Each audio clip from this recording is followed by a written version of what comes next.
Hey, what's up? How's it going? I'm gonna do some Blender stuff today. You guys know Blender?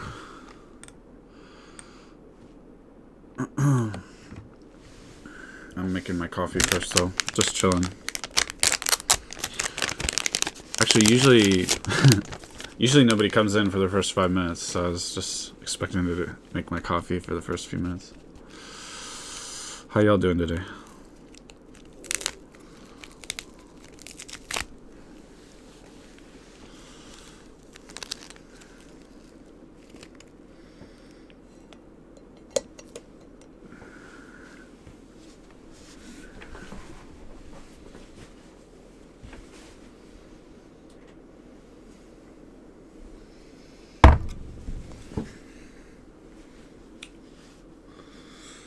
The stuff I want to do is very mathematical. It's not... I'm more focused on the math than today than the like CGI, computer graphics stuff. I mean, I'm using computer graphics here. Computer graphics software, but that's really not the point. I could be using a bunch of other things instead. Who knows a little bit of Blender? Oh, really? Nice. Yeah, I'm no expert at Blender. It's very complicated, huh? But it's interesting. I like it. I've been using it on and off for years.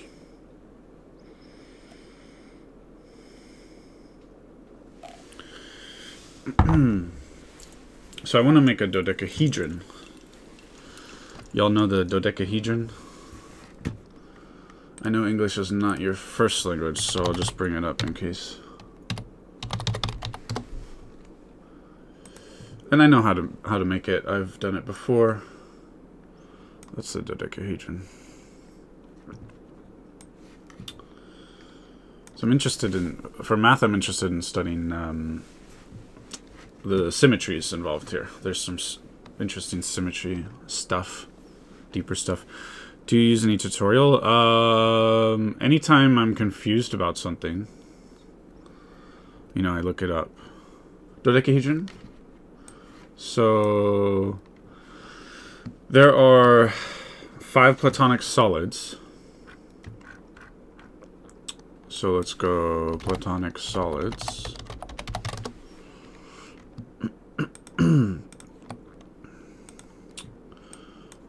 Right. So these are so what it means is they're the regular polyhedra, meaning every vertex is basically the same as every other vertex, all the corners, okay? And then all the edges are basically the same. So if you gave me an octahedron and then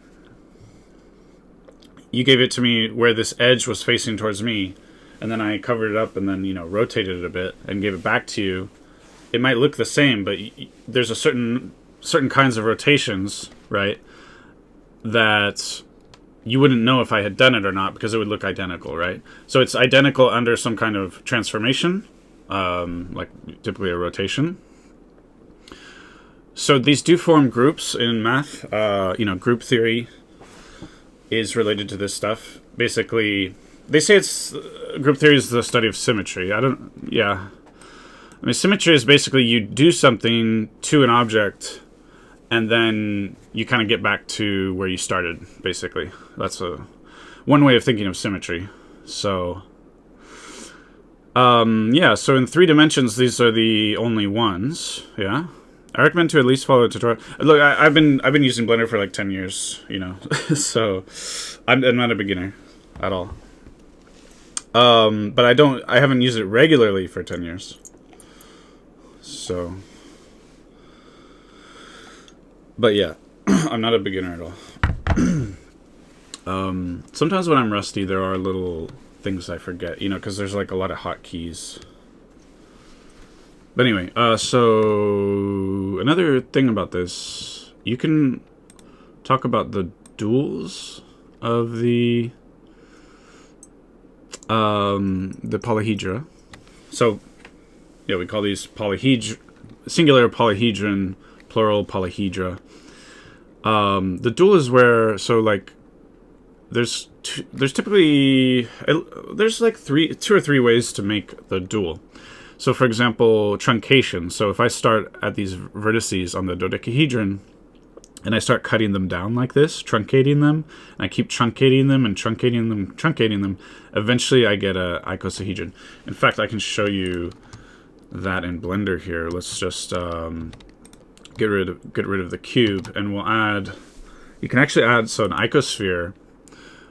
This is not an icosahedron, but in the bottom left, there's these settings. You click. Subdivisions down to 1, and that's an icosahedron. Right there. So that's an icosahedron. So if I'm going to make this into a dodecahedron, I can do it by truncation, which I believe Control B for bevel. So you can see, like, here's the start, and we're slowly, we're truncating it down. And then eventually, we get a dodecahedron. Now, in Blender, I can slightly go over, and then in the options here, there's clamp overlap. I just click that, and then, it's done. Now, there's overlap of vertices, so I'll go to, just to clean it up, I can go to vertices, mesh, and clean up, and merge by distance. It says at the bottom, removed 40 vertices. Yeah, so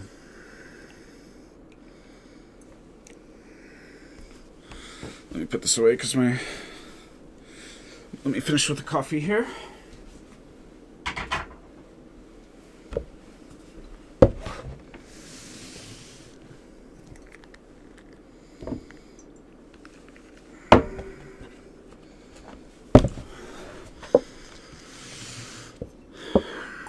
So that's the dual.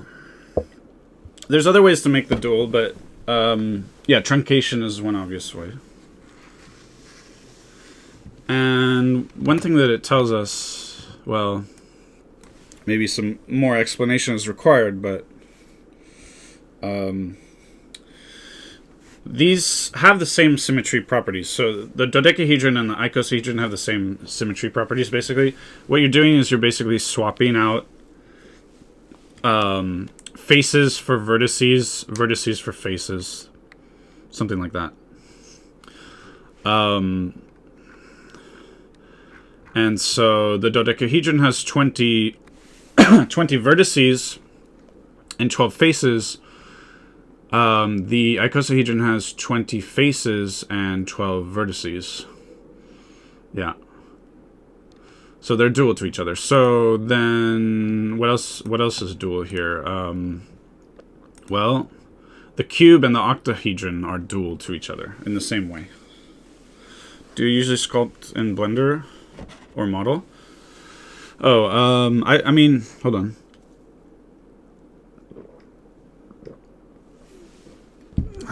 One second. I don't typically sculpt in Blender. I just use it on and off for various things. Sometimes Roblox related stuff. Okay, so I'll demonstrate the duality of the cube and the octahedron here. Hold on. So we'll make a cube, and then I'll go into edit mode, and then it's the same process. Control B to bevel. And we'll go like this, and this is how we can make an octahedron. And it's already clamping the overlap. Again, I can go to mesh, clean up, merge by distance, get rid of the duplicate vertices. And so this is an octahedron. And an octahedron is interesting because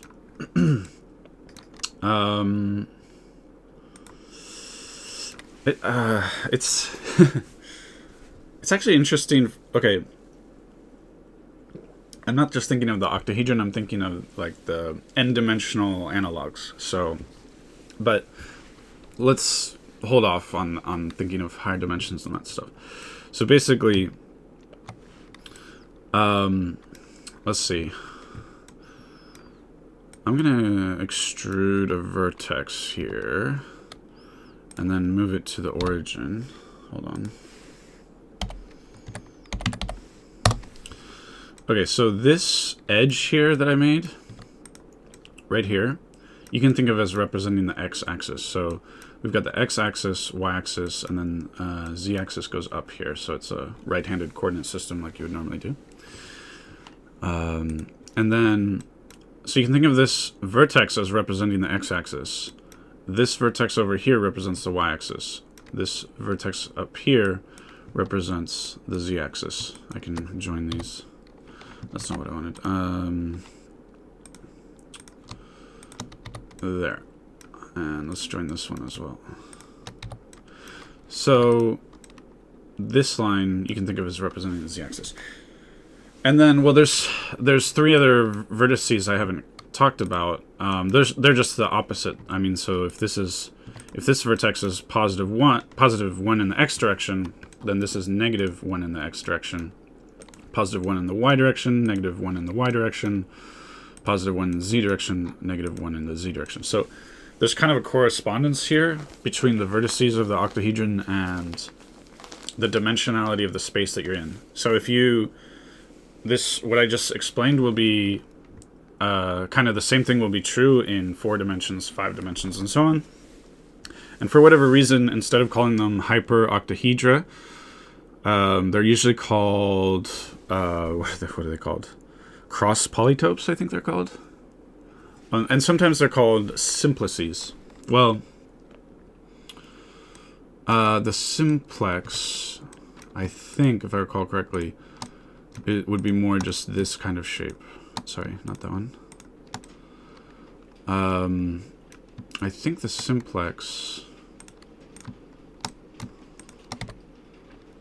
kind of, I might get some details wrong because my memory's really bad. But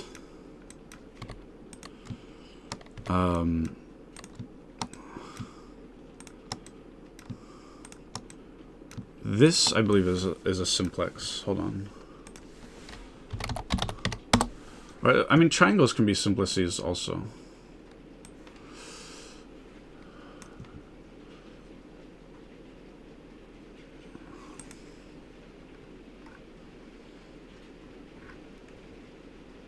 Hold on, I gotta do something.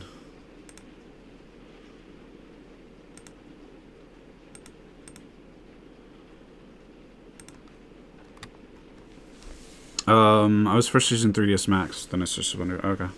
Do you prefer Blender?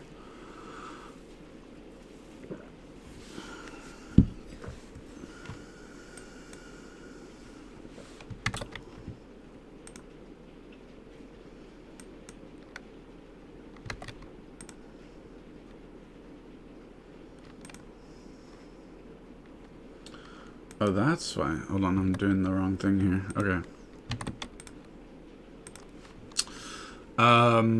What was I gonna do? Simplex.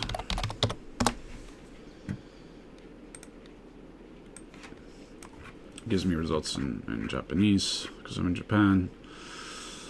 I wish I'd make it easier to like just click for English results here. I gotta go in the settings and crap. And then like switching this language to English is not switching the results to English. That's the display language. Results, oh, not, I think they made this easier. This used to be in 2 different places. Okay, let's see now. Simplex. Still giving me top results. What? Did I not just change? Oh, hold on. Did I not just change this? Results language filter, English. The frick? English, bro. Okay, I'll just change the result region to United States. Okay, Google, please. Simplex. There we go. It's more, 3D Max is more common here in Iran. Okay. I think,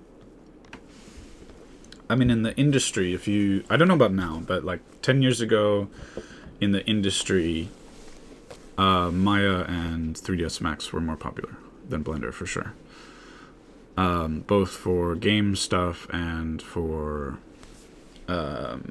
computer graphics, cinematics, and all that, CGI. Now, but I think, over the last 10 years, a lot more people have switched to Blender.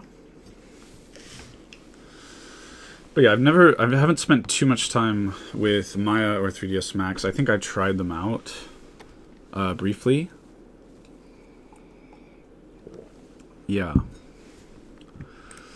But I would imagine, Blender is good enough. Then if you spent like at least a year or two with Blender, and then I think if you're really serious about any kind of field, if you then switch it up, you might learn new things, and there might be things that are easier to do, or maybe sometimes things you can't do. If somebody's really serious about something, I think they should try all the major sort of products that are available, in my opinion. But anyway, I've just stuck with Blender. I haven't put that much time into stuff. So here we go. Finally, we get to the math definition here. Yeah, so you can see the triangle, also basically the tetrahedron. Wait, so I'm messing things up in my head. The simplex is the n-dimensional tetrahedron. The cross polytope, I wish there were a better word. Cross polytope? Yeah.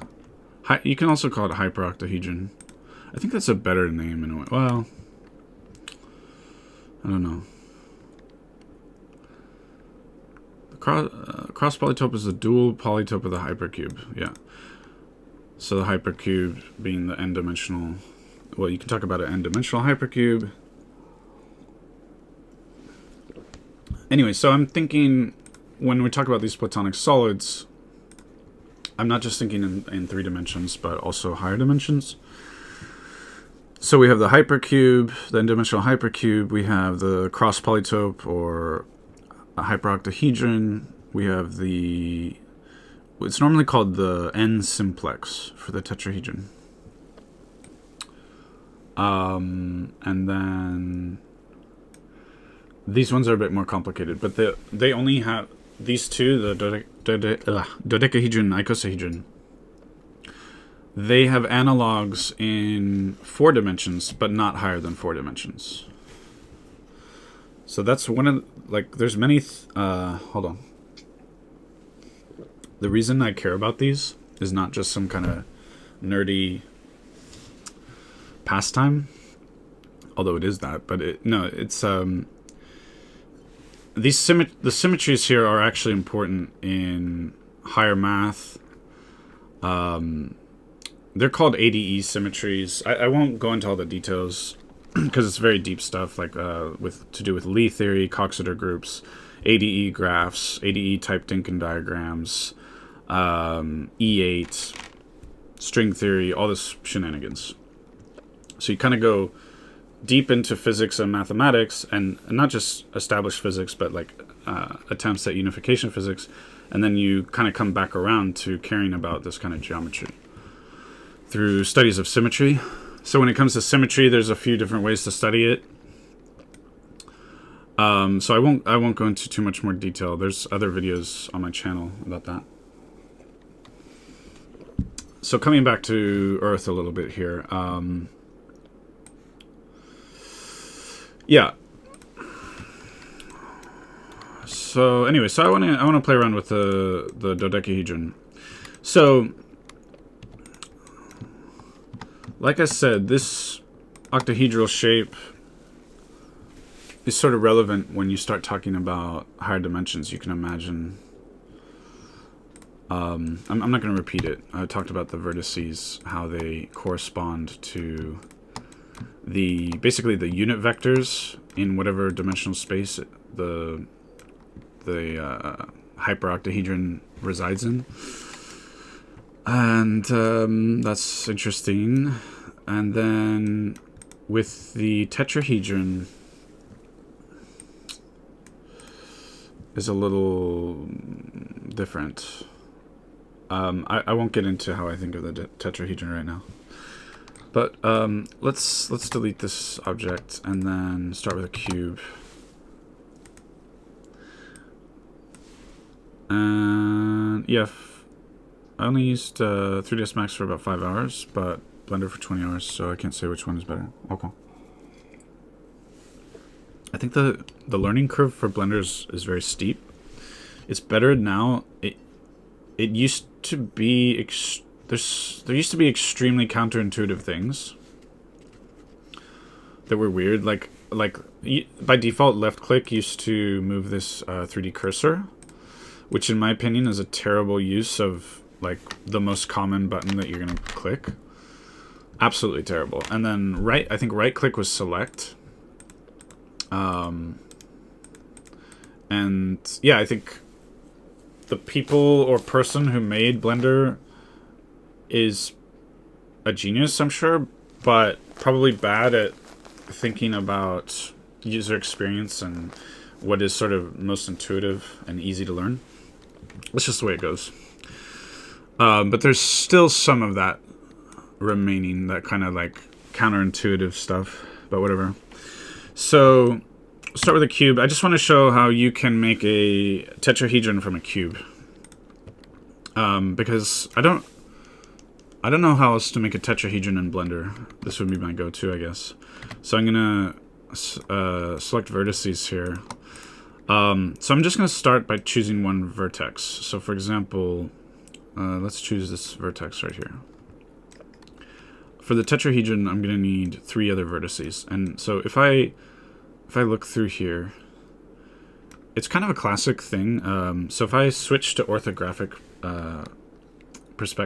orthographic projection, so orthographic is like this, where instead of viewing out like this, which this shape is called a frustum, you just view like this. It's like the camera can only look straight ahead. So the result is that things that are far away, like over here, if I measure the distance here and the distance here, it will have, I'll measure it the same, and those are actually the same distances in the real world, which is different from a perspective projection. So this is an orthographic projection. And so if you look through here, through this corner of a cube, you get a hexagon, which is kind of cool. And sometimes you'll see people on YouTube and stuff be like, what shape is this? Did you think it was a hexagon? No, it's a cube. Yeah, so you see this kind of stuff. Anyway, I'm going to choose this vertex that I chose, and then we're trying to make a tetrahedron. I'm going to then select these other vertices here. Not the ones directly sharing an edge, but the other ones. So let me move back to perspective projection so our brain makes sense of things better. So the ones directly connected were here, here, and here. I didn't choose those. I chose these other ones that are sort of indirectly connected, and I'm not choosing the opposite vertex. And so we can make a tetrahedron just by connecting these. So notice I could have started with any vertex, but after I chose one vertex, the other choices are automatic. So all I'm going to do is I'm just going to take these and I'm going to connect them like this and like this. And then let's see here. Got to connect these edges like this. And so let's see if I get this right. Oh, I think I did it wrong, maybe. Wait. Not sure. I guess it's okay. So this... Wait, is this a tetrahedron? No, I'm doing something wrong. Can I model Hollow Knight? No, I'm not going to model any characters. I'm focused on the math here today.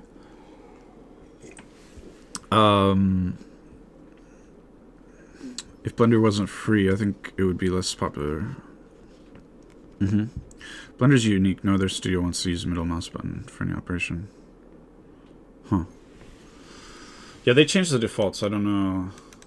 Actually, I'm not sure that my middle mouse button just is for rotating, orbiting like that. So did I do this correctly?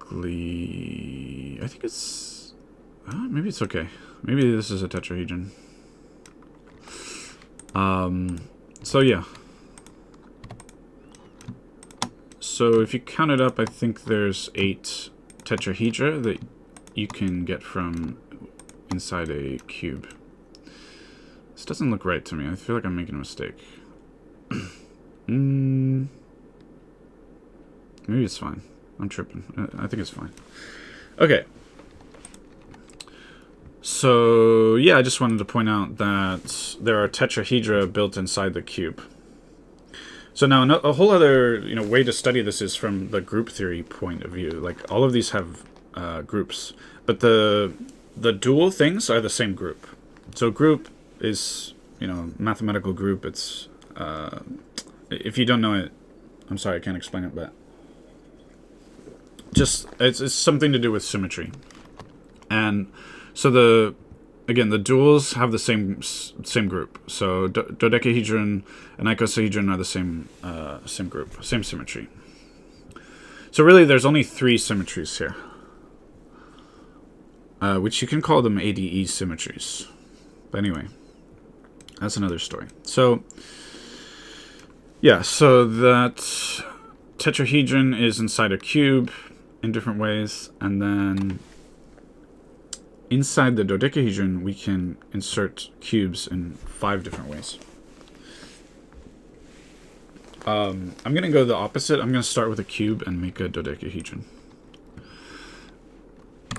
So, delete, Shift A, mesh, cube. So I'm going to build a dodecahedron here. Just asking, I don't want you to model it. Oh, would I be able to? No. No, I haven't done a lot of character modeling. I'm really bad at it. But I know what the Hollow Knight looks like. I like his design.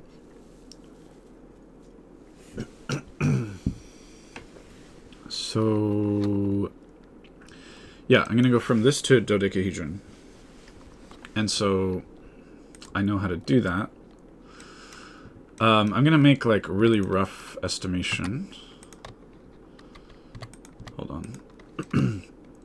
So there's going to be a vertex like over here. I'll make it rough and then I'll put in the actual values later. So we're going to have a vertex something like this, something like this.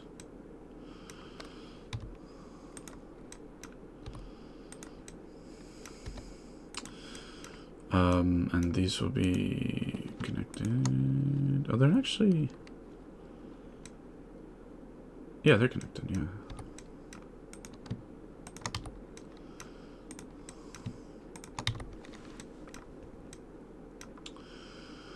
So this line, I chose to make this vertical. I could have gone horizontal instead, so there's another choice. But because this is vertical, over here there's going to be a horizontal line, so I'll just show. It's going to be something like this.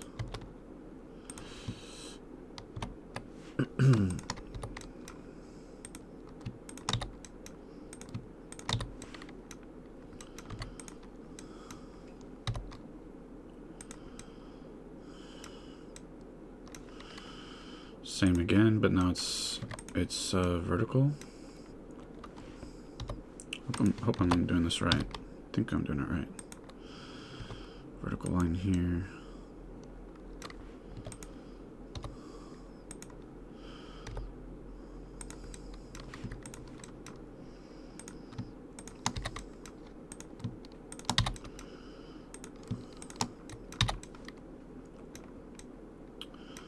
And then a horizontal line here.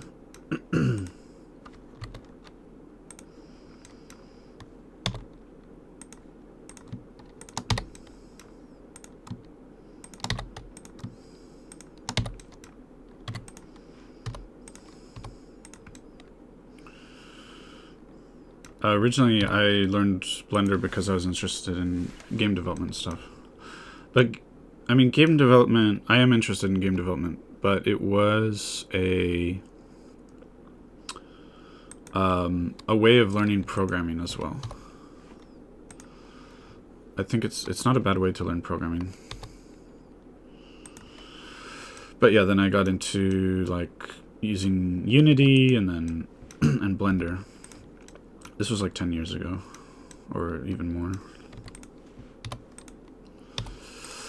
Okay, and since then I occasionally come back to game development. I mean, I've never done game development straight for like 6 months or something. I usually do, I would say max a month or a month and a half, maybe 2 months max. But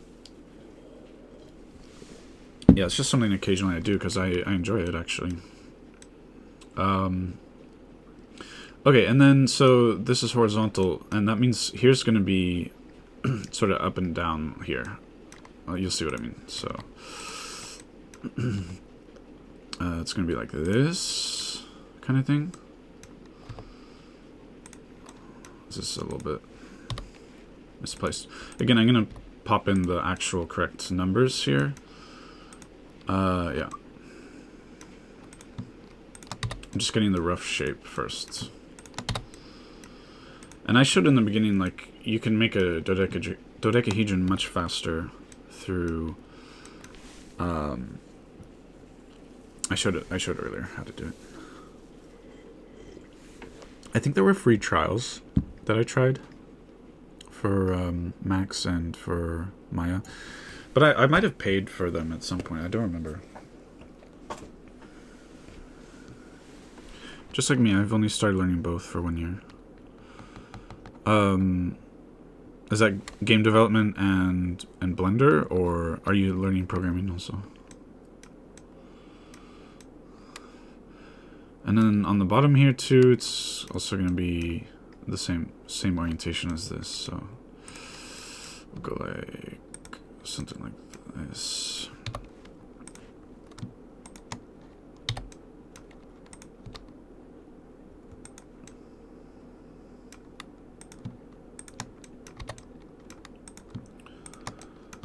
This is a good exercise though, once you get the hang of it.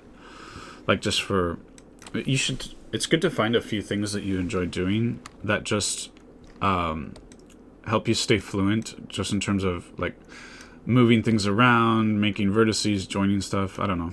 Yeah, there's all kinds of stuff you can do in Blender that's going to help. So, okay, so we got the rough shape here. And what I'm going to do, so the position, let's talk about the actual positions of these vertices. It's related to the so-called golden ratio phi, which is 1.618 roughly. If you ever had paid for 3ds Max or Maya, you'd remember. I know they are expensive, but I used to have a lot of money. Yeah. So let's see here. So, okay, so for example, I'm looking at this. Oh, you can't see it. The gizmo. There's this gizmo up here. This is called a gizmo. It tells me positive x direction, positive y direction, positive z direction. Again, it's a right-handed coordinate system, which is the only kind of coordinate system you should use. Actually, I think OpenGL uses a left-handed coordinate system, maybe. Anyway, that's the normal thing. It's a right-handed coordinate system.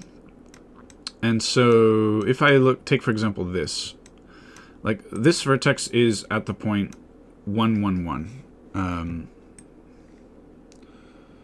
So here's the, let me change this a little bit. Here are the x, y, z values. So it's positive 1, positive 1, positive 1. What that means is that, okay, this one is going to have, the z value clearly is greater than 1. It's going to be 1.618 for both of these. It's going to be the golden ratio. And you can see it's, right now it's 1.60. So I'm going to, 1.618. Close enough. So it's actually the number phi here. Given, of course, you're starting with, of course it matters what cube you start with. We started with these numbers 1, 1, 1, 1, negative 1, and so on. So the edges actually are of length 2 here on the cube. So anyway, so the z value is clearly more than 1. It's going to be positive phi, which is 1.618, the golden ratio. And then this y value here is less than 1, clearly. And that is going to be the inverse of phi. It's going to be 1 over phi. And this is very weird and interesting, but the inverse of that of phi is 0.618. Very interesting stuff. Let me bring up another application here. Hold on one second. Krita. I want to bring up Krita 1 second.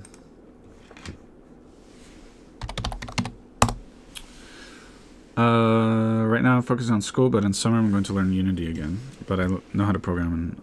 Oh, really? Cool. What were the games? What kind of engine did you use, or what did you use to make the games?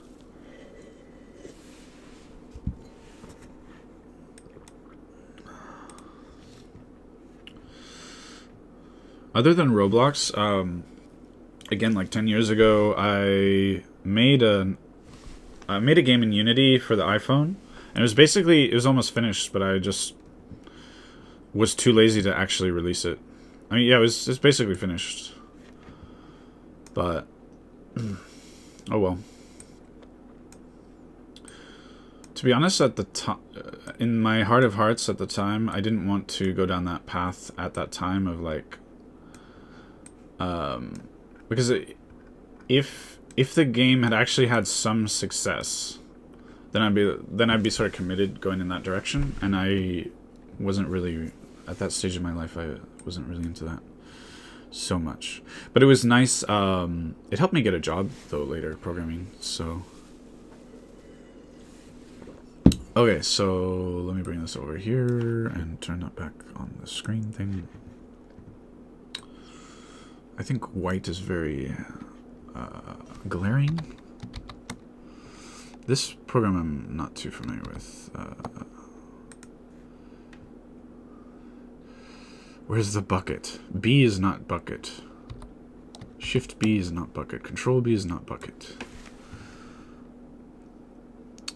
Mildly annoying. It's F as in fill. Okay. Fill. All right.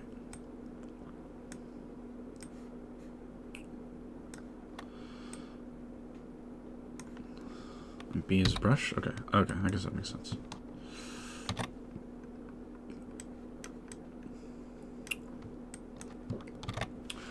Yeah, so the number phi, the golden ratio is 1.618 ... something.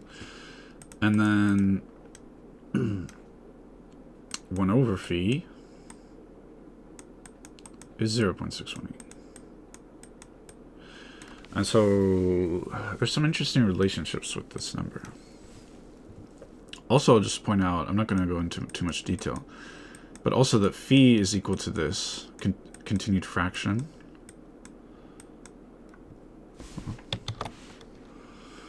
One plus 1 over 1 plus ... This is a continued fraction. And so irrational numbers can... So all rational numbers, which, you know, a rational number is a number that you can represent as a fraction. All rational numbers will have a finite continued fraction.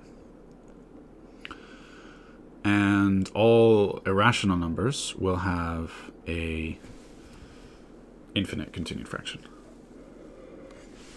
And I'm not really clear on the difference between rational numbers and transcendental numbers, actually. I think it might be that irrational numbers maybe can be represented algebraically.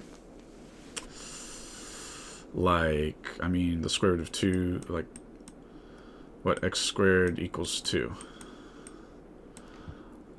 This will give us square root of 2. But there's no algebraic setup that you can do to get like pi, e, and phi, as far as we know, I think. And I could be wrong. I'm not super clear on like what exactly transcendental numbers are and all that stuff. And actually, I think there's some open questions though. I think Like, some things haven't been proven. Like, I don't know that it's been proven that E is a transcendental number. I'm not sure. There's some weird things out there like that. Honestly, one of the reasons I got into computer engineering was young. Oh, was your brother? Okay. I'm using Unity. One of the games was a 2D game, which I used an Iranian tutorial to learn, and the other one was the first game of Rocky's YouTube. Okay, I know that one. Cool. Also for 2D games, I've never really used it. I'm interested in Game Maker. I don't know if it's called Game Maker Studio or not. A lot of games have been made with Game Maker. I think it's Game Maker Studio. And then there's a open source engine called Godot. I'm sure you've heard of, or I'm guessing you've heard of both of these, but I'd like to look more into Godot. I tried it before. I didn't quite like it as much as Unity, but being open source is a huge plus in my book. That makes it so you could, I mean, you could fork the engine if you wanted to expand on it. You could easily make, well, maybe not easily, but you could totally make plugins and all kinds of stuff. That's really cool, and it's free. Okay. So yeah, this was just a side note. I think this is interesting, and then also,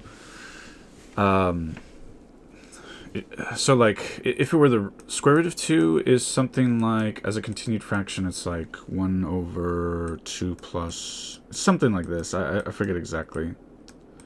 I think it might be this. And I wasn't intending to go into this stuff, but there's, what was I going to say? So you can look up, there's ways to calculate this. Actually, Mathologer has good videos on continued fractions. YouTube channel. And then Mathologer. Great content creator.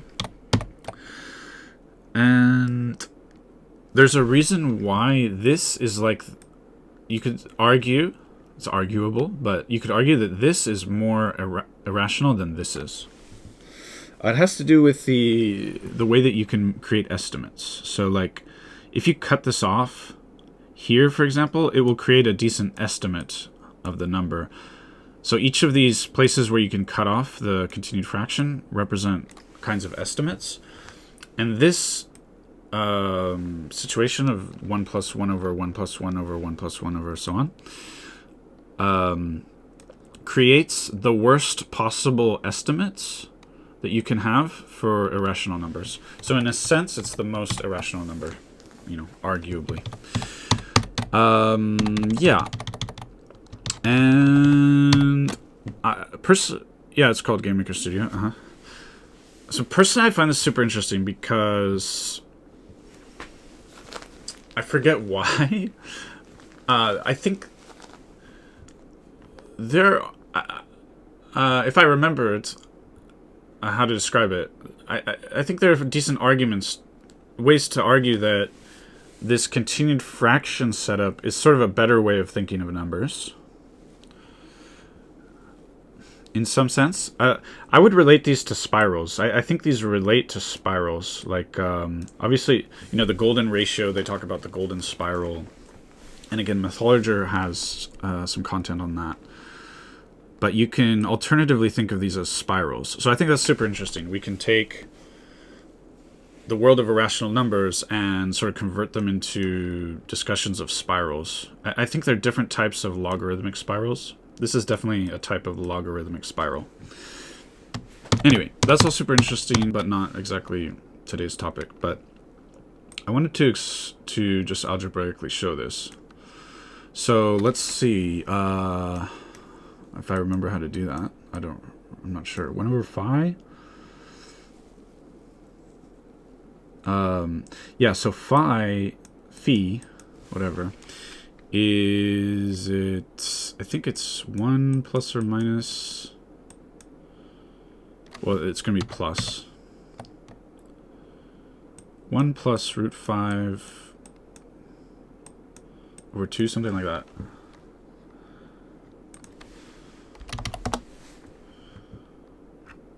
God, it's giving me results in Japanese again.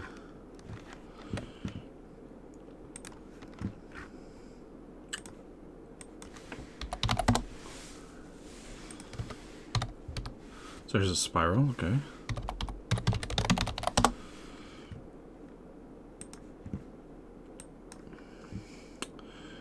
Yeah, and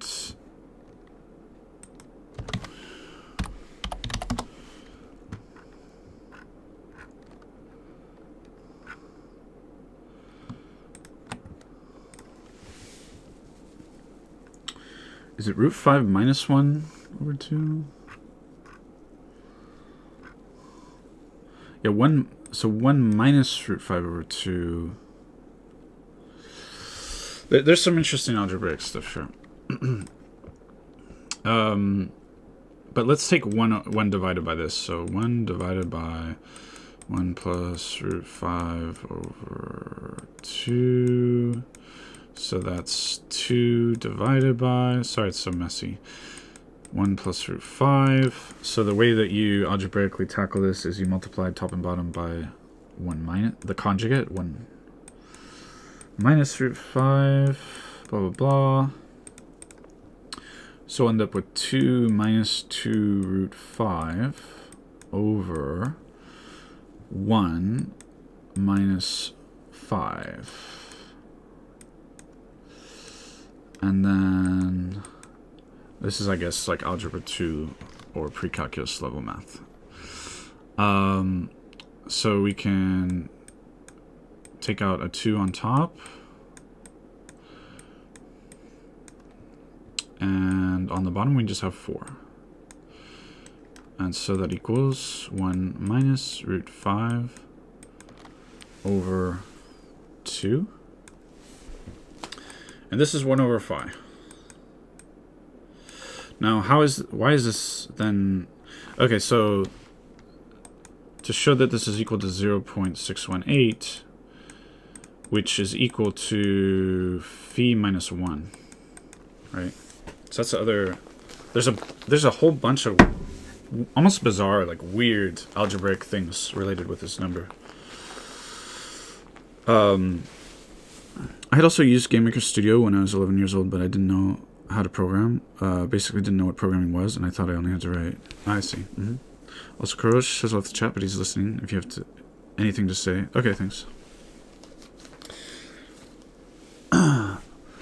So, let's see here. How do I demonstrate this again? But there's another... I don't know if I should actually show it here. There's a whole other thing. So phi squared also is interesting. Let's do that. So it's going to be 1 plus root 5 over 2 squared.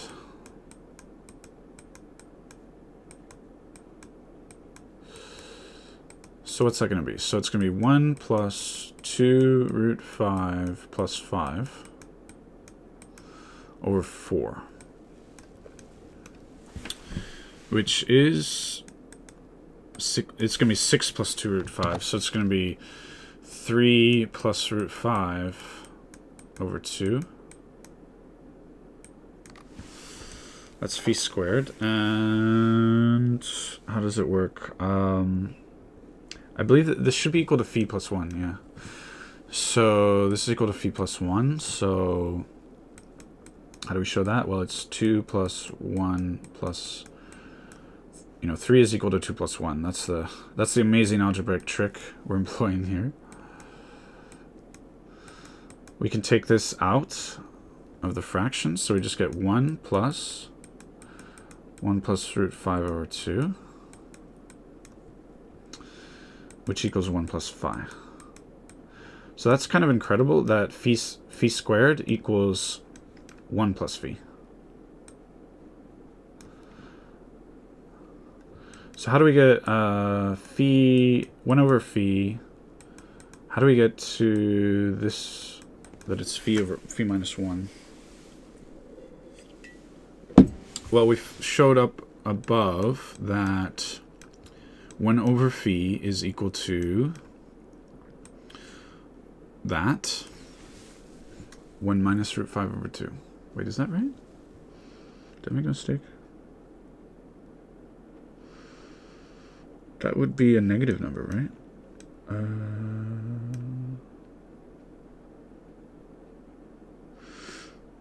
it's -5, so it's -4. My bad. So it's -4. So it's gonna be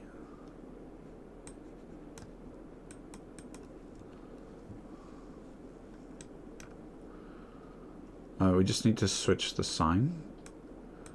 So it's gonna be √5 -1 over 2. Okay. That is 1 over phi.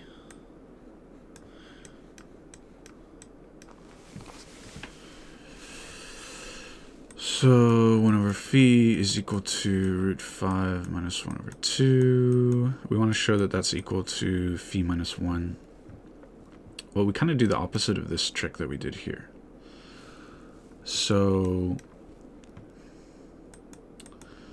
let's see. We can set that equal to... We're going to subtract 1 on the outside and add 1 here. So I'll do +1. We're going to add 1 here, and then we're going to have a -1 also. We can always do that, right? So that's going to be +2 over 2. So it's going to be +1 over 2 -1. Which equals phi -1. So some pretty weird algebraic stuff. So phi squared equals phi +1. 1 over phi equals phi -1. I just find that bizarre. But there's even more. But I won't do it out. But if you keep taking this and squaring it, or sorry, if you keep multiplying phi, so we'll multiply everything by phi. So what would we get? We'll get phi cubed equals phi squared plus phi. But phi squared is phi +1, so we get 2 phi plus 1. Okay, so, but if we square this again, and you do out the math, I believe it's going to be 3 phi plus 2. And this is going to follow the Fibonacci sequence. So you're never going to get a squared term, because the squared term always just becomes phi plus 1. So you're always going to have phi plus, or some amount of phi plus some amount of ordinary number.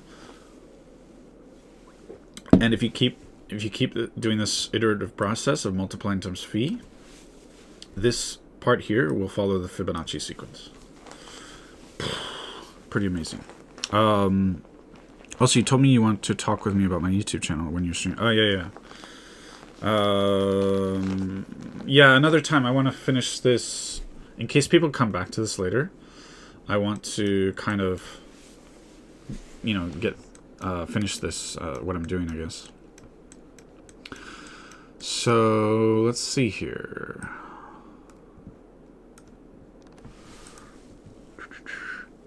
Actually, I guess, for that, towards the end of a stream would be easier for that, in general.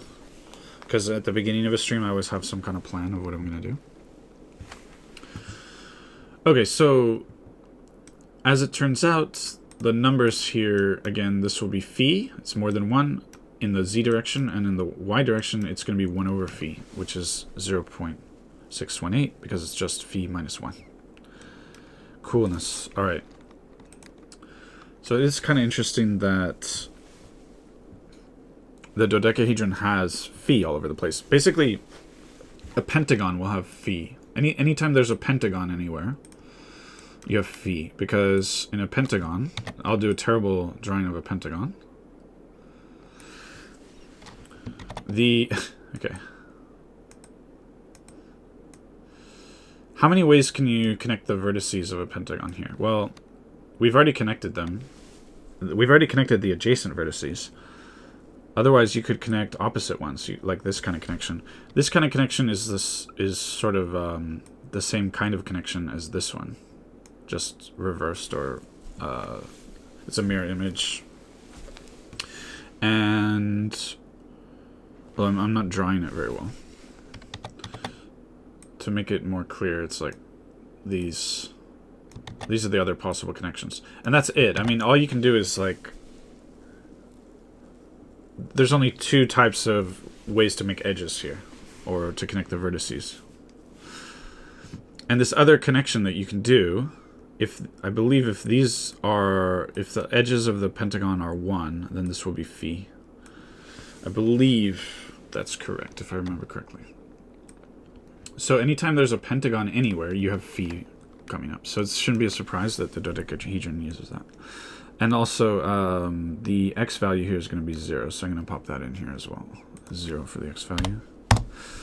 Okay, and by the same logic, I can fill in the rest of the positions of the vertices. So, just using logic, I mean, they're all going to have phi, 1 over phi, or 0. So here, the z value has to be 1.618. 1.618, which is phi. The x value is 0. And the y value is just minus 1 over phi, so minus 0.618. Okay. And later, these little edges, we're going to get rid of them.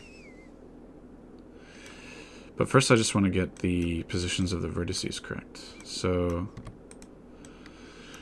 here, clearly the y value is greater than 1, so it has to be 1.618. The z value is 0. The the x value is going to be positive, and it's going to be less than 1.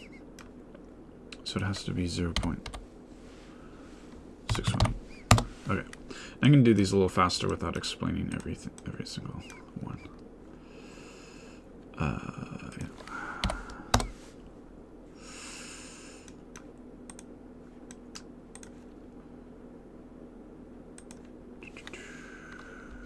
Negative 0.618. Y value is 1.618. I mean, I have them approximately at the correct numbers as well, so I can always just like adjust it to whatever is close. Adding a little bit of common sense.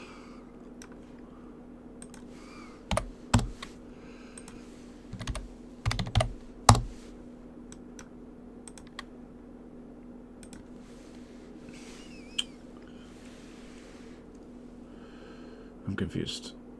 Okay, x value should be 0. No, x value should be 1.618. Yeah, okay. Y value is less than 1, so it's 0. Oh, sorry, I'm thinking of z value. The y value is the green one, and that is going to be 0. Z value is less than 1, 0.61.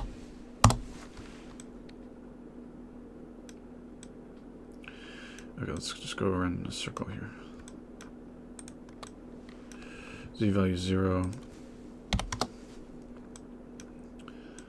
The x value is less than 1. Y value is going to be negative 1.618. Negative 1.618. 0. Is it negative 0.618, I think? Let's see. Yeah.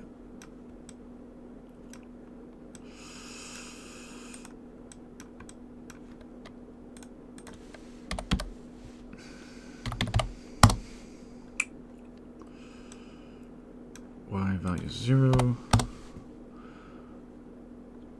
X value is negative 1.61.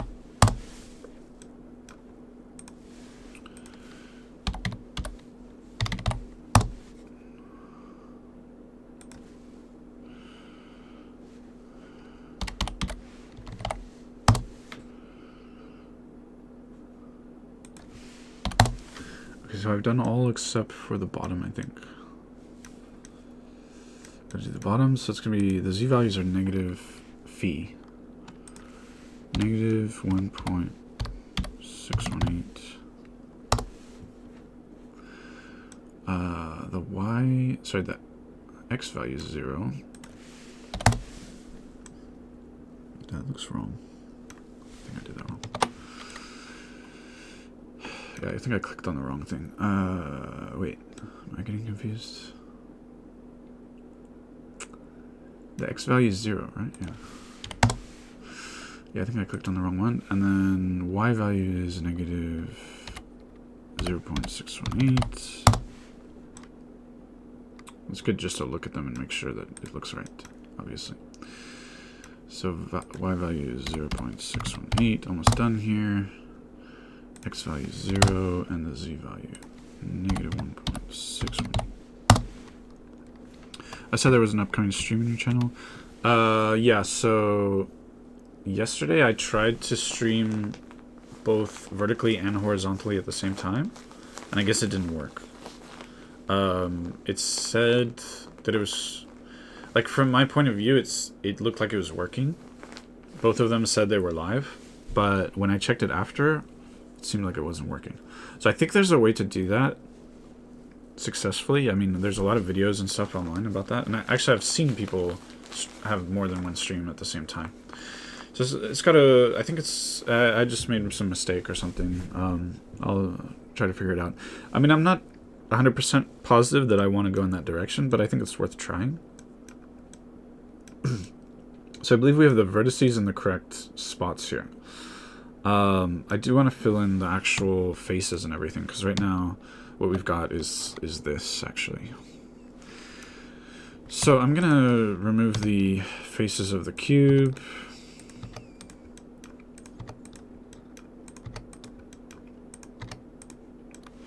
Cool. So the vertices from the cube are still there. Like, I'll highlight them.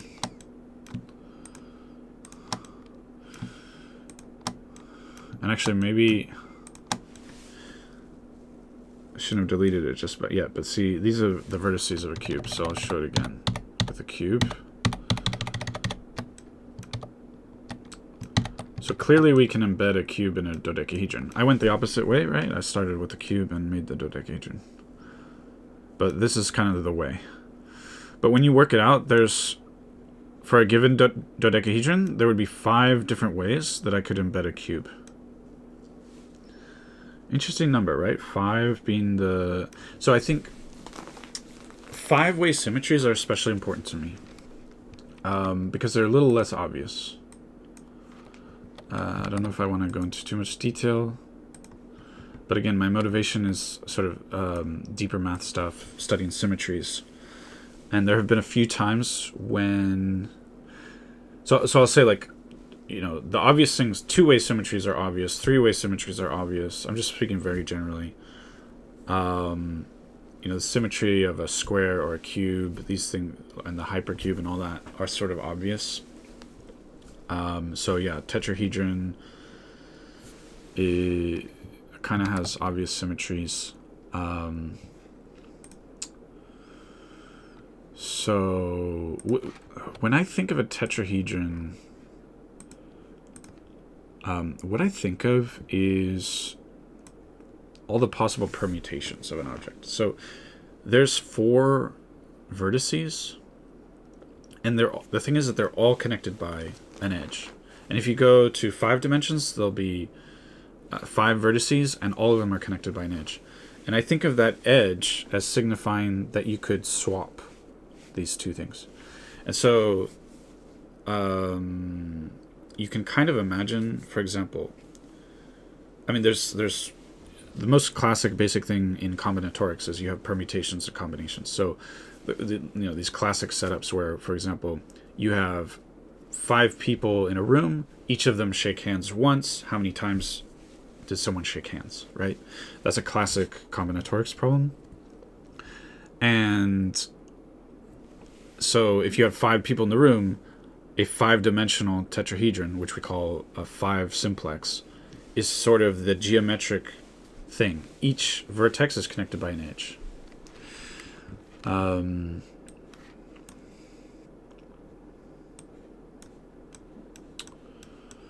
Yeah, that's kind of how I'm thinking of them. And so it's sort of an obvious thing in a way. I mean, you know, talking about higher dimensions and all that is not, let's say that it's not the most obvious thing, but if you spend a lot of time with math, it's sort of obvious. Then, yeah, so tetrahedron, cube, octahedron are sort of the more obvious symmetries. Two-way symmetry, three-way symmetry, and that's kind of stuff. Much more obvious. But a five-way symmetry is sort of more special, more rare. There's a whole bunch of context that I'm not showing here. But yeah, so I have a special interest in five-way symmetries, and also even more rare are seven-way symmetries. Anyway, so it's very interesting to me and important that there's 5 ways to make a cube in the dodecahedron, because I'm looking for those 5-way symmetries. Also, I'll note that given the cube, we could have constructed a different dodecahedron. Instead of like this part going up and down here, it could have gone left and right. So given the cube, there's 2 ways to form a dodecahedron. Also, okay, I'll say a bit more about this stuff, but I want to get rid of the cube now. And let's look at, okay, let me fill in the faces. So we just select things and we press F. Select things, press F. It used to be easy to add the which would show what keys you're pressing, but I should go full screen here and then like this. Okay.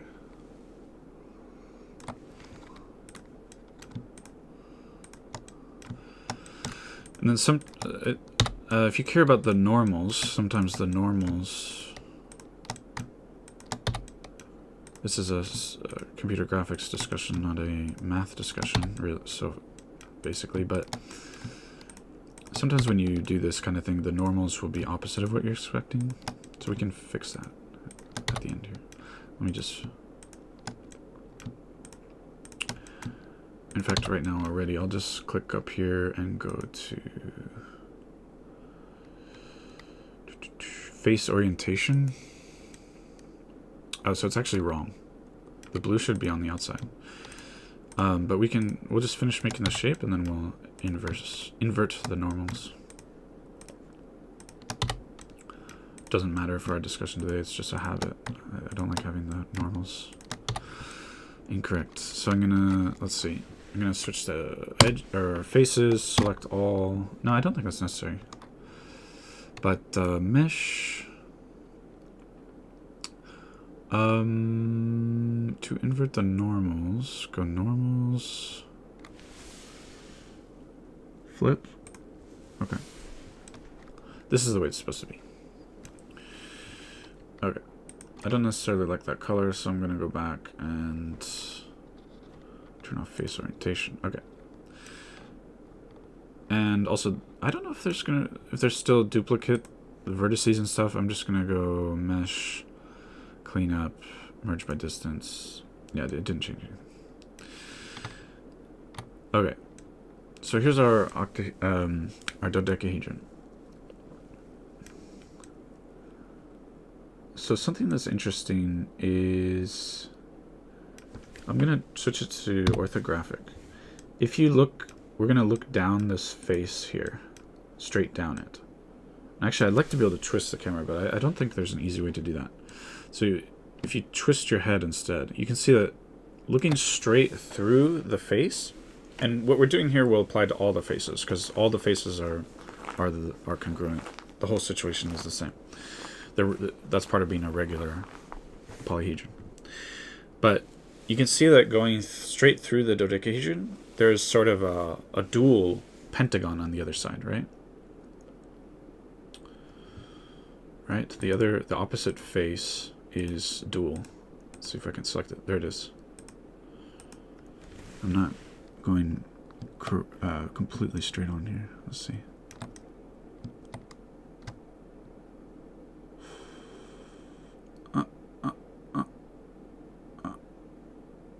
Oh, that's good. Okay. So these are dual. So what it means is that there's sort of an obvious way to, from the dodecahedron, to create a dual, another dodecahedron, a dual. So there's kind of two different duals we're talking about, because we had the icosahedron. Now we're talking about another dual dodecahedron. So I think if you consider the dodecahedron and its dual here, there's kind of 10 cubes that we could come up with. And so that matches up a little bit, because before I said there was a, if you have a cube, you can make a dodecahedron two different ways. And so there's, altogether there's 10 cubes that we could talk about, if you consider both of these sort of dual dodecahedra. Okay. There's a lot of symmetry involved in all of this, obviously. So, yeah, that's cool. Now, one of the things I was doing before... Oh. I feel like I'm in college and understand nothing of what my teacher says. Yeah, sorry about that.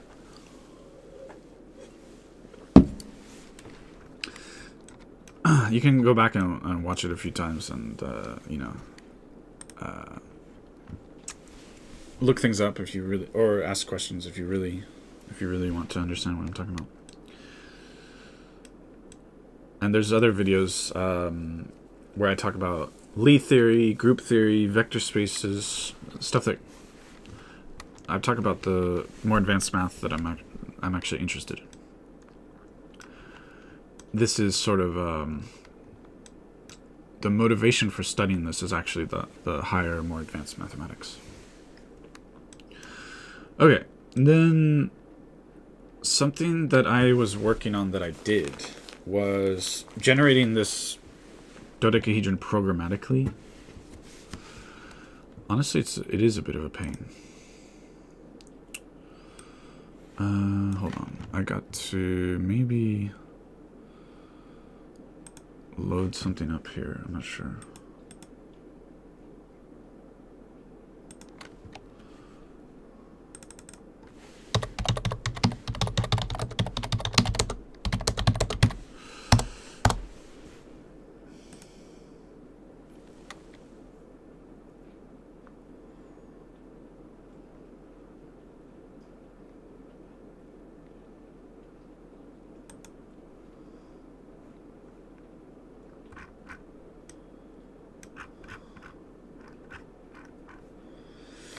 Yeah, I think we have to start from scratch, unfortunately.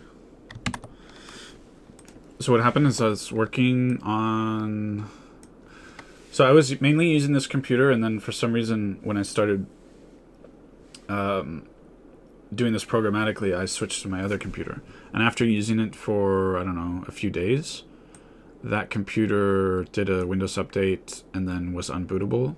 And I decided just to wipe the whole system clean. And yeah, so that system doesn't even have an operating system installed on it now. It's a better computer. But I lost all my work. A few days of work. It's okay, because I think it's worth redoing everything here. Okay.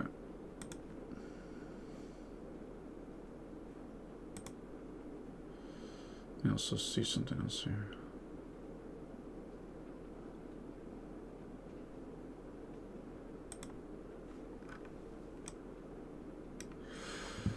This was just stuff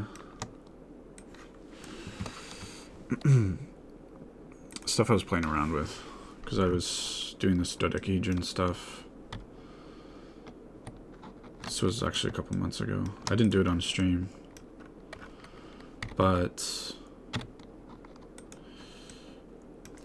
the fact that you have these cubes inside the dodecahedron means that basically if you start by thinking of all space as this grid of cubes, well, you can have a cube and then you could switch to dodecahedra, do some stuff with that, and then switch back to the cube world. You could kind of switch in between them. And what's interesting about with the dodecahedra, there's a way to scale things. I won't talk about that. But yeah, there's a bunch of weird stuff. This almost looks like a virus. Do we call the person who teaches in college and school both teacher, or we can?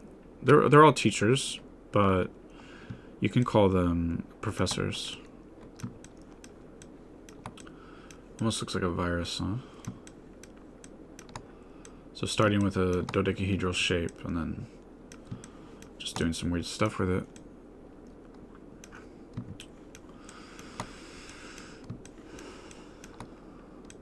Just playing around.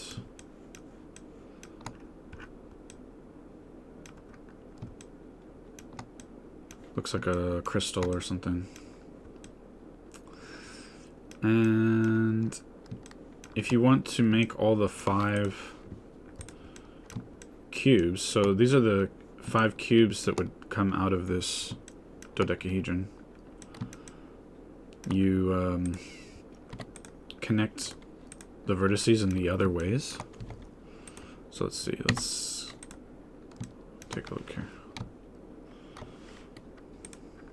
So I've connected on the faces of these pentagons. I've connected the vertices in all the ways that they can be connected. Something's happening with my. So when you have, if you're in Blender and you have like a lot of sensitivity, there's more sensitivity here than I want. You go like everything's centered on here, right? You don't really want that, so I want to pan so that it's centered here, and then I can zoom in. That's gonna be better. Anyway, you learn that kind of stuff with time. So like on this face here, we have it's gonna be basically a pentagram, which you know, some people have some feelings about that shape, but it's a geometric shape. And so I filled in on all of the faces. I filled in this, you know, pentagram shape. So if, for example, I started with this one, I can make the cube that corresponds that edge belongs to.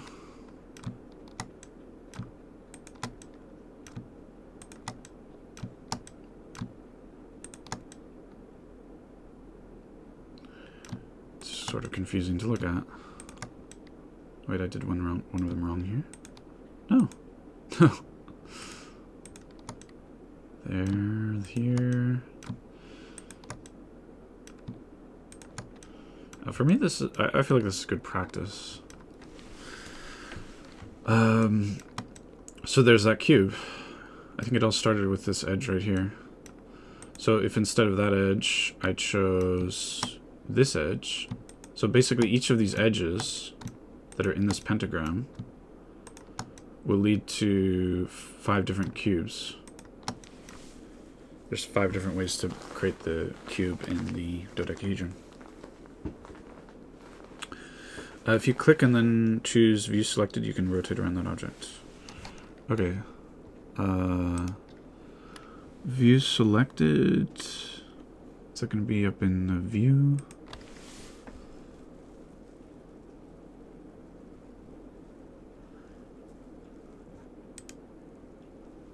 I'm not sure where that is. Isn't there? There's also, hold on. Yeah. It used to be that spacebar would open a handy little menu where you could search stuff. I think they changed it to like F2. No, F something. I always Google it. What does it change to?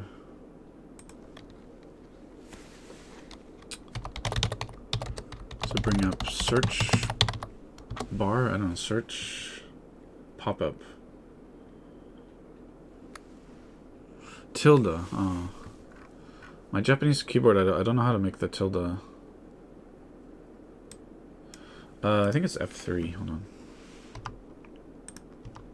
Yeah, F3. It's so random because it's really useful. I think, well, they thought spacebar should be pressing play on the animation. I guess it makes sense. Anyway, F3, and by the way, I'm using Blender 4, so some things may have changed. Blender 4 came out just a few months ago, I think. And you were saying view selected? Okay. Okay, that's useful, yeah. Huh. It doesn't say, there's no hotkey, I guess.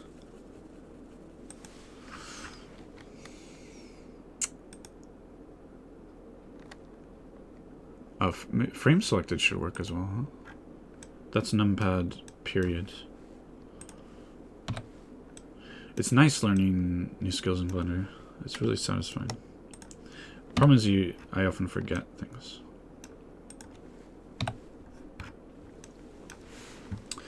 Yeah. Okay. So this was just playing around. Coolness. What I want to do is go back to the previous project.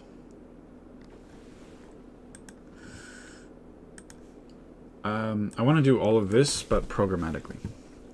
Before I do that, I'll just mention we started with a cube that has, for example, +1, 1, 1, 1 as one of the vertices.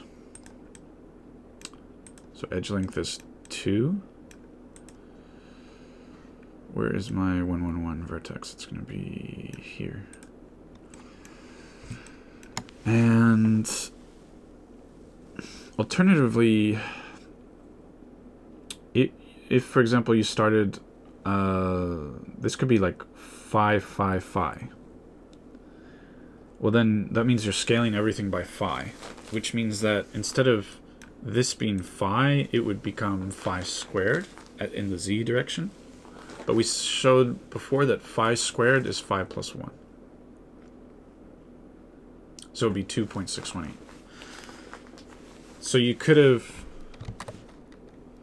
it's an alternate way to do all this. Instead of...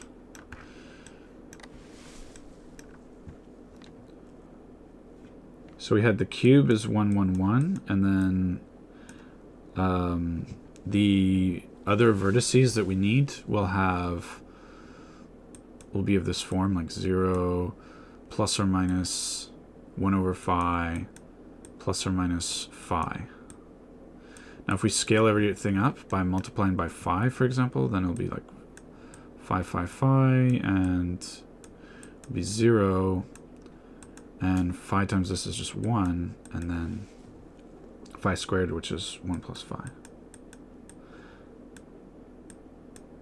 Anyway, so that's interesting too. Or you could multiply times 1 over phi, and you get all the sort of algebra, arithmetic stuff that we did before. Just saying that there's other ways of doing things here. Also using Blender 4, okay. No, it's not the escape button. I mean, my keyboard's weird, so it's a Japanese keyboard. I know that the focus is weird here. See where, like, this would be tilde. But it's for this other thing related to Japanese.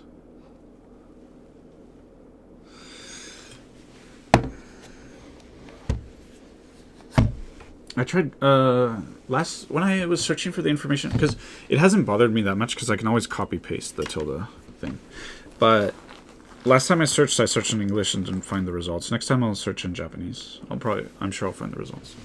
How to do it. So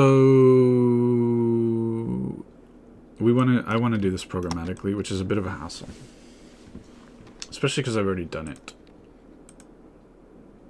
before. But here we go. Okay. First is making a mesh. So one way to find all this information, I could like search for stuff. How do you make something programmatically? But you can also just do Blender Python, and typically you'll get the results you're looking for.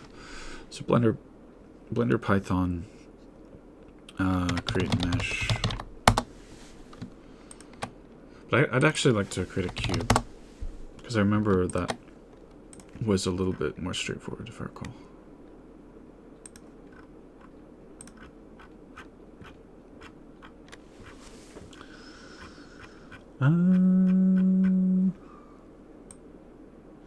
It says Python. Is it? Oh, it doesn't say Python. How can I add a cube?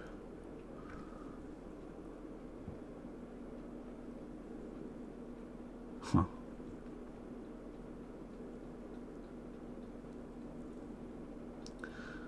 That's not what I was looking for.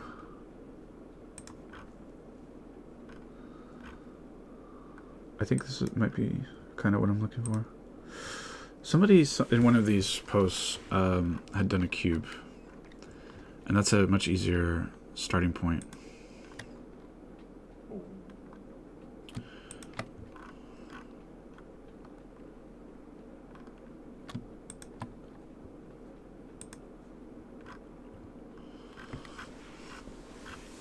And I know that it's going to have, what I'm looking for is sort of like, it's going to have something like this. It's going to list out the vertices. But this is just a square. Did I start with that? I might have started with this one, actually.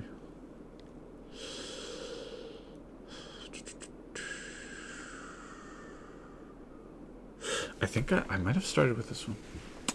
We'll just do this. This is going to be good enough. So we want to make sure that this works.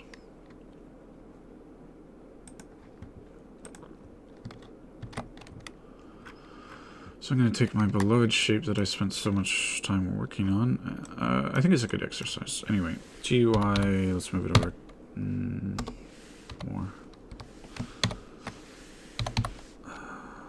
Okay. So we're going to do scripting. So scripting. I'm going to make this so people can see more.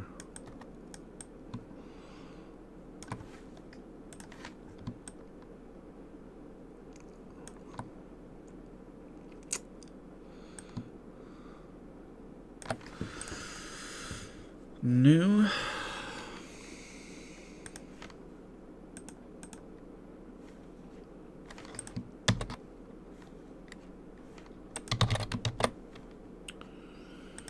Okay, new. I thought we were using normal keyboard. No. Yeah, it's Japanese keyboard. I got it on Amazon. Okay, I'm gonna paste that in here. Can I make this bigger? Would like to make this a little bigger, huh?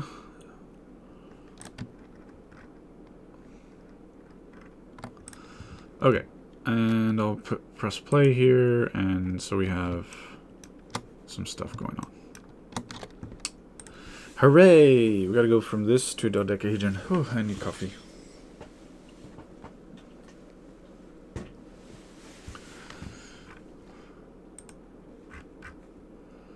I want to explain in just one more thing.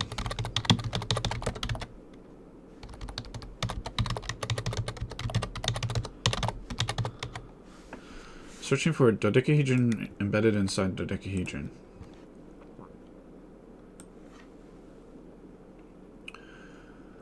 I think there's sort of an obvious or canonical way to do this.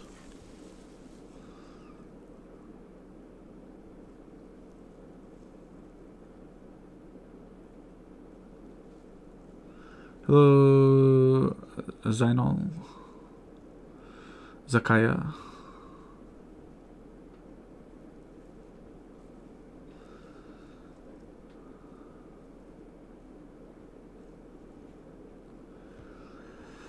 I was hoping there would be a good illustration of this. The closest? No, that's not even a good illustration.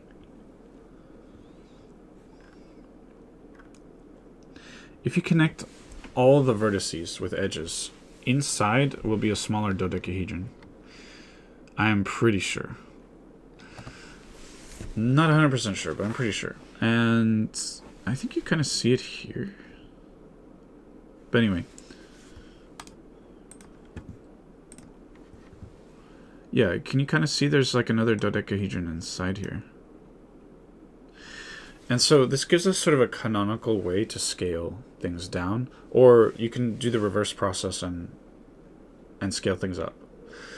So I just thought it seemed interesting, like if you imagine all of space as part of a grid, like a set of cubes, we can go from the, like I keep showing, we can go from the cube world, this grid, this lattice in 3 dimensions.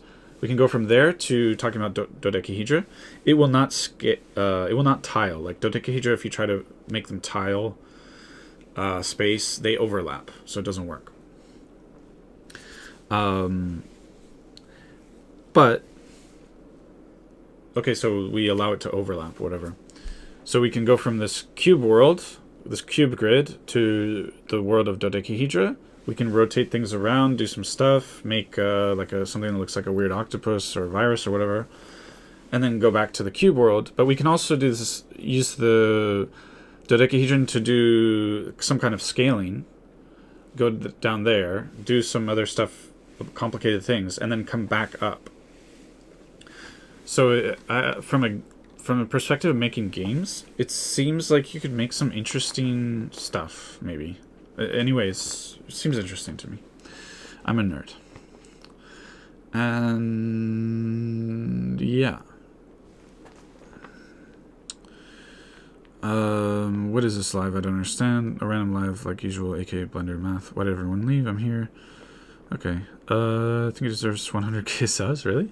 That's very nice. Appreciate it. At least 5k, but he only has 350. Bro's a YouTuber and a math genius.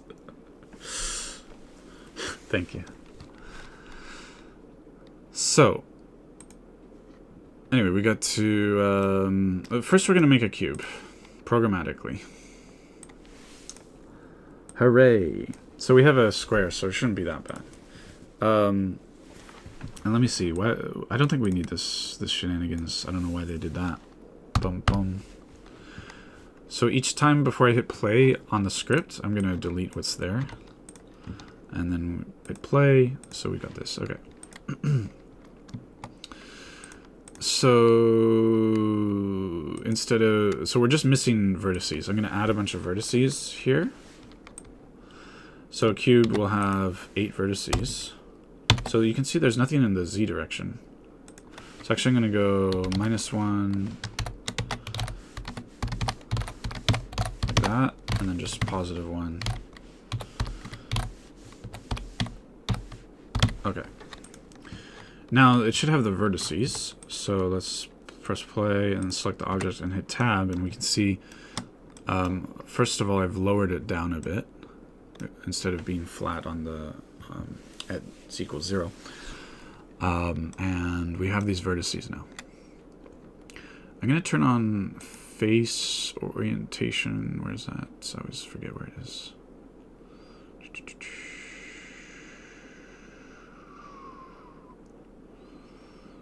Where is the thing? Where are you? Face? Here? Here? Hold on, I need to make this bigger. Something's not making sense. Face orientation.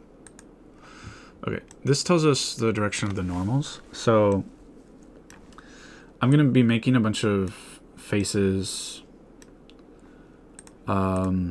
So there's many ways to specify data for making meshes, depending on what you're doing. If you're doing Blender, doing maybe OpenGL, DirectX, there's always going to be ways to do this. And here, what they're doing is they're saying connect vertex 0, vertex 1, vertex 2, vertex 3, and make it into a face. So if I want to add another face, I'm going to add some stuff. So let's try, I don't know. Let's see what happens if I do, actually let's start with 1. I think this is going to be wrong, by the way, but we just try stuff and see what happens. 1, 2, 3, 4 instead. And I'm going to delete this again. Hold on. Back into object mode. Delete. Press play. And you can see we got this weird thing. But the point I want to make right now is that suppose like, so the face on the bottom is the correct orientation. You want blue on the outside. But suppose it were red on the outside. I could change the order here and make it would change to red. Specifically, I think you have to change it. You have to probably do an odd permutation on the order. Don't worry too much about it. But at least playing with it, you'll get the right order. Now, clearly we have the wrong set of vertices here. So, but what I've figured out is that it looks like, let's see here.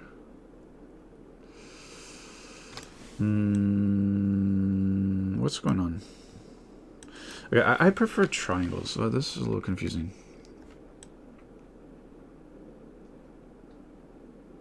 Okay, so let me switch these to positive up here so I can make better sense of this stuff. Hold on. Negative, negative, negative. Delete this. Now I think it's going to reverse the orientation. Yeah. So it's up here. But the nice thing is that the first one is at 0.111, which should be this one. So I can reason with things a little better now. I gotta go. Okay. Sleep well. I got a feeling he's Einstein, but it's not truth, but he's smart. Thanks. Not Einstein, but thank you. I understand what he's doing in Blender, but don't understand what he's saying. So, alright, let's delete this again. And let me momentarily... Let's try 0, 4, 5. It's going to be a triangle now. Okay. So we've got this vertex 0 is right here. Cool. And then one of these is 4, the other is 5. So 0, 1, 2, 3, 4 should be this should be 4, and then this is 5. So 0, 4, 5, and then I want to connect them with this one. That is positive z, positive x, negative y. Positive z, positive x, negative y is going to be this one, huh? So if I now, that's the vertex 1. So hopefully this should create the another face of the cube. Yeah, got another face. Now you notice the orientation is incorrect. So if I do a cyclic permutation here, it's not gonna change the orientation.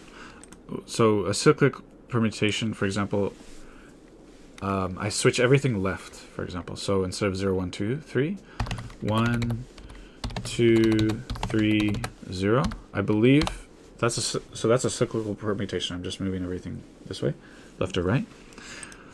I believe this will not change the orientation of the face. So let's test that though. Play. Yeah, it did not change the orientation of the face. All I need to do is, I don't know how deep I should explain here. But I need to do a transformation with negative determinant. Anyways, doing a swap, which is a transposition, will change the orientation. It has a single swap has a negative determinant. So I know that's a fancy language, that's linear algebra language, but this should made things weird. Yeah, so it's a little complicated because it's really dealing more in triangles, I think. Under the hood, it's really thinking more in triangles. That's why you end up with something. Clearly, there's triangles going on here, right? Anyway, so obviously that's not a good way to do things. Let's do. Let me think here. Let's just reverse the order. I think that'll do it. So we had 0, 1, 2, 3. Let's do 3, 2, 1, 0. Let's see. I think that'll work. Yeah. Cool. And this one also, let's just reverse the order. So 0, 5, 4, 5, 1. We'll do 1, 5, 4, 0.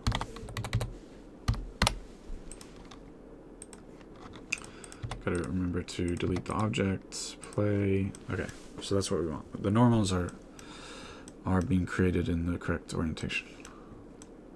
And so all we need to do is we need to add what? There's 6 faces, right? We need to add 4 more faces and try to get lucky with. I mean, you can do it with random guessing, but I think it's a little faster to actually think of what vertices are what. And one way is to add comments here. I think for Python, it's a £. So I'm going to add comments.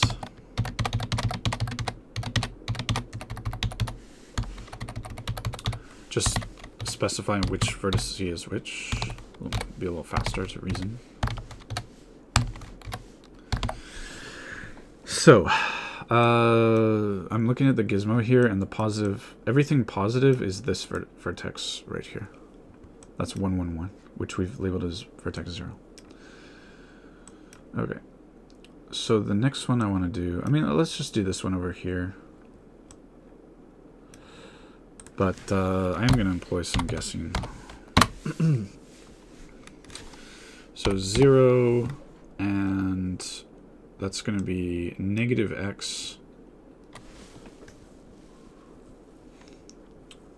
Negative x, and it's going to be, I believe, vertex 3. Then we want to do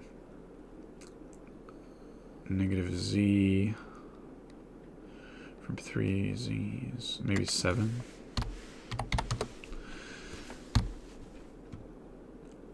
And then this one was, it's like the first vertex, but it's minus z, which is number 4, I think. Yeah, just orientation is wrong. So every time you move around on a cube, you're only changing one of these numbers. That helps reason as well. All right, so I need to change the order. So instead of 0, 7, 3, 4, we'll do 7. We'll do like this. That inverts the norm. Just three more to go, and it's yeah. Admittedly,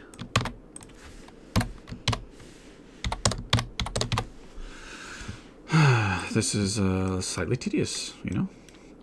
That's the way it is.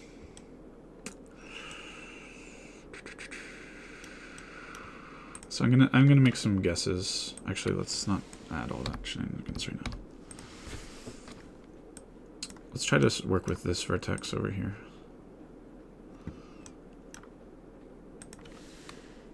I'll just throw 2 in here. What happens? Interesting.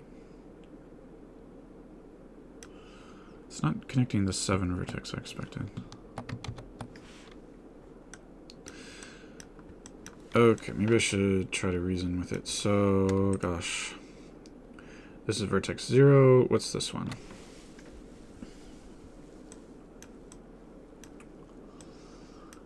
It'll be negative x. Negative x. So it'll be number 3.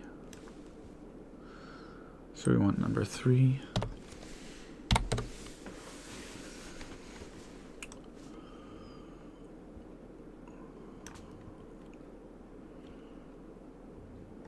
Number 7.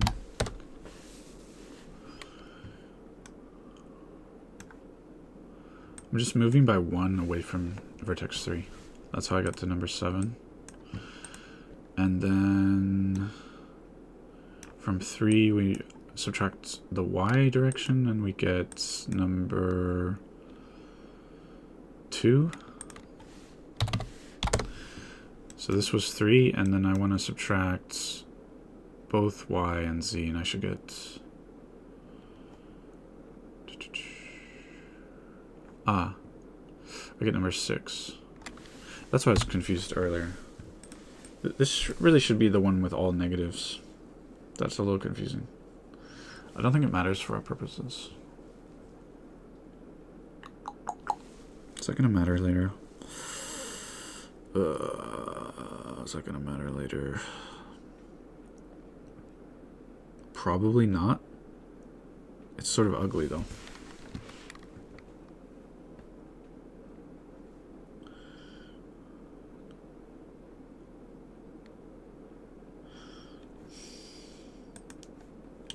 Okay, I'm just gonna switch number 6 and 7.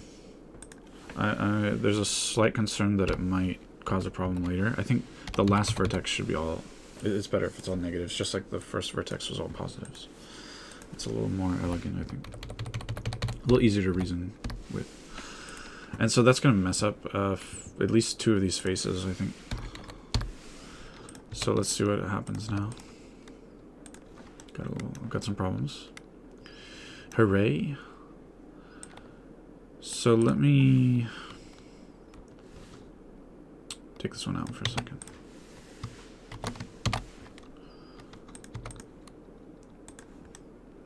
Okay, it only messed up one of the faces, and it switched 6 and 7, of course. So we just need to switch the 7 to a 6. There we go. And now this one probably, I just need to switch the 6 and 7. That's all I need to do.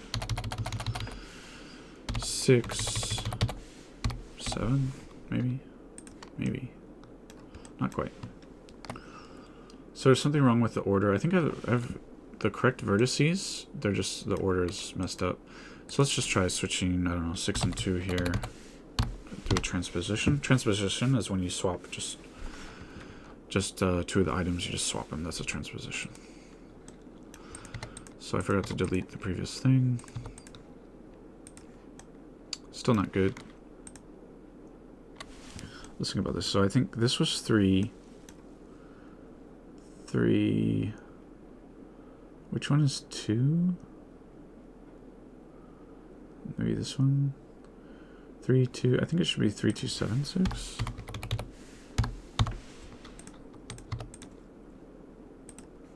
Okay, and then I just need to reverse it. You're the only guy I've seen who uses scripting in Blender. Everyone uses geometry nodes. Yeah,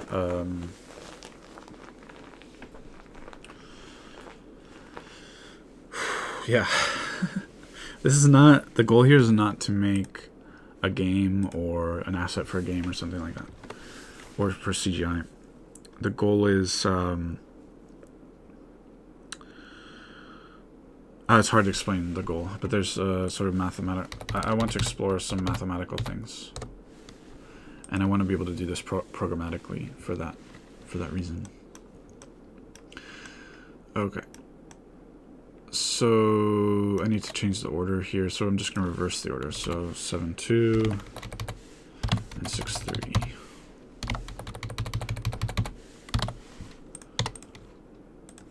All right. 2 more faces to go. Whew. So this was vertex 3. This is, I believe, vertex 2. Vertex 2. And then what's this one? This one is positive x, positive z, minus y. That will be number 1. So I said 2, 1. Okay. 2, 1. Then I'm not sure.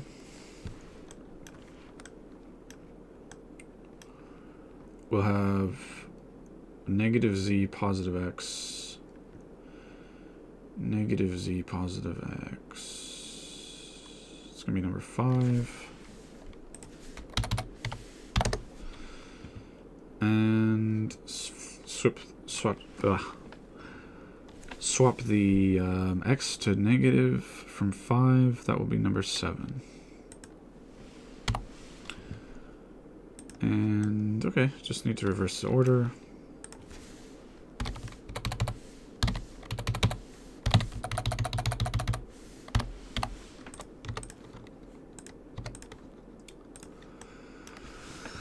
All right, you gotta go. Okay, have a good one. Thanks for hanging out. Okay, one more face. And that is going to be all the negative z values, right?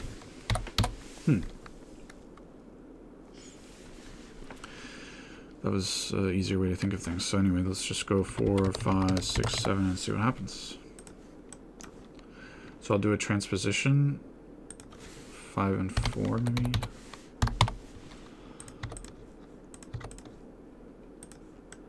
Okay, now we just need to reverse the order.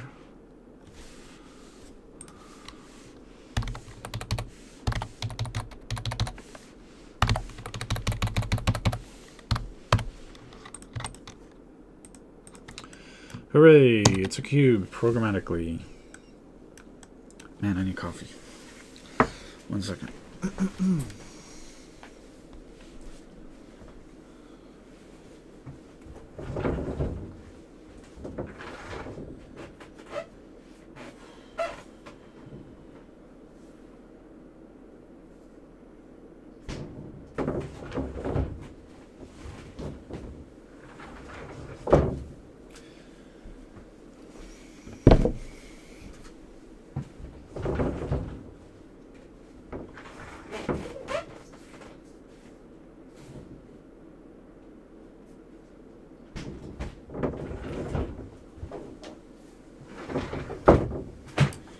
Okay, it's just coming back to me. I'm remembering now why I did this before for the second time. So this is my third time doing this cube programmatically over the last few months.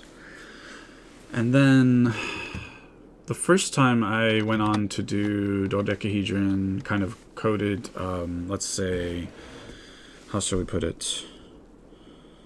Hard-coded in a rather arbitrary way, using phi and inverse phi like I've shown.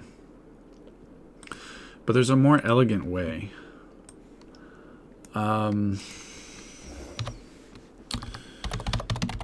Programming, I'm going to type into Google programming odd permutations.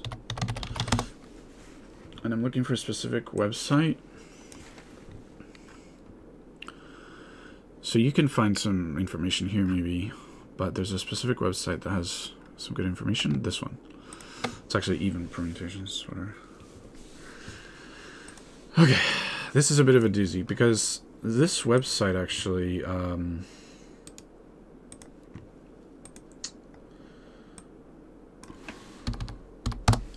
I feel like I talked about this in a previous stream, I think. Pretty sure. Was it a video I recorded? I can't remember if I recorded a video. I might not have even uploaded it.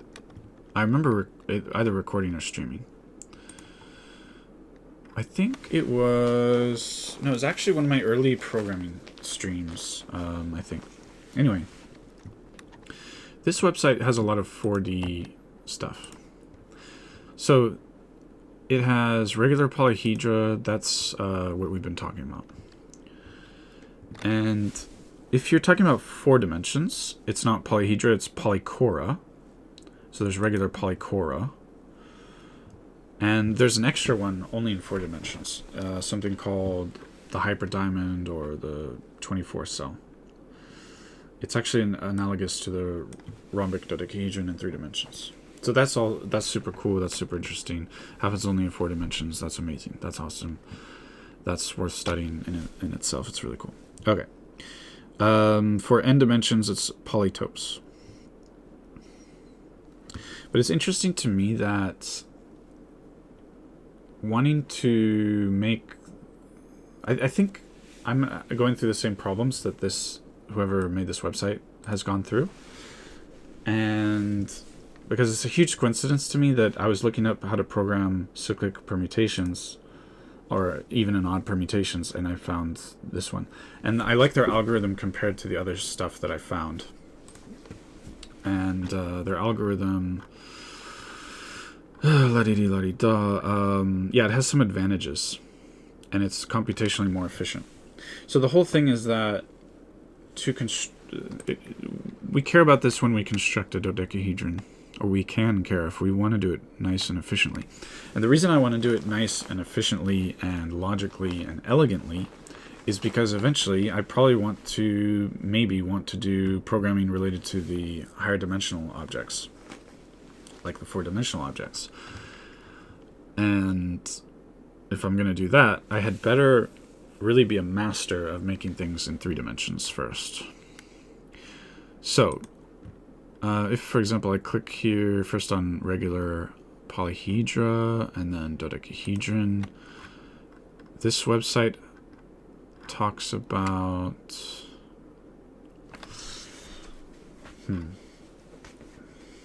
It doesn't specify it, but these are... Let's see if I can make this a lot bigger. Here's one way to make a dodecahedron. This is different. So the way I did it was starting with a cube with 1, 1, 1. This is the same thing I did, except everything's scaled up, multiplied by phi. So you have the phi squared and plus or minus 1 and all that instead. I mentioned earlier that you can do that.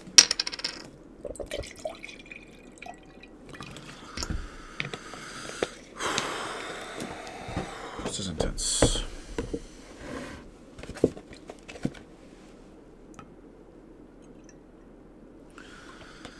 So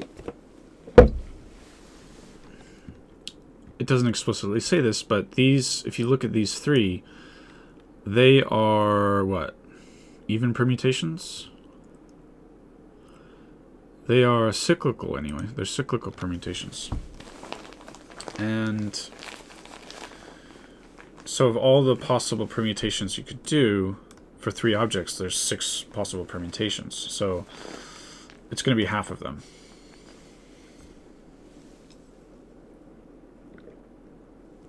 Anyway, I thought it would be nice to have some function that basically returns even permutations, a function that returns odd permutations, and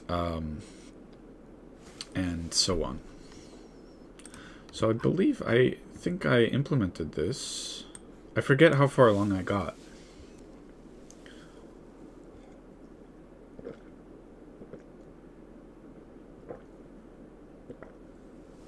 I can't remember if I fully implemented this.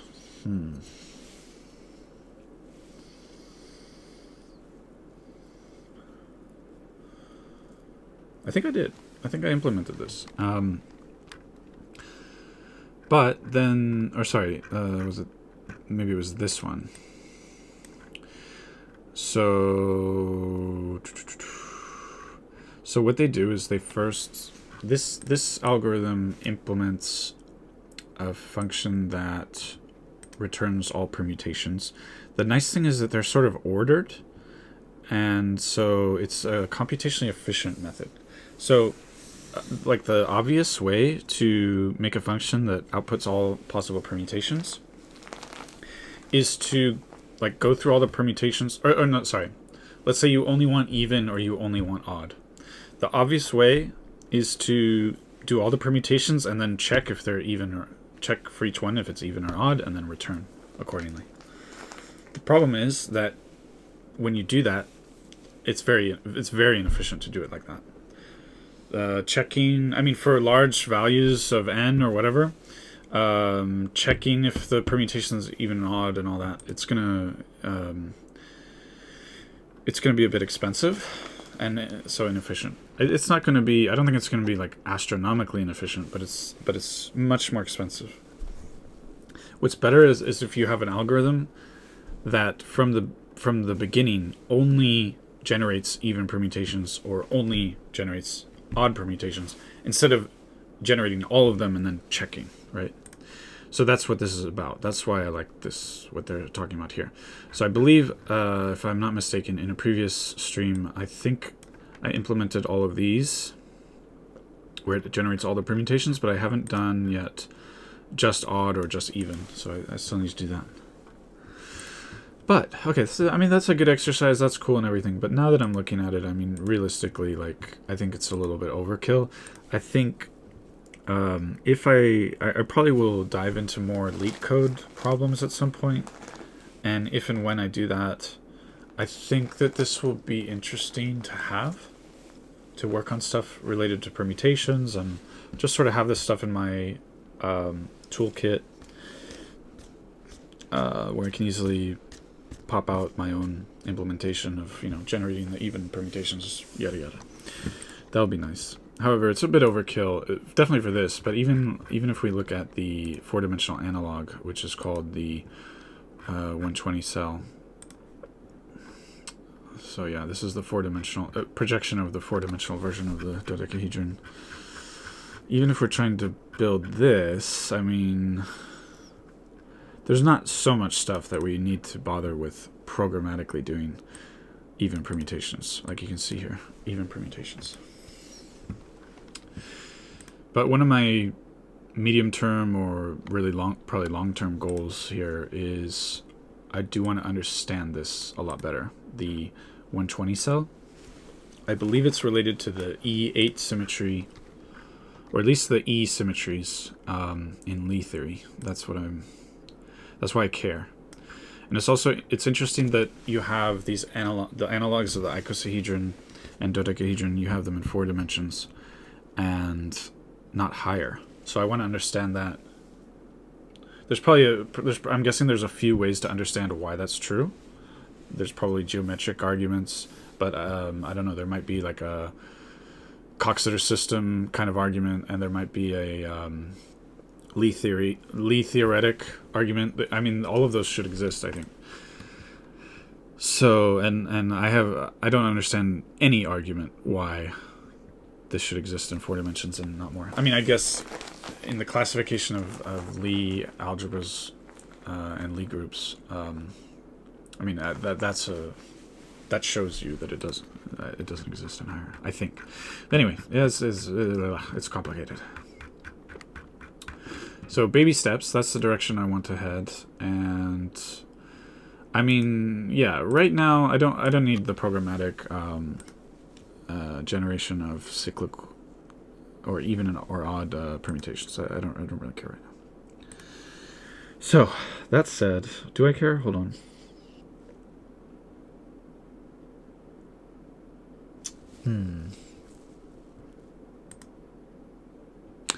I might care later, but I can, if that's the case, I'll have motivation to implement it here. Right now, let's try to level up here from the dodecahedron whatever thing from the cube to the dodecahedron. That's going to be the goal here. So what I'm going to do, I want a variable for phi. So in Python, you just write the thing, which is kind of dumb, in my opinion. I think there should be, I much prefer a language that has like some kind of var or local or, you know, float or something here to show that you're creating a new variable. But I digress. Phi equals 1.618 is going to be good enough for our purposes. And we're going to want inverse phi, which I'll write like that. And it's going to be 0.618. So just like I did earlier in the stream, I manually created the dodecahedron. We're going to do the same thing.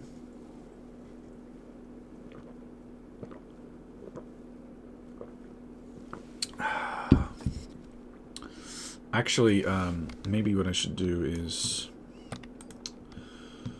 well, let's see here. I'm going to make a whole new file, I think. 1 second. So I'm not sure how to do that actually.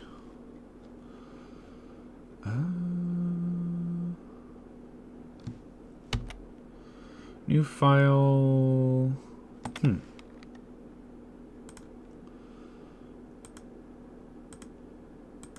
How do I make a new?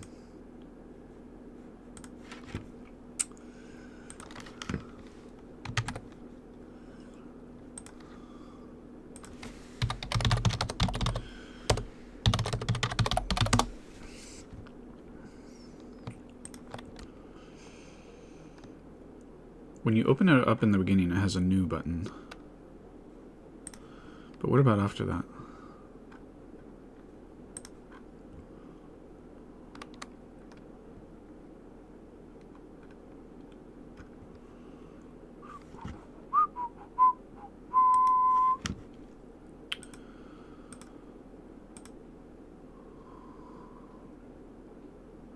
Okay, text new. What? See, like, Blender, I love Blender because it's free, open source and all that. Like, thank you so much for making it, but like, it should be file new. Why would it be text new? I've never seen that in my life. There's so many things in Blender where it's like that. Whatever. Which is very surprising. So what I'll do is I want to have this thing, and let's rename this make cube, and we'll get rid of this. Let's just double check I didn't mess anything up. Okay, good. And the other one will say make dodecahedron. Dodecahedron. Okay.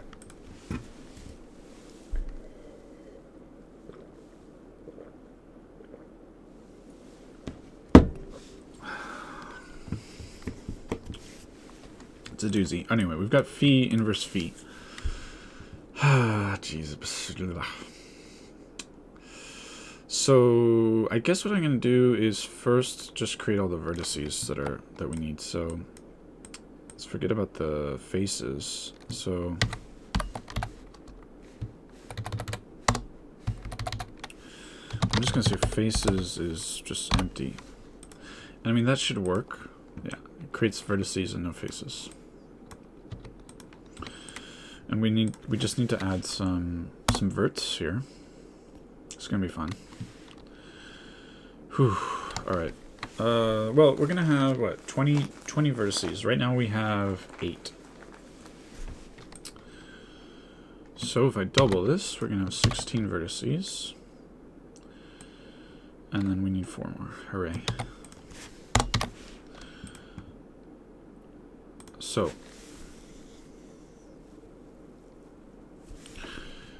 yeah, so it's gonna be. This is just a comment.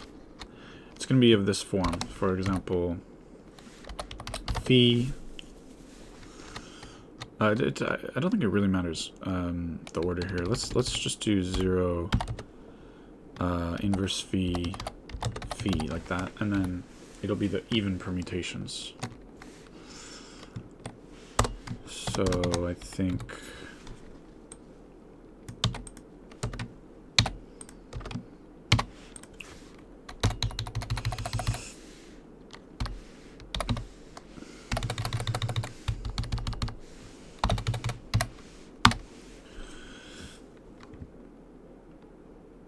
Right? Cyclic permutation with 3 elements is an even permutation, I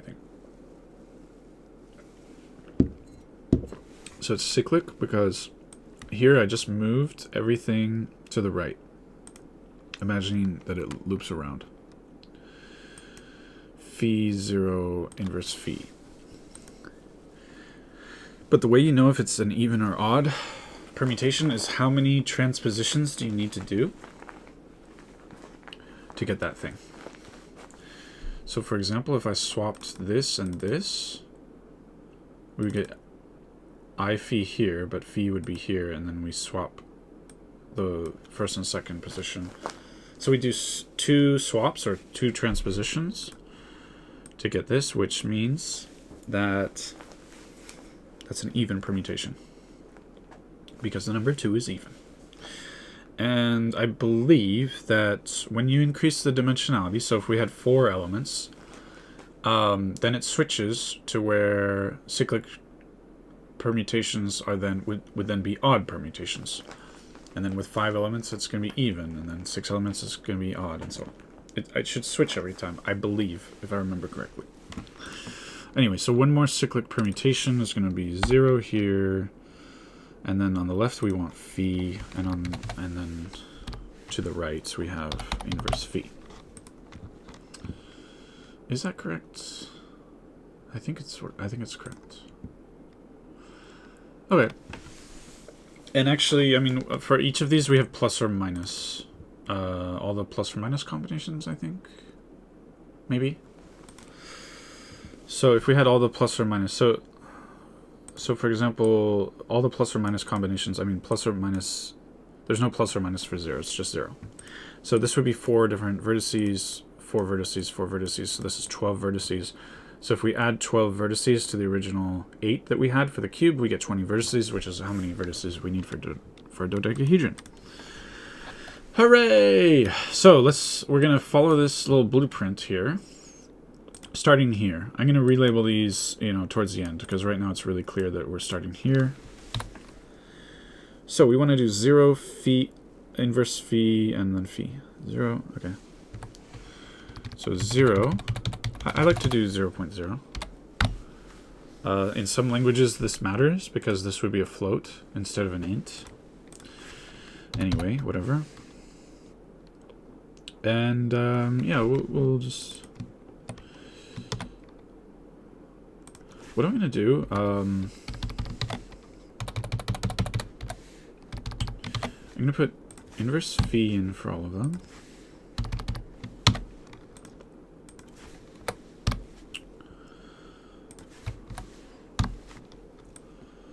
I'm going to change all of these to like this, because it's going to be easier to start with this and then to...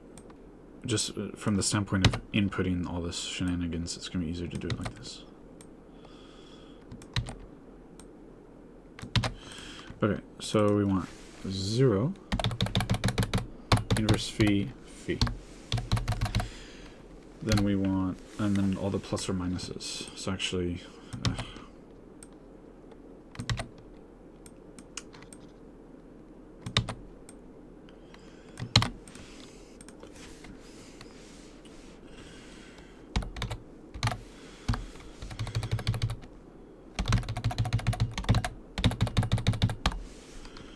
okay, and next we have phi 0 and inverse phi.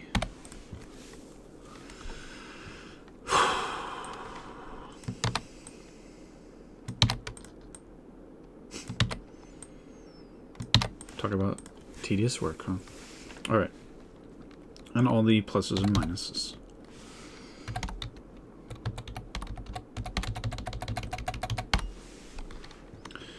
Then we have inverse phi, phi, and 0.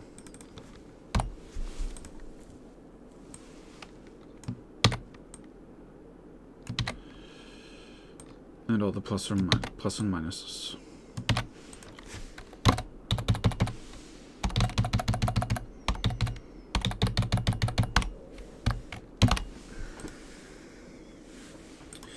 Okay, so we'll try that and see if we get what we expect, which is the vertices of a dodecahedron. I mean, it looks fine to me. Just for demonstration, because I know it's hard to see on in the live stream. I think this is going to work. If we connect, let's just make it.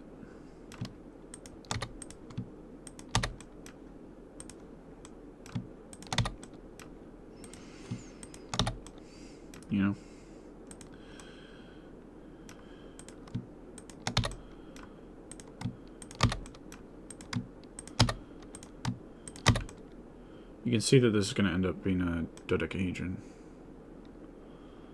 Okay? Trust me. It will. Okay. Now there's the question of the order of connecting all this shenanigans, and that's going to be a joy to implement. It's going to be top #1 thing to do in the world. It's going to be fan-freaking-tastic. It's going to be so much fun. Oh boy, I can't wait. I just can't wait to do this. Oh Lord, this is going to be fun. Oh God, yes, fun. This is going to be so much fun. I mean...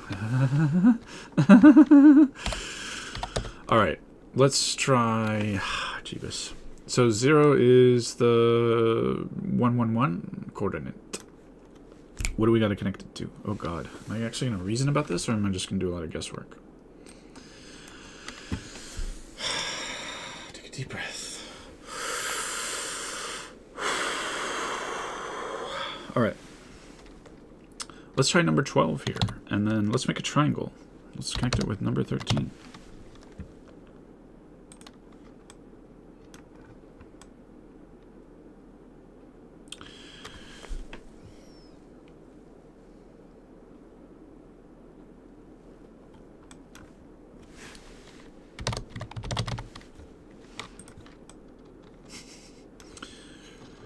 Bad guesswork.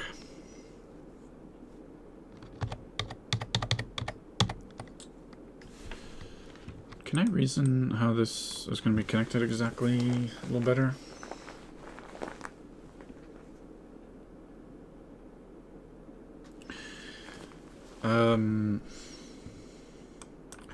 So let me choose from here first. There's going to be, we're going to choose 2 vertices from here. Every pentagon, I think, just has 2 of these vertices, maybe. So,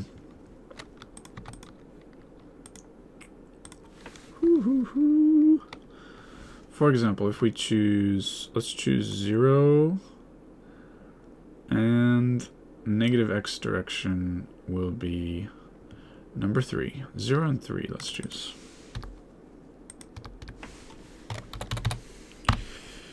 And then we want it to go up. So phi in the z direction.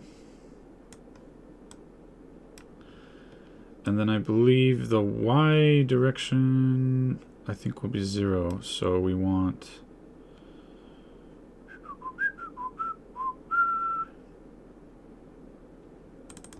y direction 0? No, x direction 0, excuse me. There's just 2 of these. It's hard to reason about. It's very hard to reason about. But I think number 8. Let's see here. Lucky number 8. Yeah, we have part of one of the pentagons. So we want these other 2 vertices that are down here, which have a z value of 0. And the y, so z value is 0, y is big. It's going to be 16 and 18.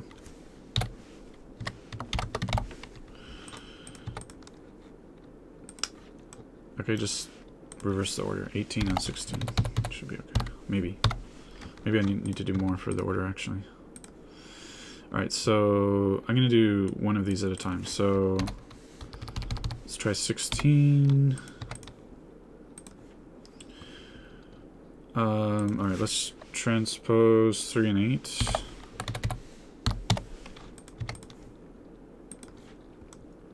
And then what happens if I add 18?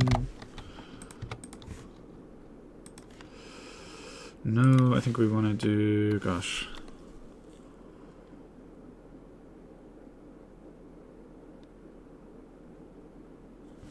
So what if I put 18 in the front? Is that gonna work? No, that's the same thing.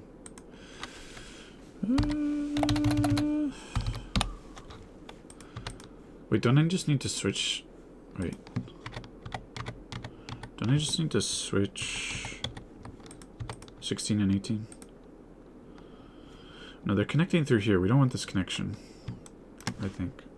But let me just try changing 16 and 18 here. I don't think that's going to work, but maybe... Okay, it worked. We just need to reverse the order. So 3 and 0 are going to transpose, and then 16 and 18. Oh god, it's a tedious process. Holy... We have one of the 12 faces. Good lord. And I already did all this work. And I lost it. Thank you, Windows, for exploding on my other computer and updating and becoming unbootable. That was fantastic. I lost the work. It was great. I mean, I could have recovered the work. I could have recovered the data, honestly. Ah, jeebus. Here we go. We gotta do 12 of these. Let's just grind through it. Let's just put on our adult pants and grind it. So actually, we can reason by reflection for the next one. We're going to want these two, which were 16 and 18. I'm actually just going to copy all this. But instead of 380, hold on.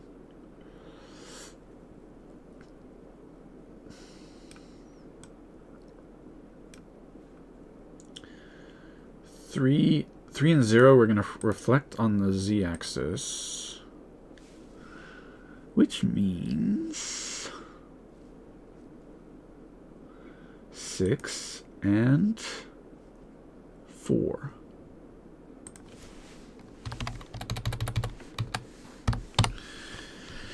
And instead of 8, which is high in the z direction, we actually want negative phi. So I think 9 maybe?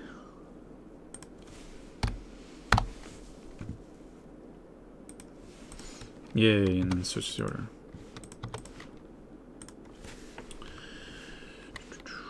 4, 6, 18, 16.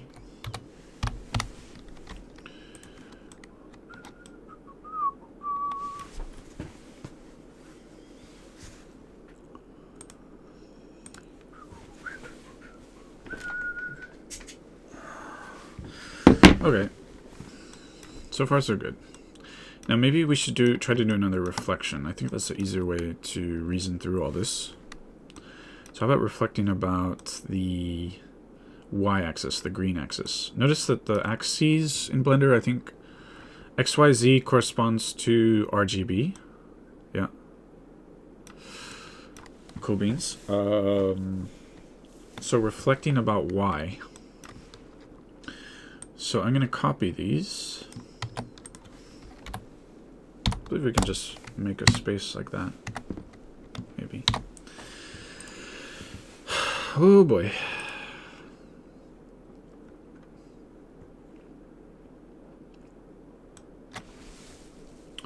So we're reflecting about the y. We'll switch the sign of all of the y's.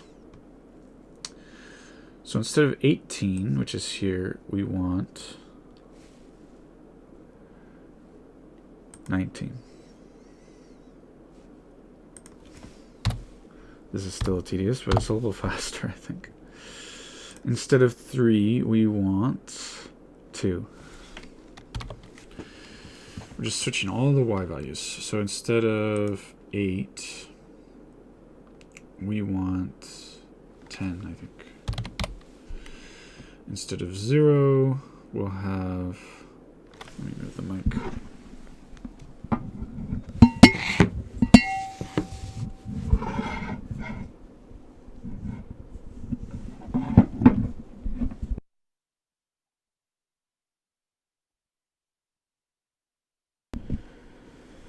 Hopefully that's going to be okay. Instead of 0, did I say 10?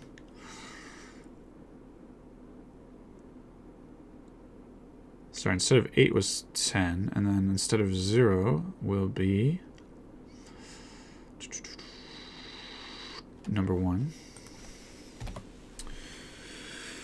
Oh, this must be amazing content. Instead of 16, we have 17. Grade A content right here. This is like watching paint dry, man. This must be horrible. All right, let's try that. Coolness. Success. All right, we want to flip this about the y-axis. So actually, I could have done more. So 18 went to 19. 18 went to 19.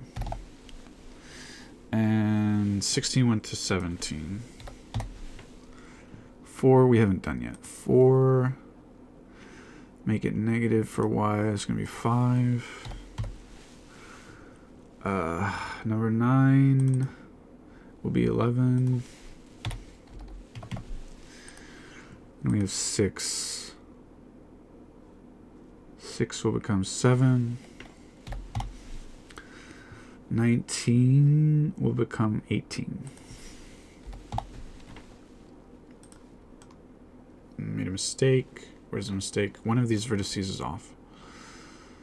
Oh, I plugged in. I put 18 instead of 19. That's fine. Okay. This needs to be flipped. The order needs to be flipped. Okay. Let's do that. The reason I care about the normals is just if I ever do something where I end up with this in a game, I will want the normals to be in the right orientation, or if I make any kind of effects ever. Okay, that one's correct now. 7, 5, 19, 17.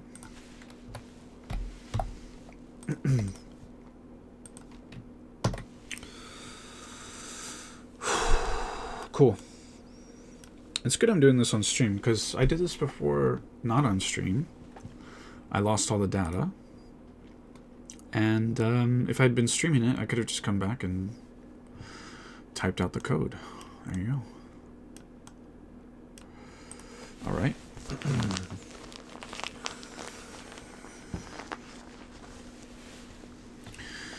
When I'm done with this, I guess I should put it either in a paste bin or GitHub or something, so or just pop it in the description. Oh, I got this tedious. I'm sorry, this is very tedious. But we've done 4 of the 12. I gotta keep on grinding. I gotta keep on going. Don't give up.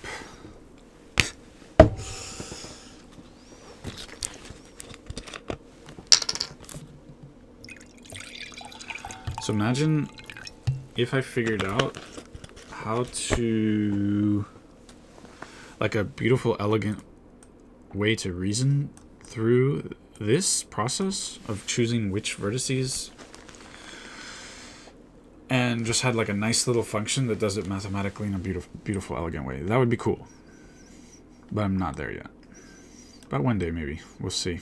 Who cares right now?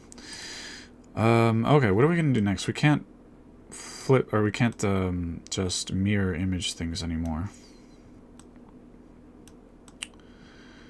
So let's take like these vertices, this vertex and this vertex. So that's gonna be, oh no, let's not do that. Let's start over here and then do these two. So this one is 1, 1, 1, and this is gonna have negative y instead. Okay.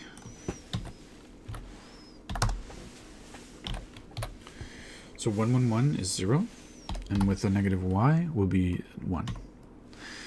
Now, I mean, I guess this will create a line between them. It's not a face, right? No, it doesn't even create the line, does it?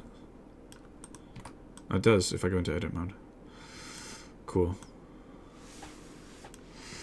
What else? Actually, we shouldn't be connecting those. We're using them, but okay. Positive phi in the z direction will be, I believe, 8 and 10.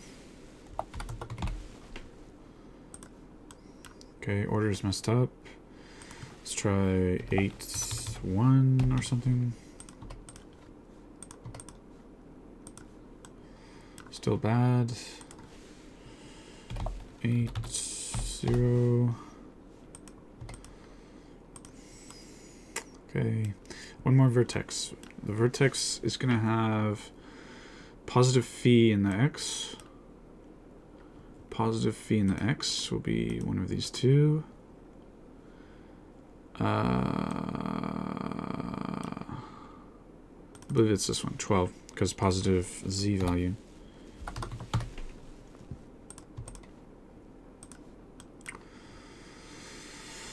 How do we do the order? The order matters. Well, I'll just start popping it in different places. You know.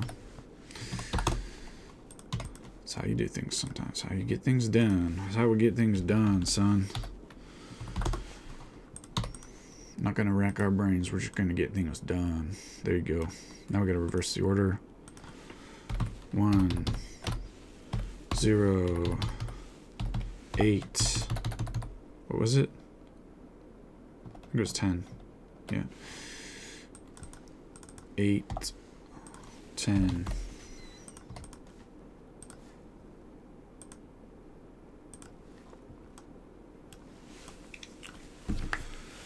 So Streamlabs says there's 3. Oh wait, is my phone's out of battery.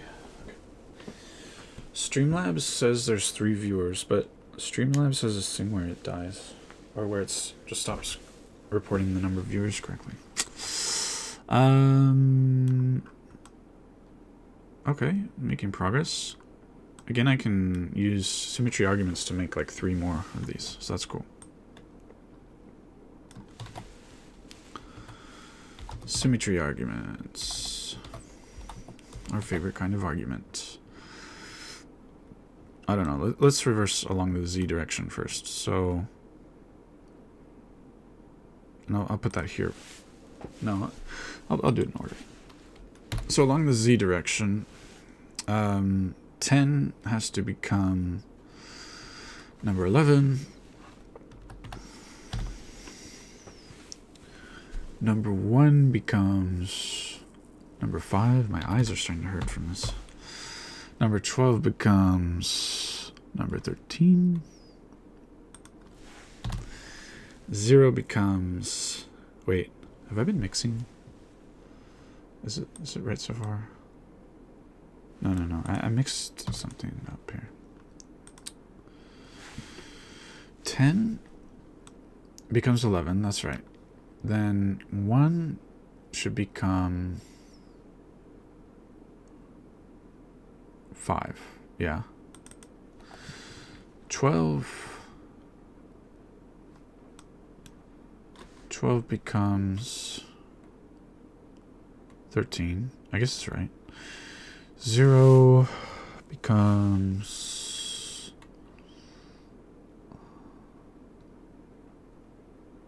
4.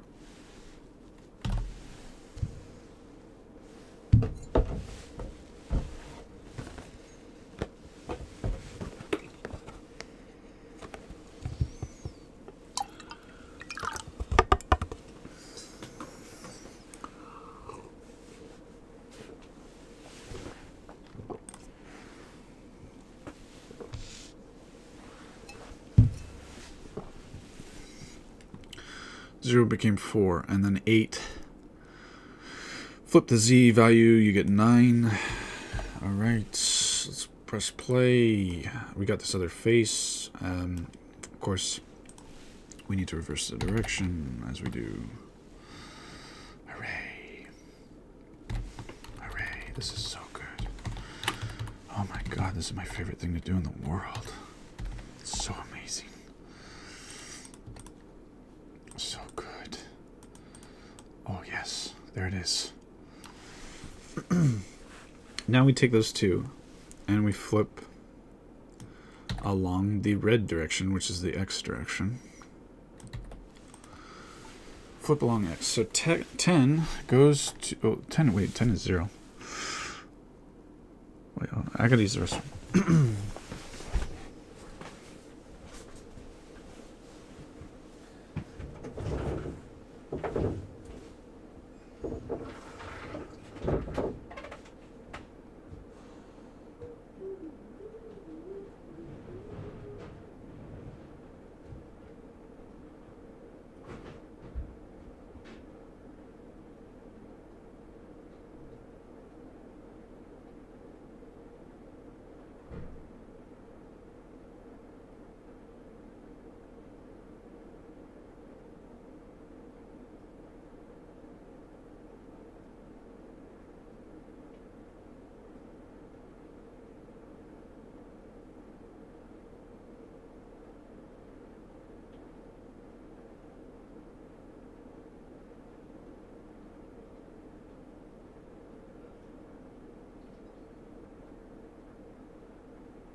this is horrible. Oh god, this is just so freaking tedious. But we're almost done. Holy bananas, this is... I'm trying not to cuss. Sorry. It's horrible. We're almost done. More horrors await in the future, but whatever. Who cares? So we are flipping about the x direction. So 10 is here. Well, how does that work? It's 0? Okay. What am I doing wrong? No, we're flipping... So, excuse me. We're flipping about the y. Wait, what? Does that make sense? Oh, 10 and 0 is up here. Okay, okay. So those ones... Yeah, those ones stay the same. Okay, okay. So 10 stays the same. Alright, fine. The number 1 is here. Flip the x direction. You get number 2. Hooray, this is fun. Yeah. Number 12. Flip the x direction. You get... Sorry. Flip the x direction and you get number 14. Hooray, this is so fun. Somebody commented. Till when will you be live? I have no idea, man. Just no idea.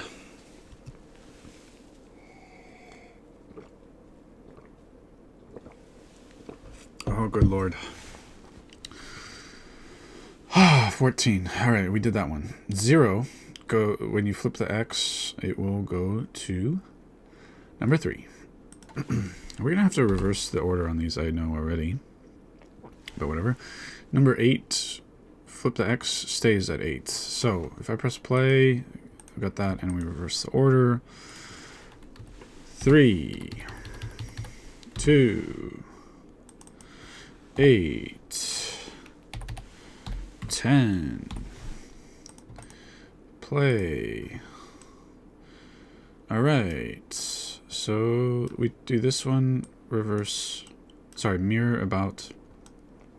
Well, we switch the sign on the x values. 9 will therefore stay at 9. 4 will switch to number 6. 13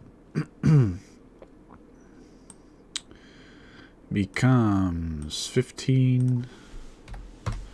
Number 5 becomes number 7. And 11 should stay the same, because 2 of them have to stay the same, and that's correct. We're gonna need, I know we're gonna switch the order. 7, 6, 11, 9.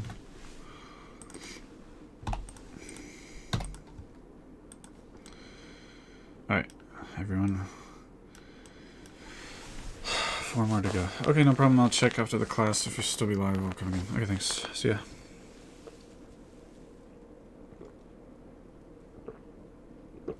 Man, this was horrible. Alright. Next one, what are we going to do? I'm looking at the gizmo. We've got... This is vertex 111. Vertex 0. So we could use that.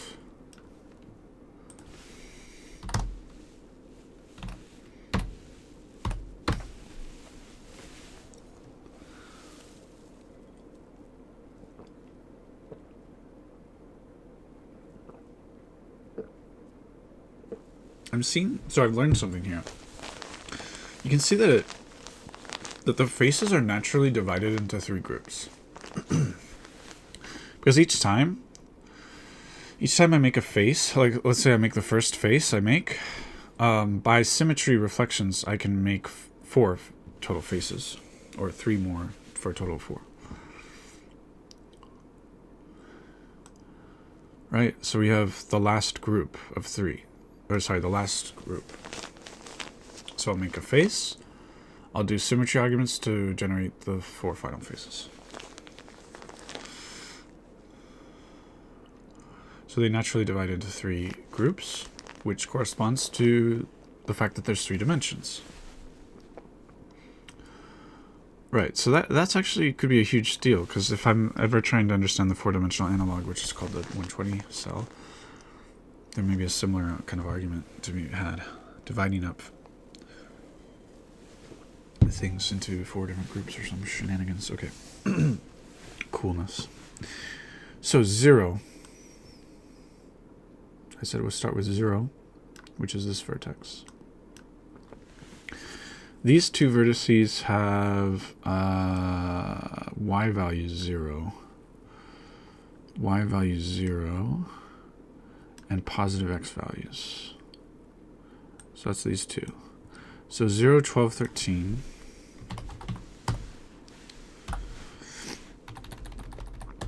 And then we need these two vertices here. It's positive y with phi. Positive y with phi is is 16 or 18. Positive y with phi. And it has a positive x value, so I'm going to say 16. And then I think I said this one down here, which is positive 1. So it has a negative in the z component, which is number 4. So let's see if these are the correct vertices. Yeah, they're the correct vertices. They're just, the order is not. The gods are not happy with the order that I came up with. So let's just start messing around. Ah, wow. Miracle. Got it. So, now, by symmetry arguments, we can get the last of them. So let's take the... Oh, I don't even remember which one it was. I think it's this one here. So I'm going to reverse the y values. So 0 goes to 1. 12 stays at 12. 13 stays at 13. 4 goes to 5. 16 goes to 17. Yep.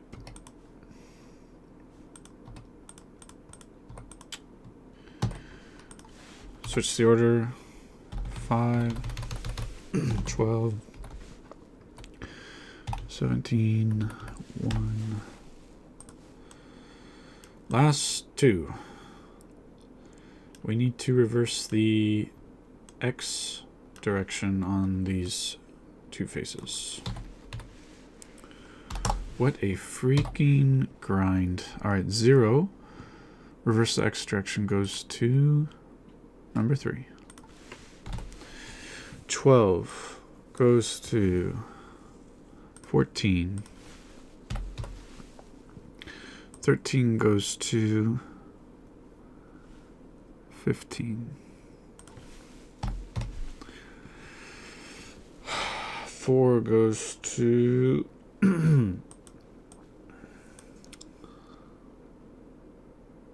6. 16 goes to 18. Probably need to reverse the order.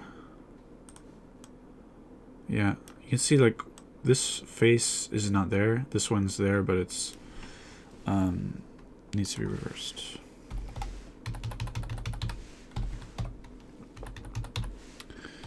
Makes sense you have to reverse after doing a reflection, because a reflection has a negative determinant as a linear transformation. Yeah.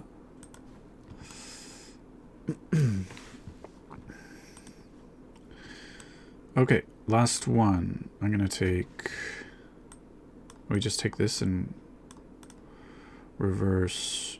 Were we reversing the x values, I think.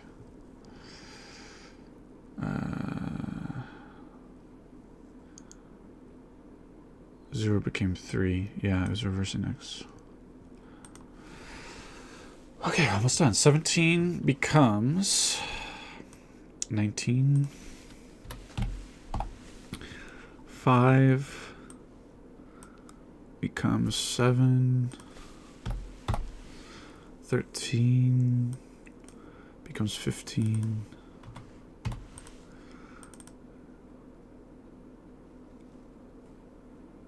think 12 became 14. And 1 will become 2.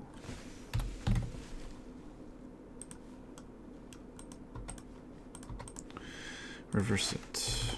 14. 7. 2. Please. Yes, for the love of everything.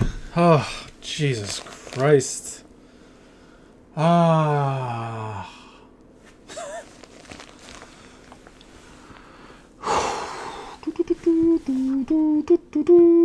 Okay, we've saved. Horrible. And it's done. So what I actually want... Okay, but let me demonstrate something I showed earlier. Or I'll try to demonstrate it. Or I didn't show it. I talked about it. I think if we connect the vertices in certain ways, there we can find a dodecahedron embedded inside. So let me think. There should be... I believe there's 2 ways to make more edges. So, for example, yeah. So going from one vertex to the opposite is something that we're not going to do. We're going to do the other stuff. So, for example, I'm going to connect these. And do I connect these as well? I guess. I'm never really done this, so... I'm not sure how this works, honestly. I don't think... These ones we don't need. Is this going to work the way I think it is?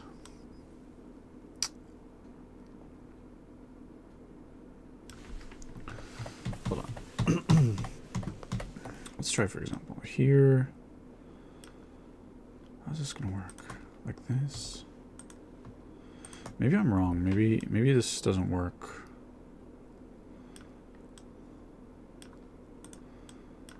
I'm trying to make an embedded dodecahedron. I think there should be doable, I think.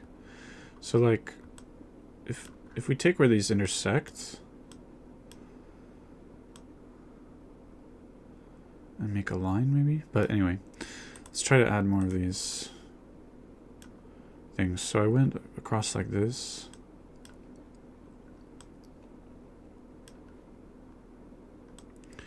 So like this one will probably go, what, across there?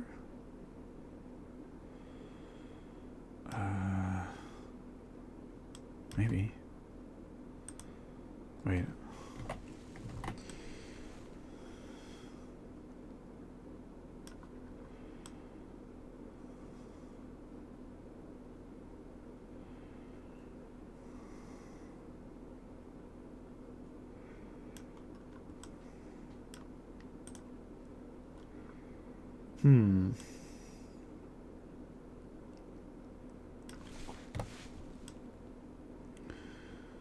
Really don't know what I'm doing here.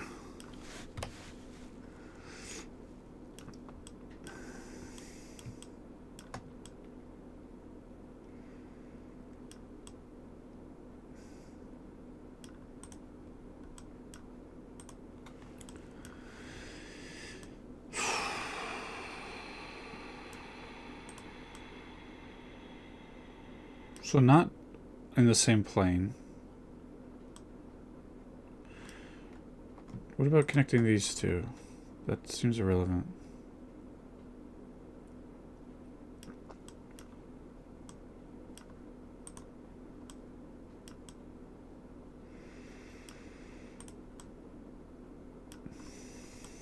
Then this should be connected like this. Here, like this, I think.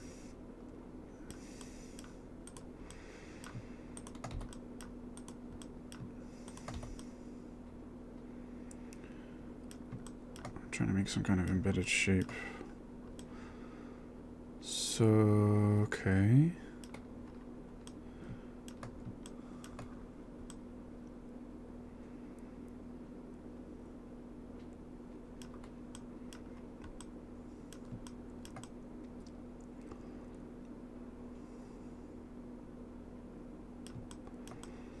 I don't know what I'm doing. Let's take this then. I think we'll connect this. And maybe this. Take this one, connect here. Here. So you can see like these are intersecting in these places here. Specific places.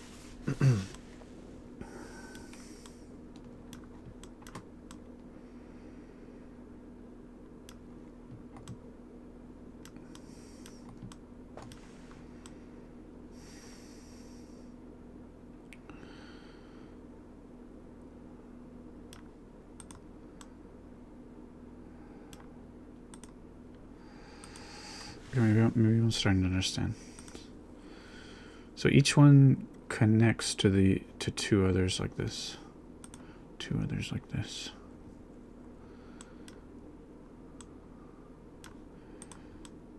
Should connect to two others like this.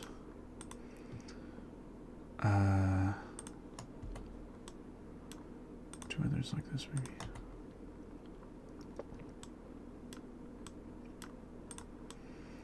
So it's connected already. Connected already.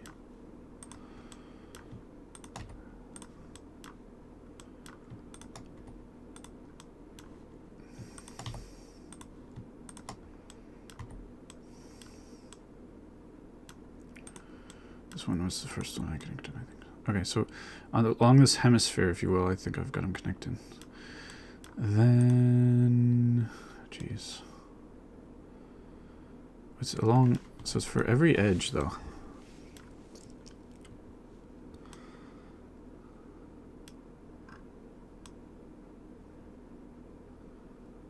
So we've got that edge, this edge, this edge, this edge is what I did. Is this really going to make a dodecahedron in the center? What am I imagining? Weird things? Don't know. Really don't know. Alright,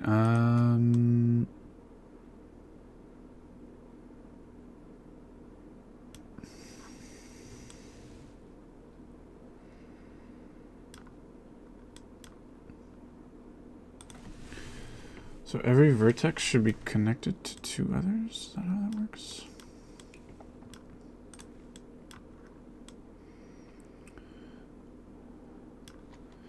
So this one, I think, should also be connected there. This one's already connected to these two. So if it's connected to 1, 2, 3, 5, so each one is connected on the outside to 3 and on the inside to 2. Okay, so 1, 2, that's connected to 5. 1, 2, 3, 4, 5. 5. 5.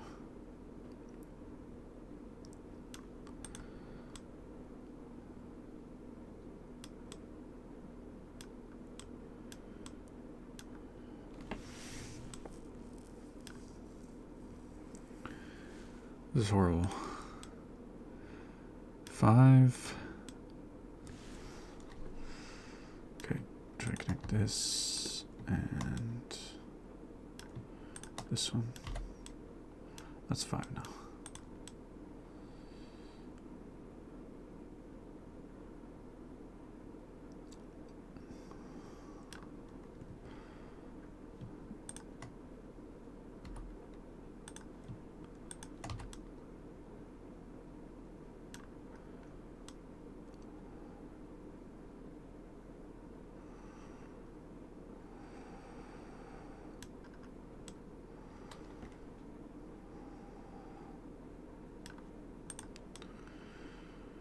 One, 2, 3, 4, 5, huh? I mean, I don't really know what I'm doing. I could just connect all the vertices in all the possible ways and then take a look at what the hell is going on. But,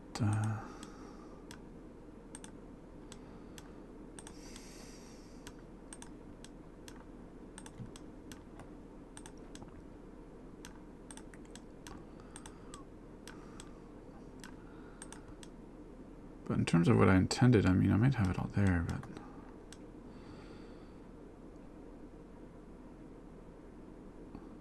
Like, there, you can see there's a point here. So... How do I create this intersection point? There's a way to extrude a vertex along an edge. But I forget.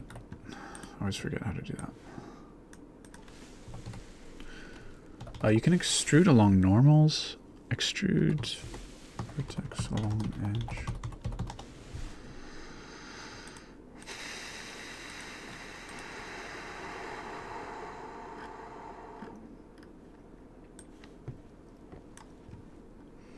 Use vertex slide. G twice. While it's hovering over an edge with the desired direction. G twice. So I'll extrude a vertex.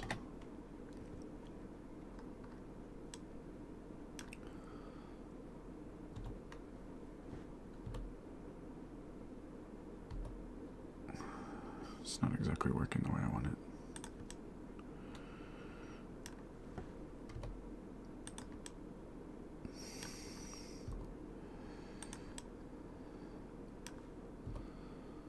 Needs to be like there. That is one of the points that we're talking about.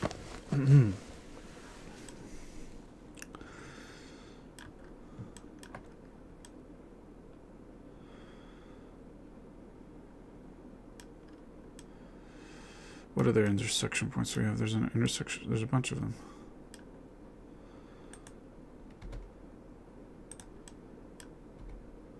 No, wrong button.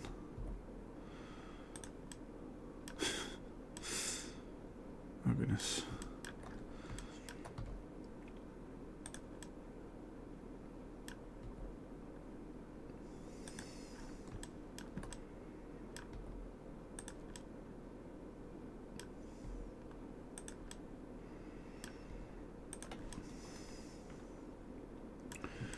So like these two vertices could try to connect. But let me just make more of these intersection points in the middle. And I feel like I see already at least a pentagon. I think what I was saying was correct about there being an embedded dodecahedron in here.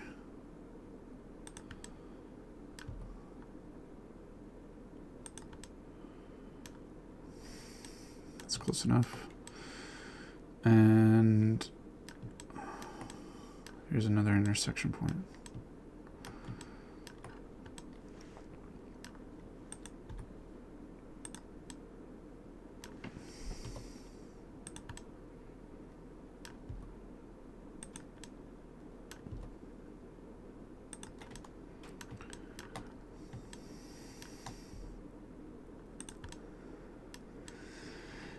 Yeah, starting to see like a pentagon here. I need this intersection point.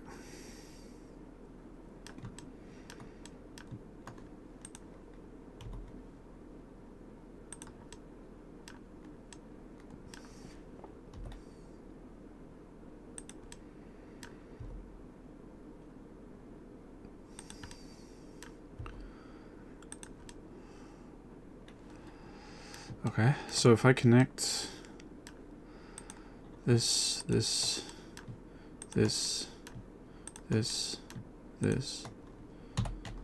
you go. There's a face. Now, you see this face is smaller than the outside faces. Now, also the angle is a little weird. I'm a little surprised by that. But, oh, okay, wait. Can I take... What's going on here? This one?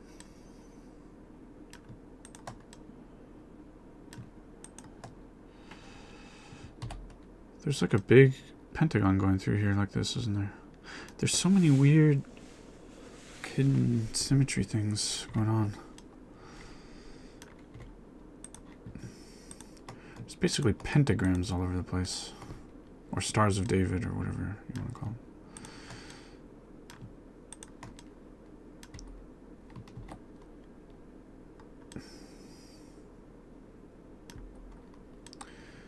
Well, it's not... Oh, because these are not connected by edges, I guess.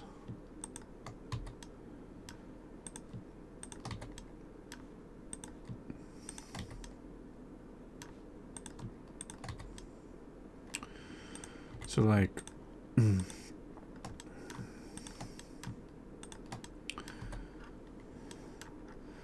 yeah, this forms a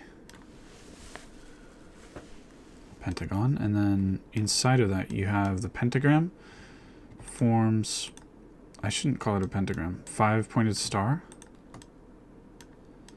Pentagram is only when it's upside down and has a lot of people get upset about it. So let's connect this vertex with this one. I think it was connected, whatever. This 5-pointed star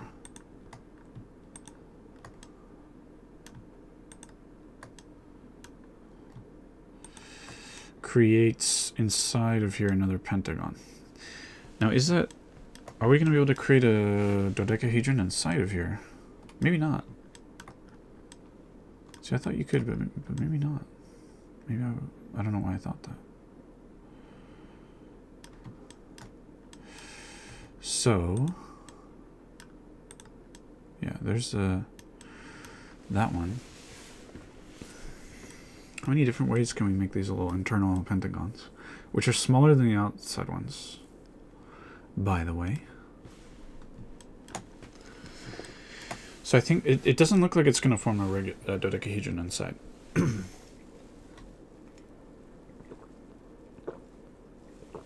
But if we were in hyperbolic space, we could do it.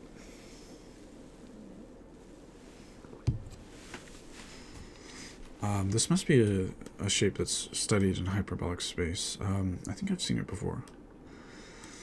Anyway. So how is it that we're creating this larger pentagon that goes inside of the dodecahedron? So, I mean, I can see it, but describing it is different. So it's here, and here, here, here, and here. So it has, yeah. It has one edge along this internal cube. And then that specifies everything else, I think. Or is there another one we could make from the same edge? There's probably another one we can make from the same edge. Is that right? Well, this kind of looks cool. Some interesting geometry going on here, huh?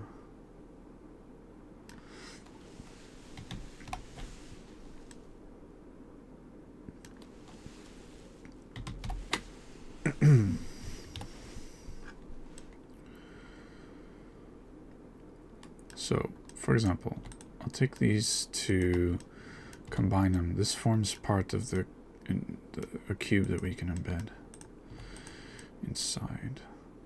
And so, but it's also going to form, how can I make the pentagon through here?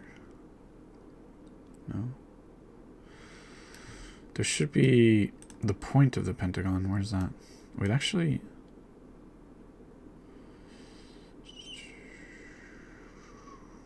we just kind of look through it down there, I think. That's going to be the thing. Okay.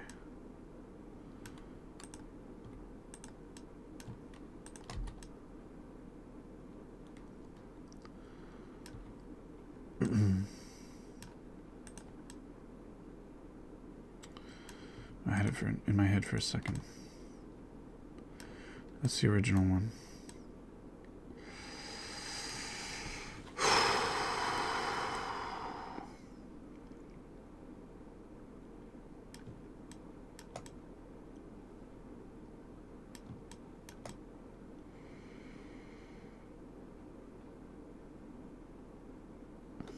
But I think making all the 5-point stars might be a good step.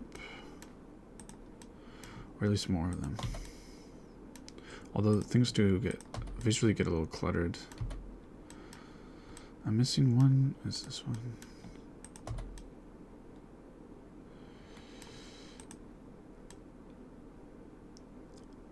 Okay. Yeah, it gets visually quite cluttered.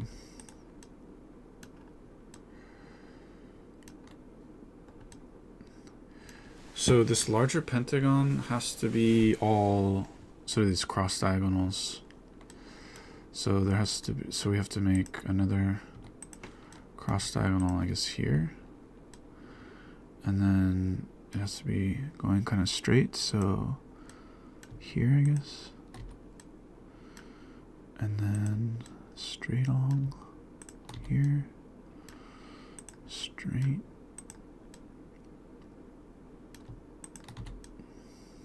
You just kind of wrap it around, I guess.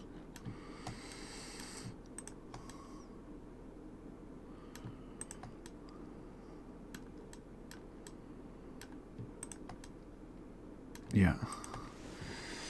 There's another one of these internal pentagons. And we could... Oh gosh, it's getting so complicated. Hey, Milk and Cookies, how's it going? So using intersection points, we could make another internal... Oh, we have this vertex, okay. We have that vertex.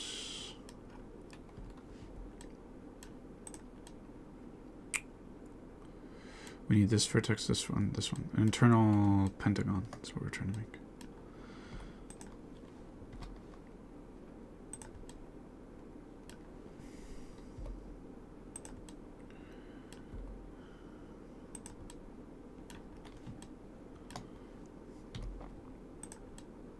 Okay, there's one. Your last live was like 6 hours? Yeah, I'm fine.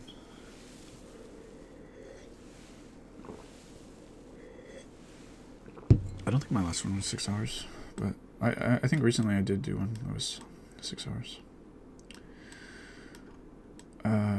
Okay, so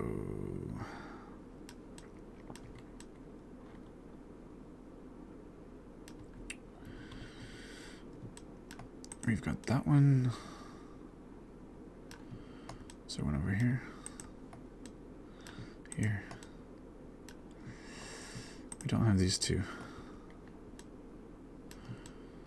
Man, this would be probably better in VR, so I could actually use depth perception.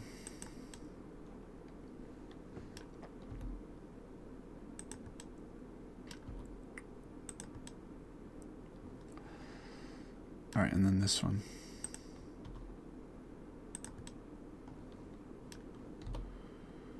I lost it. Okay.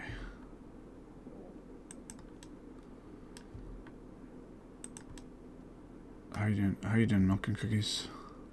I am pretty tired, actually, but I'm not tired in the sense of needing more sleep. I slept plenty. I'm just fatigued because I've been doing like this kind of work for the last 3 hours. Oh, it's intense. All right, so we have this sort of internal pentagon we can make right there.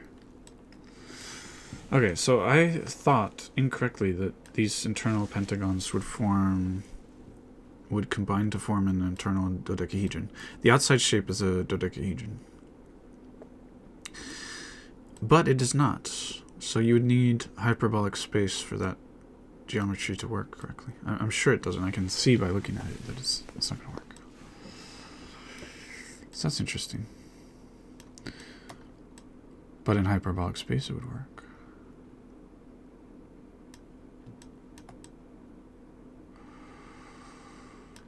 So we've got that one. And what else have we got? This one. Wait a second. Yeah, it's weird. It's weird because, well, they're connected obviously, but wait, what kind of?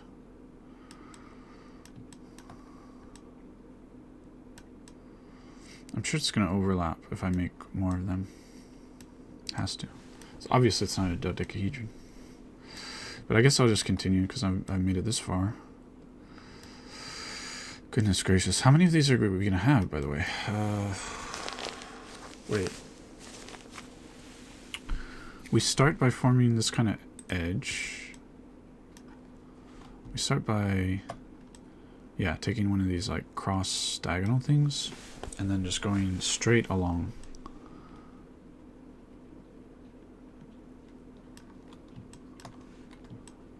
So but I actually don't know how many we're gonna have. Like this. One thing that's kind of interesting, this gives us, because normally if you imagine an ant crawling along the surface, I feel like when the ant hits a point, a corner, a vertex, I think that the point is non-differentiable and means that it might not be entirely clear, entirely defined which way the ant would continue on. Like if it's easier if you go over an edge, I think. But I'm not sure. I could be wrong about that. I think that's like a finite, or sorry, discrete differential geometry question. So, but whatever.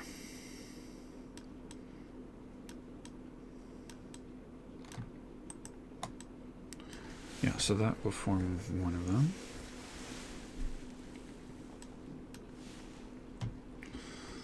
And did I do this one already? I think yeah, it already exists. We can do silly stuff like this. Woo! We're not doing that.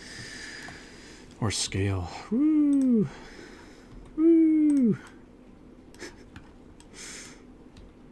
No. Oh, that looks interesting. It looks cool.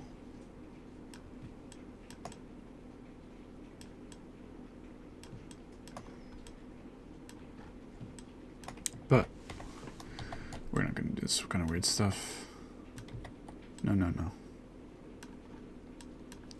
What we can do is this as well.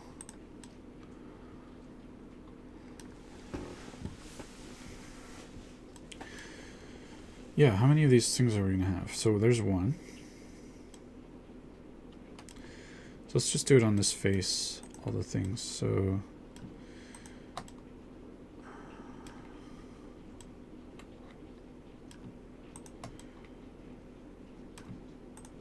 here's the other one.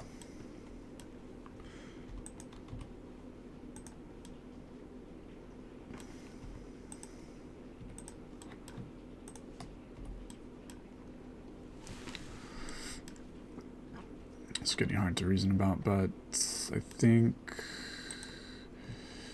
here maybe. I'm really not too sure if I'm going the right way. But if we make mistakes, it will become obvious later, I think. So let's suppose this one, and then it goes along here, here. Is this right? Here? Here?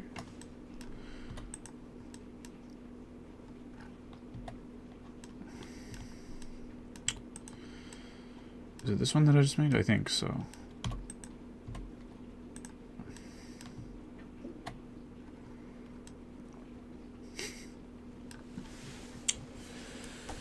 Two minutes left. Okay.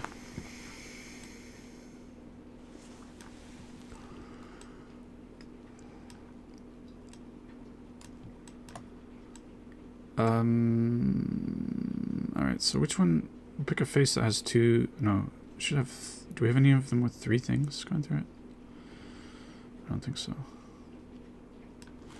Can we reason about how many there will be? Some logical way. I can't think of how. Just make another one. Going through there, and then I guess it goes this way.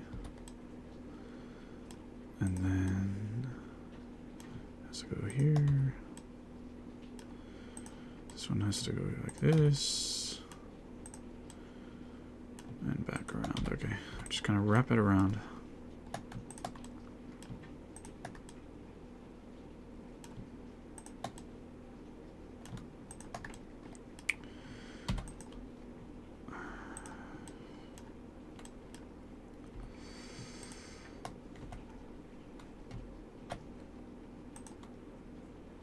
Is that the one? Maybe. So I'm extruding and then scaling.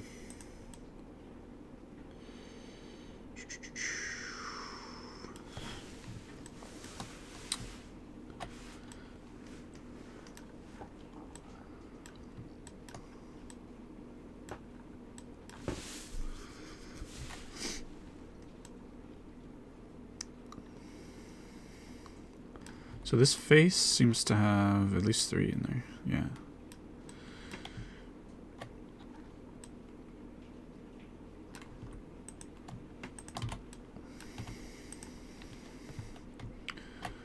So this one's not been done yet. So yeah, I'll connect through like this. Around down here. Here. And I guess through here. Wait, that doesn't look straight. Wait. Well, okay. From this plane, I guess it's straight.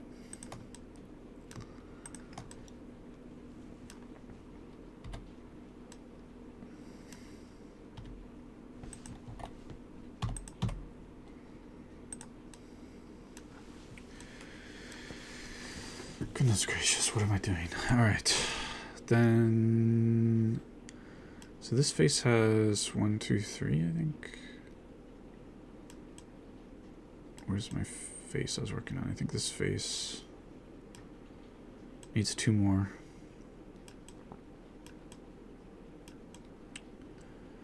This face has a lot of stuff going on.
Good lord, what is this?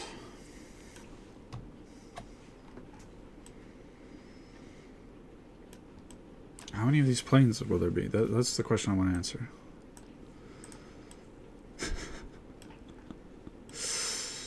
Okay, wait. Yeah, so we can see this internal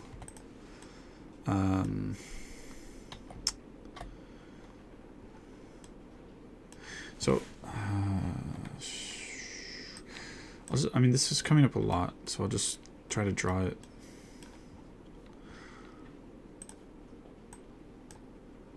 We have all these pentagons everywhere. And basically, when you connect the internal edges,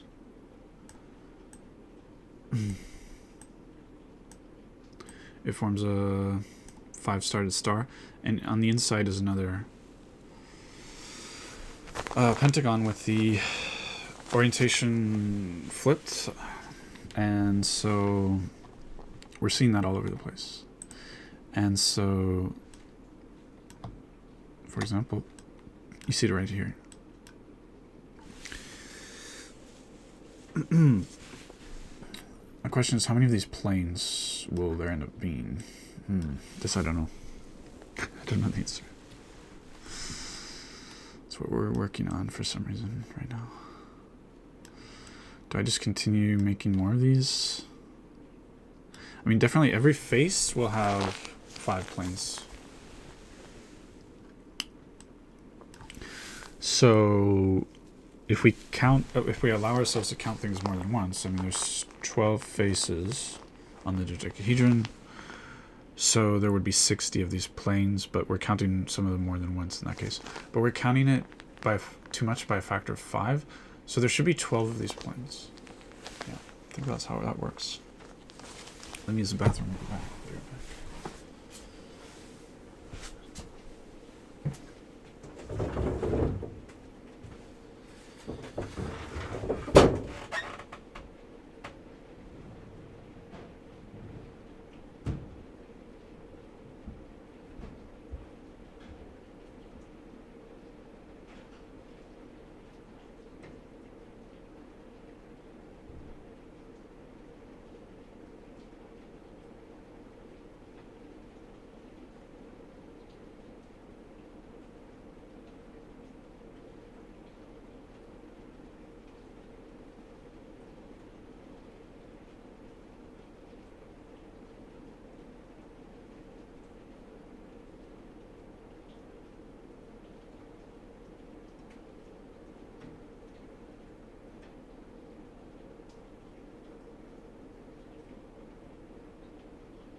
So I'm gonna repeat what I said.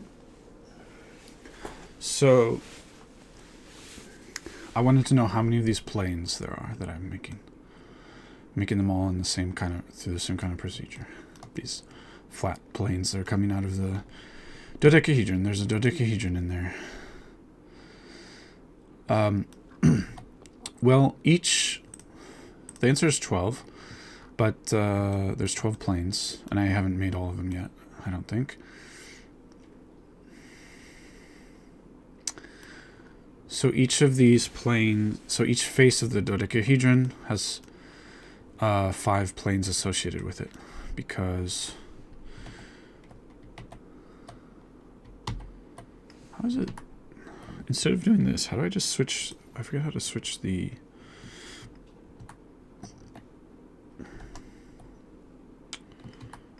No. I forget how to just switch from one app to the next. Google is your friend, huh?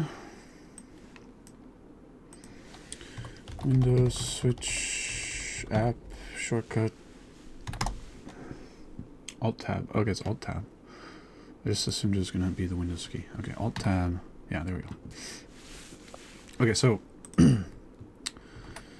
each face, each pentagon has this like internal pentagon if you connect all the edges. And that's what you see here. This is one of those internal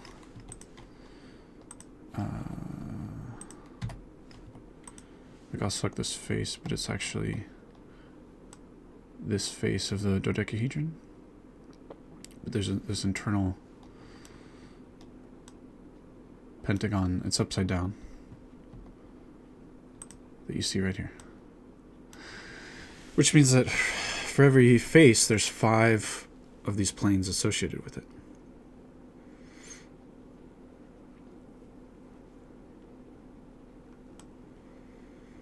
So if we allow ourselves to count all of these planes, but we allow ourselves to count the planes more than once, which is stupid, but we're going to rectify that later. Well, we have 12 faces of the dodecahedron, and each of them has 5 planes associated with it, so we count 60. But we've allowed ourselves to count each plane more than once. By what factor is the question. And then we see, well, each of these planes, I build them by a process that involves 5 edges. So for example, this edge, this edge, this edge, this edge, and this edge. That's how I'm building these planes. So what it means is that each plane is associated with 5 of these internal edge things. Which means we're overcounting by a factor of 5, which means at the end, well, we got 60, then we divide by 5. At the end, we get back to 12. So there's 12 of these planes. Hey, welcome back. So, how many planes do I have so far? Not 12. One of these, wait, why is there... this internal, this one here, wait. This internal one is different. I want to get rid of that one. Wait, what?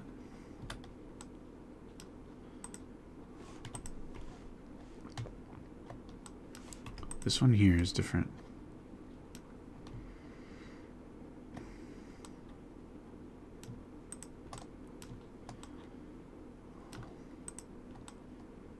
Oh wait, no it's not. It's perfectly legitimate. Wait a second. What's with this other one that's parallel?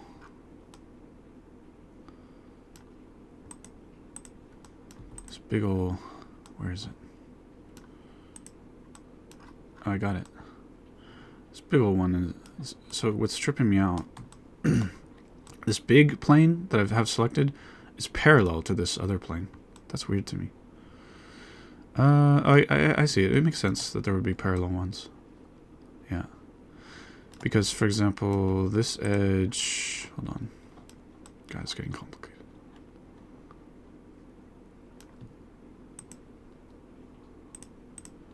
These edges are parallel with, like, this edge, for example. Yeah, it does have these parallel edges.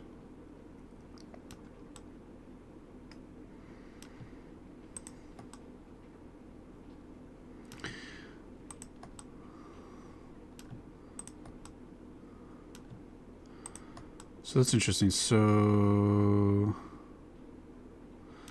I found out earlier that we can group the faces of the dodecahedron into 3 groups of 4. And now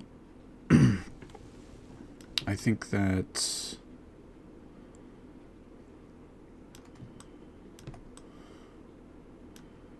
these planes, we're going to have 12 of them. Each one is parallel to another, so we're going to have 6 planes, or 6 pairs of parallel planes. I got a little carried away. Inside here is a dodecahedron. Remember, dodecahedron looks like that. There's a equivalent sized dodecahedron in here. But I'm sort of studying, like, all the sort of embedded symmetries are of interest to me. And so, for example, let's switch to this one now. So, for example, if we can, we can take these vertices here, connect them, and then these vertices here, you can connect those. So there are these internal pentagons, is what I'm getting at. And yeah, so I've figured out, I wanted to know how many there would be. So I did the math on that. I figured out I'm pretty sure there's 12 of these internal pentagons. And there should be 6 pairs of them.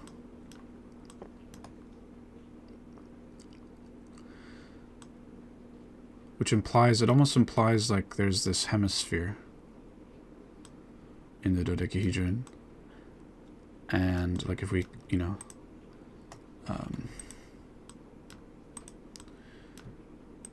if we consider these 2 parallel planes, I said there were these 6. Sorry, I said there's not 3 pairs. There's 6 pairs.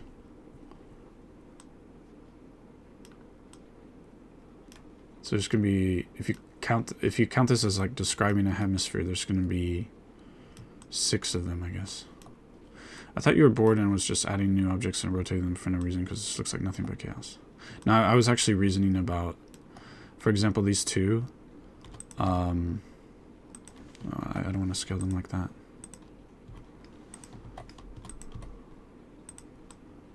These are 2 examples of these planes, yeah? So I was just trying to find all the planes. Well, I didn't necessarily want to find all of them. I really wanted to know how many there are, first of all. And then it surprised me, or I wasn't expecting to notice that 2 of them were parallel to each other. And that surprised me. I thought it was a mistake. Then I looked and realized, okay, no, it makes sense. So yeah, it's kind of cool. I mean, there's a lot of like sort of kind of hidden symmetries and weird things going on with the dodecahedron. And anything you find with the dodecahedron, there must be something analogous with the icosahedron too. Which, well, I haven't really studied the icosahedron very much. I kind of want to focus on one thing at a time. At least from low distance, now it looks like something. Yeah. So what I want also is kind of a recipe. So, okay, so I get it. So when we choosing this pair of planes is analogous to choosing opposite faces, right? In the sense that choosing any face implies is identical to choosing the opposite face, basically.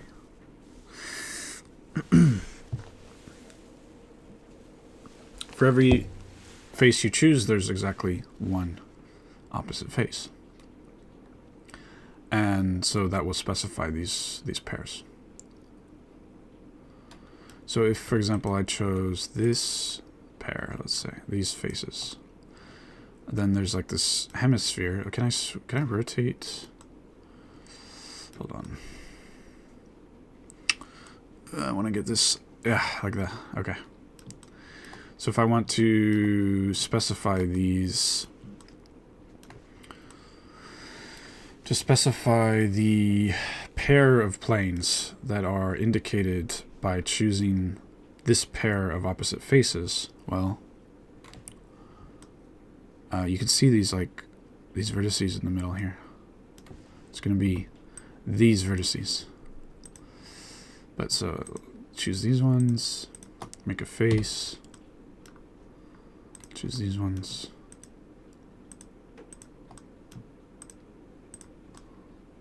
Make a face.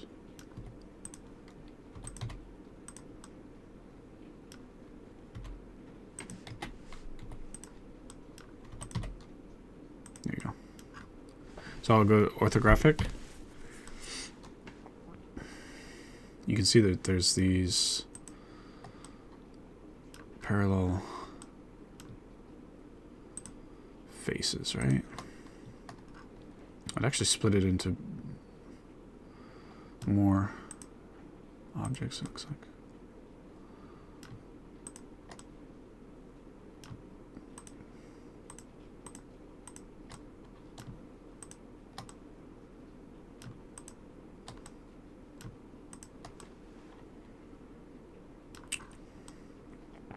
Yep. Parallel faces. Cool.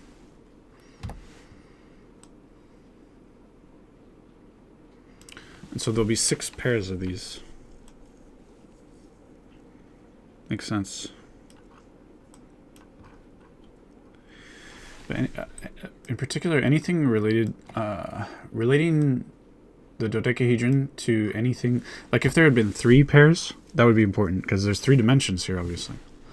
So if I can relate anything to the number 3, is potentially interesting already. But yeah, 6 pairs. 6 pairs.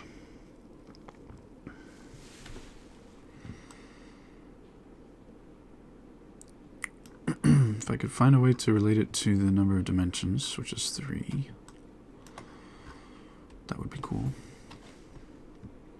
But I mean, what we're talking about here is again identical to just choosing a pair of opposite faces. So there's gonna be 6 ways you can do that.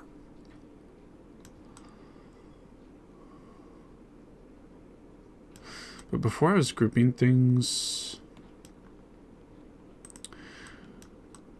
differently. So if I choose a face, I found earlier that by reflection we can generate these other faces. The other, well, I should say by one single reflection. If we were doing compositions of more than one reflection, then we could generate any of these faces. And actually, I mean, let me think. Yeah.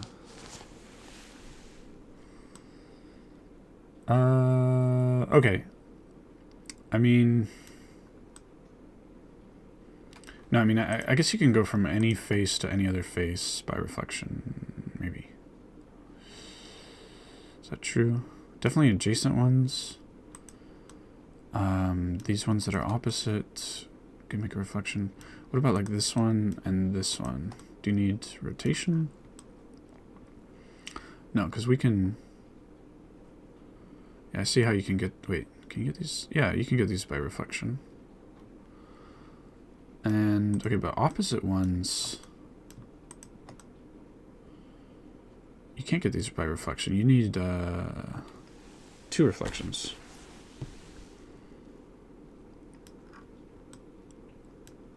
Because when you reflect one, but it's flipped upside down, so then you have to flip it upside, flip it again. But all the others, and so reflections are super important because we study different kinds of transformations. Often we're studying linear transformations, and so like a very common one, of course, is rotation. But rotation, actually, you can get a rotation through a composition of reflections. So typically, I think maybe always, you can get a rotation from 2 reflections. Yeah. So in a sense, reflections are more fundamental than rotations. So because you can build a reflection you can build a rotation from reflections. Yeah, I think rotations are the most fundamental. Sort of linear transformation. So from one of these to the other, you can do it by 2 reflections. But for example, from here to here, you can do from a reflection about this plane here. Oh, wait, hold on. Yeah, it's gonna work.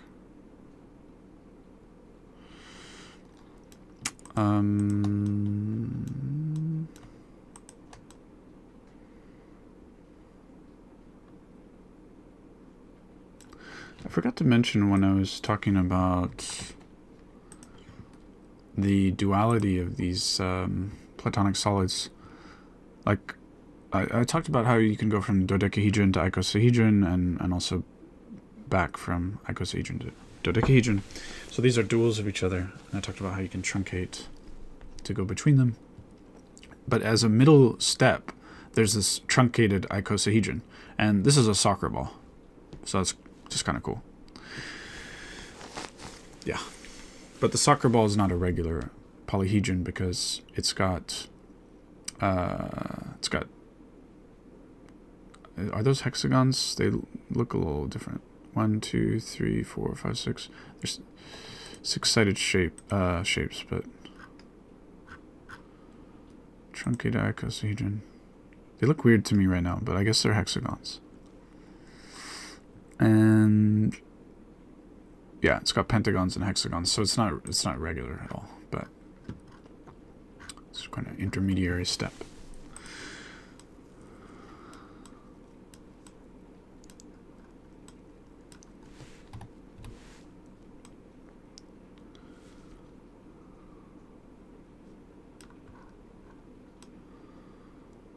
And so I think we have 20 vertices.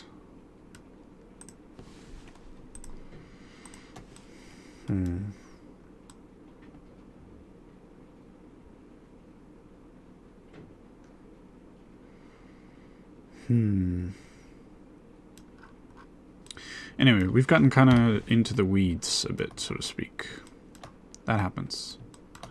But I've learned a bit from doing that. But now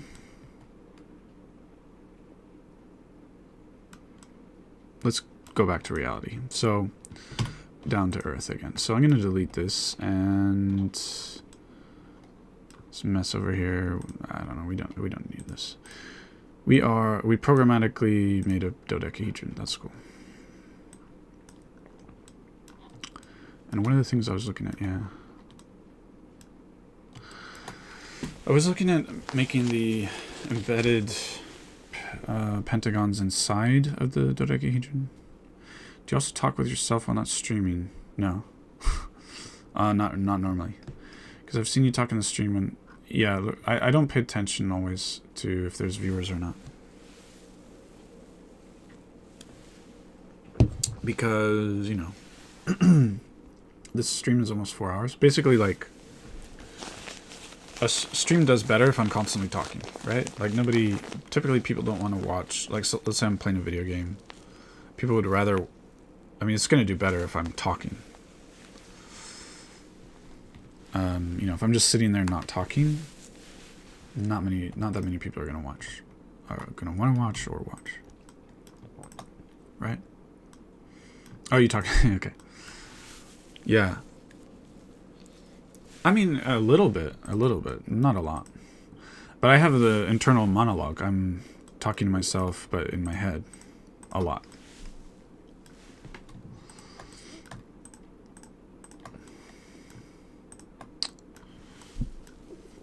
I'd really like to find a way to relate this to more to the number 3, or I should say like threefold symmetries. But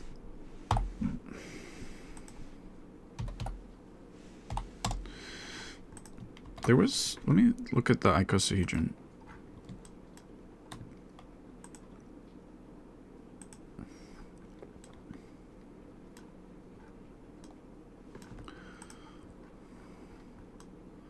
I thought there was a way that this relates to some kind of threefold symmetry.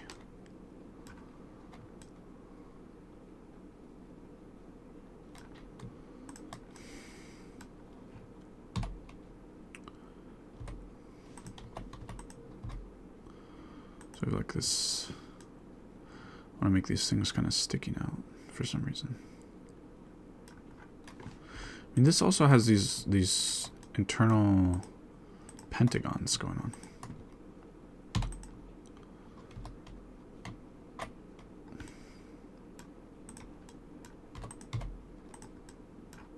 Right?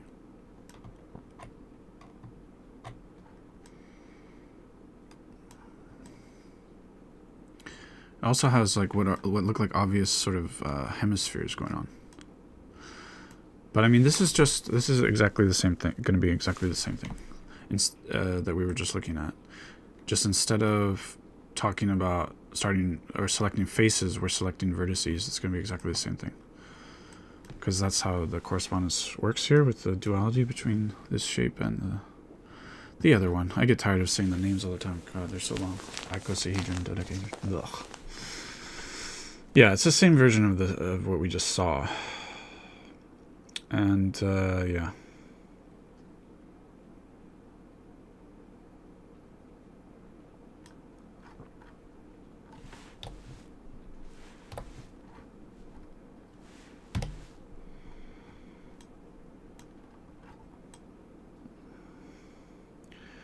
It's a weird thing where it always looks like a little skewed, right? Like, there's like this parallelogram going to the left here, right?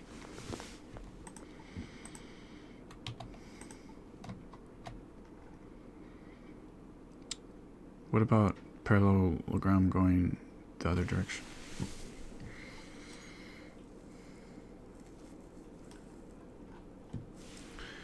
Like if I just make, or let's say, what if I take all this and rotate it by 180 along the z-axis? 180. Yeah, that's the other parallelogram.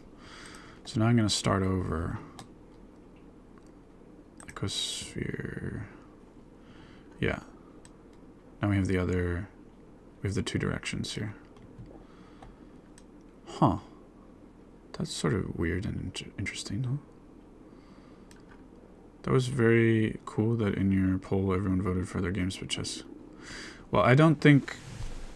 I don't agree with you that chess gets more views. Hold on, let me pull it up. 1 second.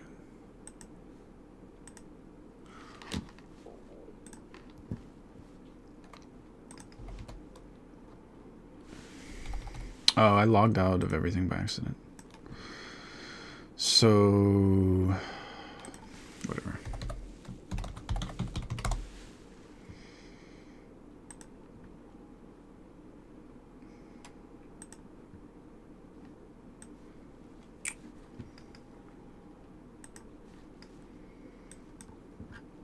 because I mean the Diablo.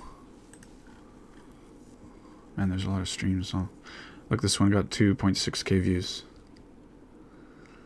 and like this was only an hour. It got 400 views. This one's 1.4k views. So that's just been your experience when you've been watching. But I mean, this one was an hour and it's only 61 views. This one was good, but well, it's almost 7 hours long. So no, so yeah, chess is not getting more views so far.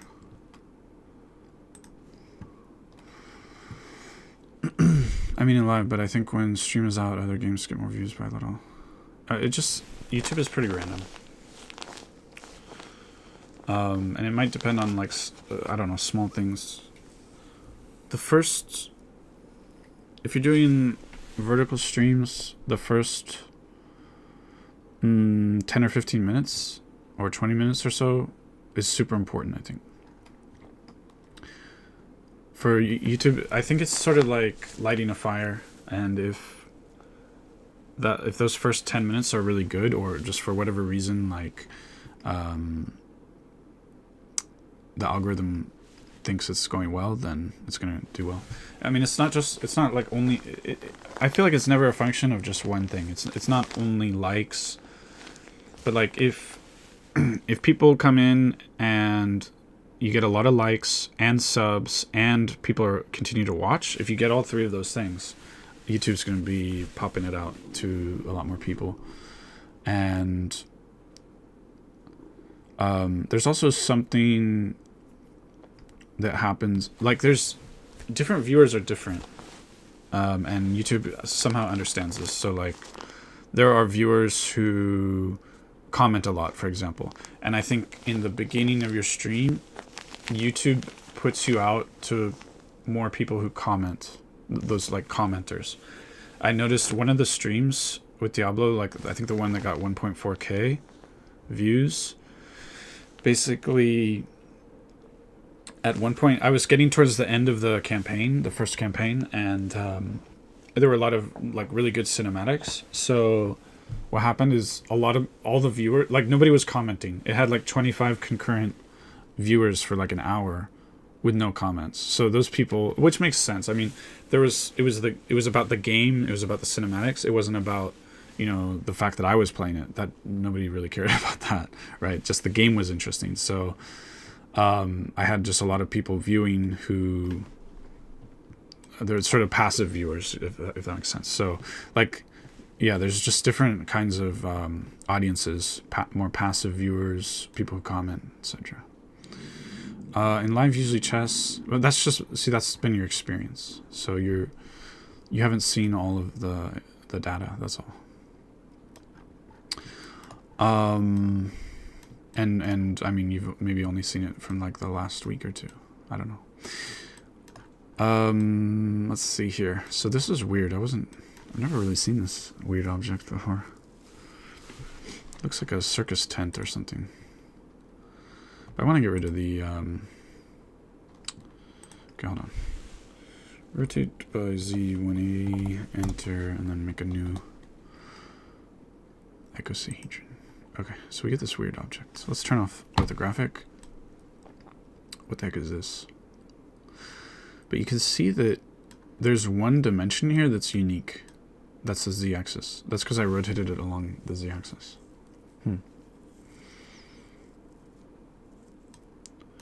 So can I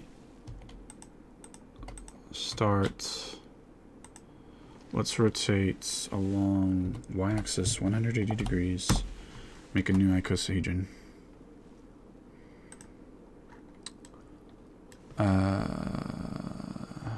It overlapped. Yeah, because rotating this y-axis isn't special. It needs to be an axis along one of the vertices. So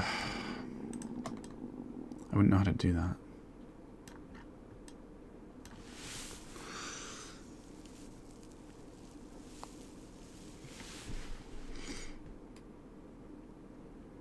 Although I can kind of fake it by, hold on.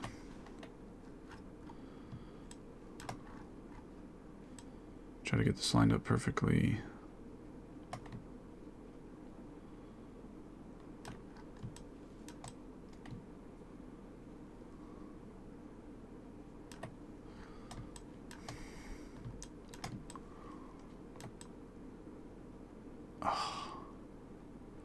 Be like a crappy video game. Come on, get lined up perfectly. It's just not going to do it for me. Oh, that's a little better, I think. And then I'm going to make another icosahedron. But no. Oh, wait, I did it in edit mode, huh? That's not good. What's going on?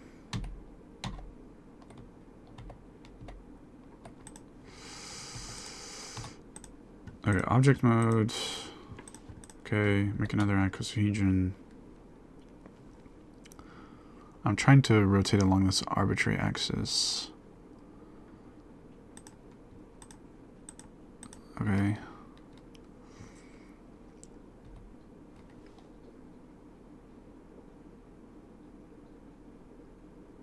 Like that, I guess. And now... yeah, it's the same kind of idea. How can you... I want to... what's that called? Roll with the camera. So like these...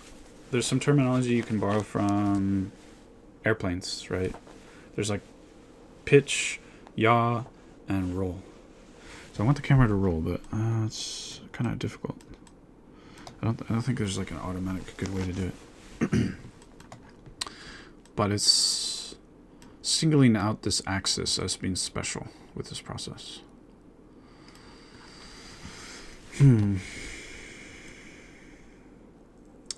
So there are 12 vertices in an icosahedron, and but each vertex has an opposite vertex.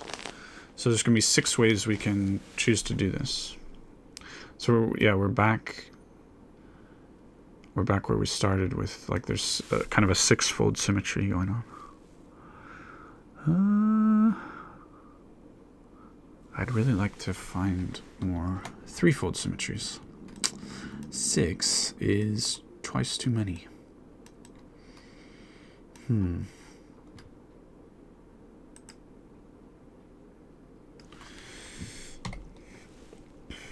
Although, wait.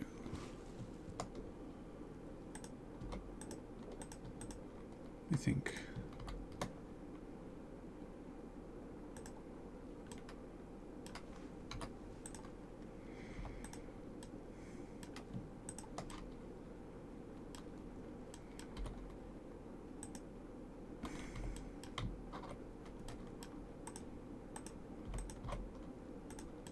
I'm gonna make these sort of axes stick out here.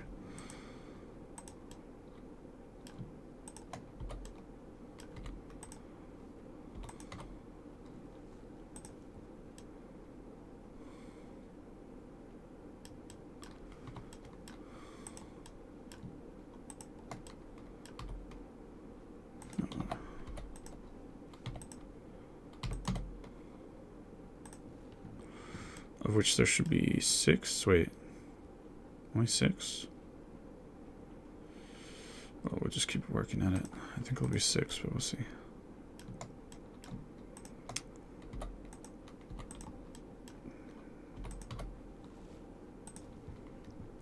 My most popular video, which I thought had the best thumbnail, got 800 views. I think mine is similar.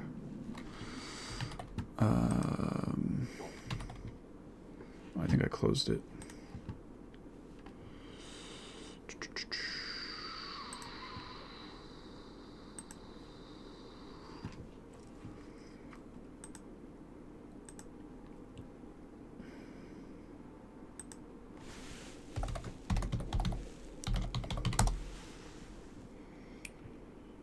Can't believe I accidentally...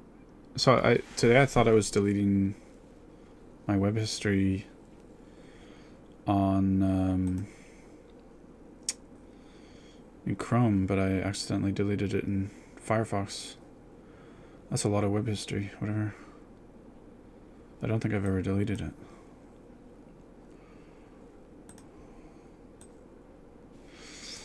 What are my most popular videos? Yeah, it's not even 800. This thumbnail was automatic. I didn't put this I didn't make this thumbnail. So it's just lucky. And this thumbnail, I think, was at first it was automatic and very similar, and I just sort of like took it and added this text basically, and then this was also automated thumbnail. This is automated. I'm surprised this has so many views. So this didn't get that many views in the beginning, but this is like evergreen content, like because it's a tutorial.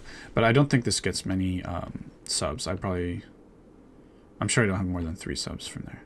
This one got more subs, and I made this thumbnail. Yeah. I mean, most of these videos are from quite some time ago. For whatever reason, I've chosen to focus more on live streams. So.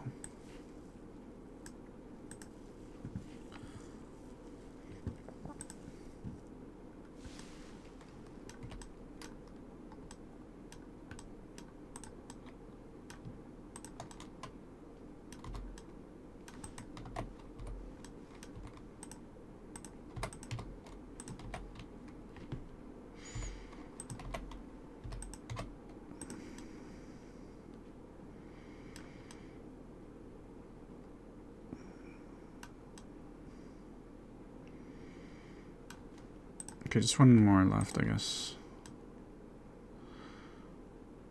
So, how many do we have right now? 1, 2, 3, 4, 5, yeah.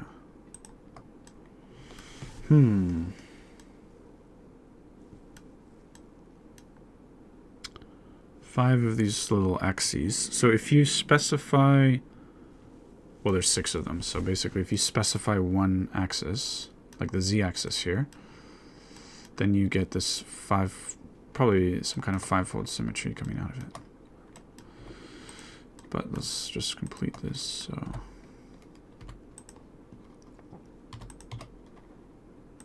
it's gonna be 6 of these axes.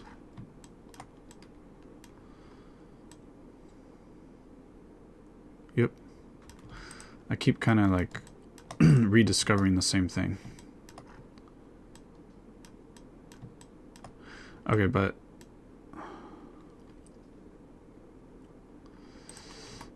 so let's see here. So I'm going to rotate this in the Z, along the Z-axis by 180.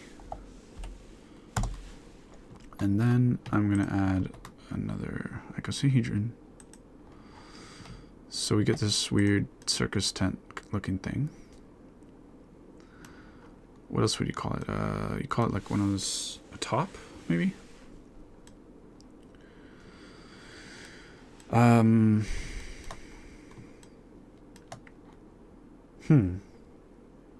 But so if we consider all of the axes of both of these, how many are there? Because we'd be counting the z-axis twice. So I guess we end up with 11? Wait, yeah. Right? Is there any other overlap between these two? Let's choose the other one that doesn't have. So no overlap. I'm looking at the vertices. No overlap.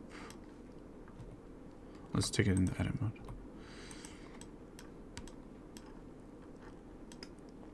It's looking to me like there's no overlap except for the z-axis.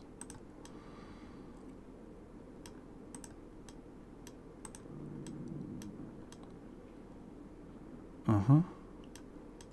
Yep.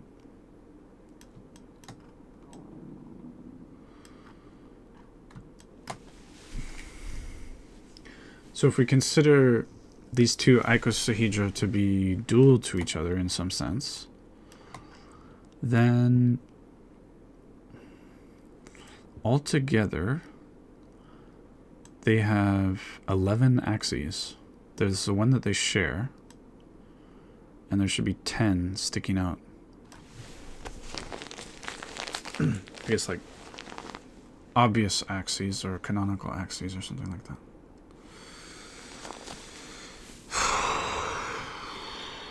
Depending on how you count.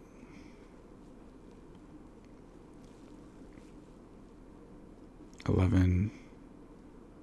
there's 11 of them. That's interesting. There's 11 of them.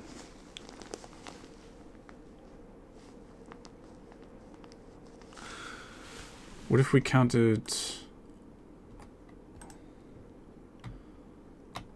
We made these two icosahedra by picking an axis, rotating by 180, and then making the original icosahedron again. So how many ways can we do that? Well, we specify an axis, so there's 6 ways we can do that. So if I do all the possible ways, how many of all the axes are there? That's my question.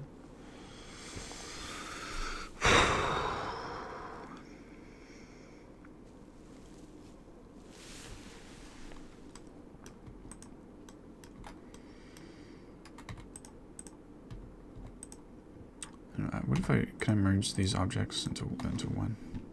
Join, I think.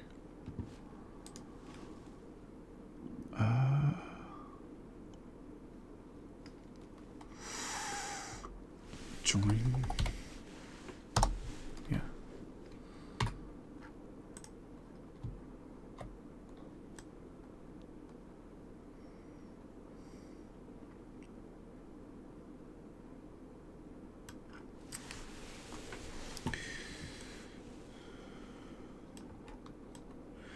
And there's another question of like how to,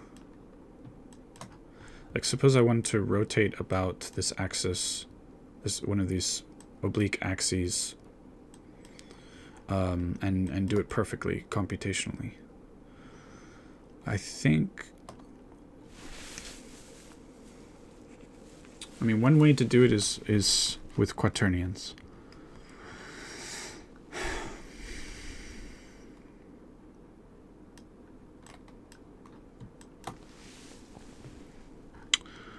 But that would be another day sitting down with my coffee to do that.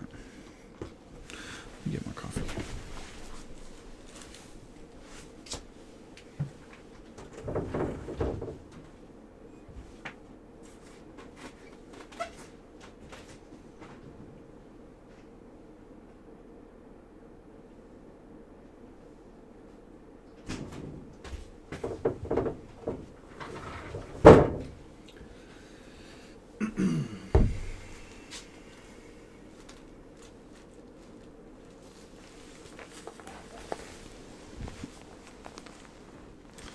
Yeah, like I think this stream has probably gotten, I think, 0 subs. Or if it got subs, then I also lost subs during this time.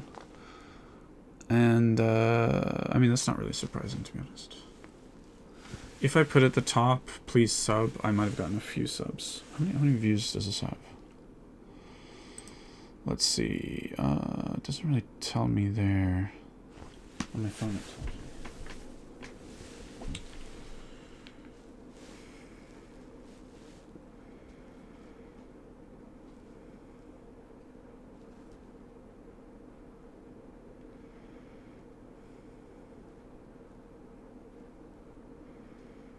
Oh wow, way less than I would have thought for 4 hours. Like, yeah, less than 60. That makes sense. Not that many people are interested in this kind of stuff. Yep. That's the way it goes. I've gotten a lot of stuff done though. That's the nice thing about it.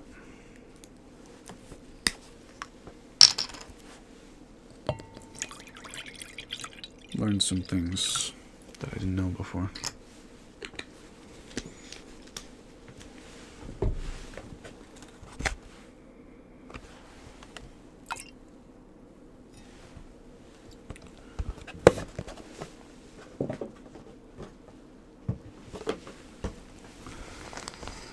So I'm going to count how many axes there are.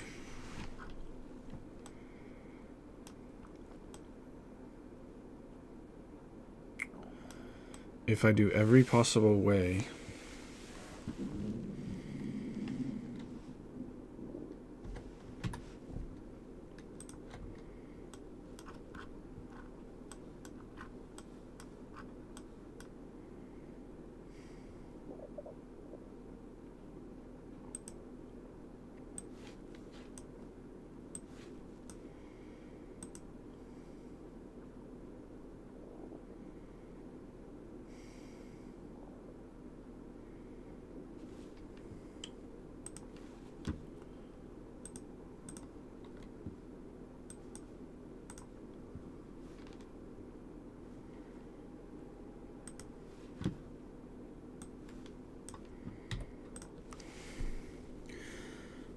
if I got any subs with this live, I'll probably also have lost subs. That's not a big deal. It happens. I actually view it as a good thing because it will have meant, well, the sub that I gained is probably more valuable, or yeah, more of a loyal sub, let's say, than the one I lost on average, right? So it's actually a net gain, I think.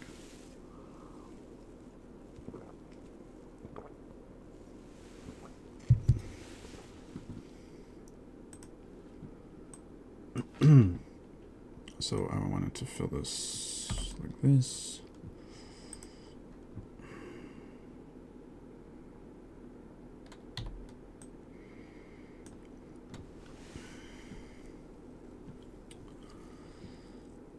So 6 axes to choose from.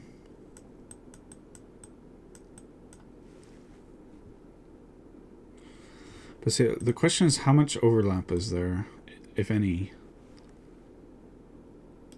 if I do things a different way? Oh, goodness.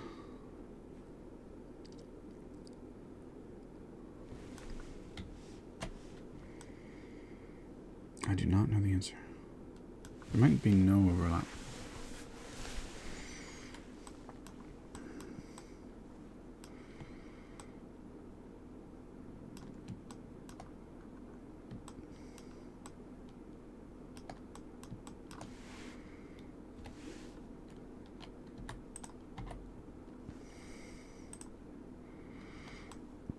Things got awfully complicated.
What have I done?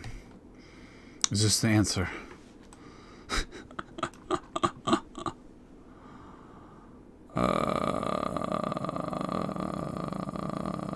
What the frick? I spent around 10 hours to record, edit, and make thumbnail for each video. Oh, I see. That's a lot.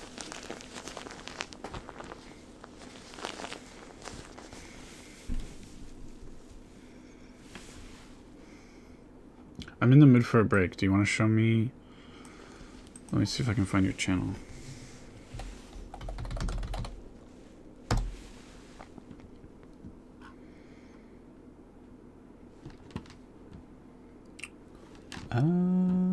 Is there something I can search to find your channel?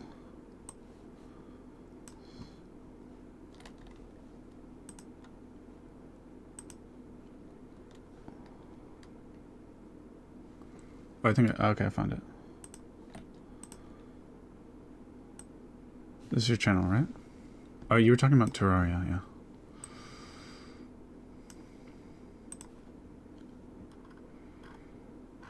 Okay, not a lot of videos, yeah. So, and then shorts. Okay. Well, you're still, I mean, it's been 5 months, but you're still early on in terms of like how many videos you've made. But personally, if I,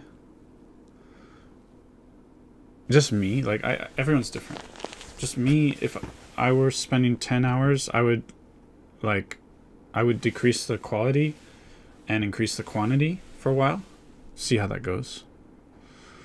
And see, yeah. But that's me, you know. I mean, a lot of people think that that's the wrong way to go. And maybe they're right. I think I have quite a number of videos.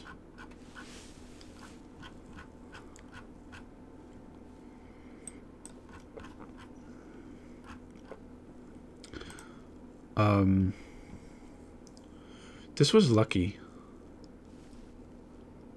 Is this in the correct order? Huh. This was my first video, huh? So this was quite lucky. My fourth video did get, you know, about 400 views. Yeah, I searched by channel and I found it. Yeah, this was really lucky, the fourth thing. I mean, this is not my first channel. I don't think this is really, edited at all. Hey, what's up? Let me get the music going. I don't feel like editing these videos yet, but if I get more viewers, I will be editing. Is it this one? And if I can do that here. Most people in the game. But I'm surprised this got... I'm surprised this got 400 something views. I don't know where the words.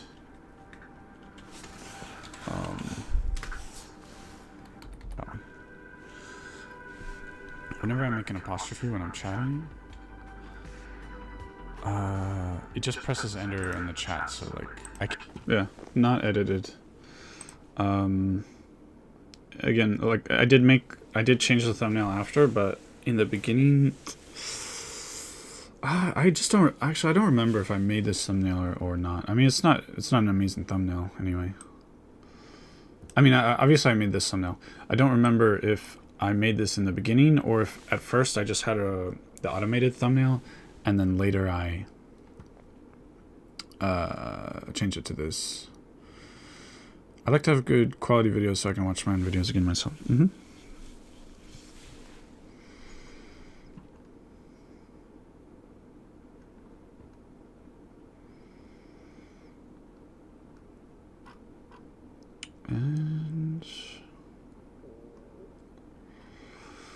another one I got lucky on. This one was also quite lucky.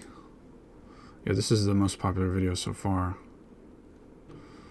Something, I think the thumbnail intrigued people, but I mean it's all the things. So you get the thumbnail intrigues people. Again, this was the auto-generated thumbnail, and then some likes and watch time and comments, and then that's when it takes off a bit. There's a lot of luck though, I guess. I can't believe this has 26 likes.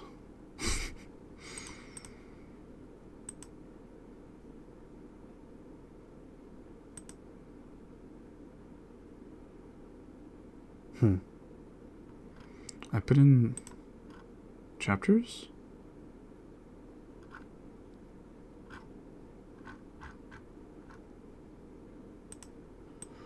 Let's see if we pick up the rocket launcher. Do they? Well, there's two ways. So it's technical. Yeah, I'm just rambling about. I'll just say it because I don't know. Game development and the math related to game development, programming. Huh.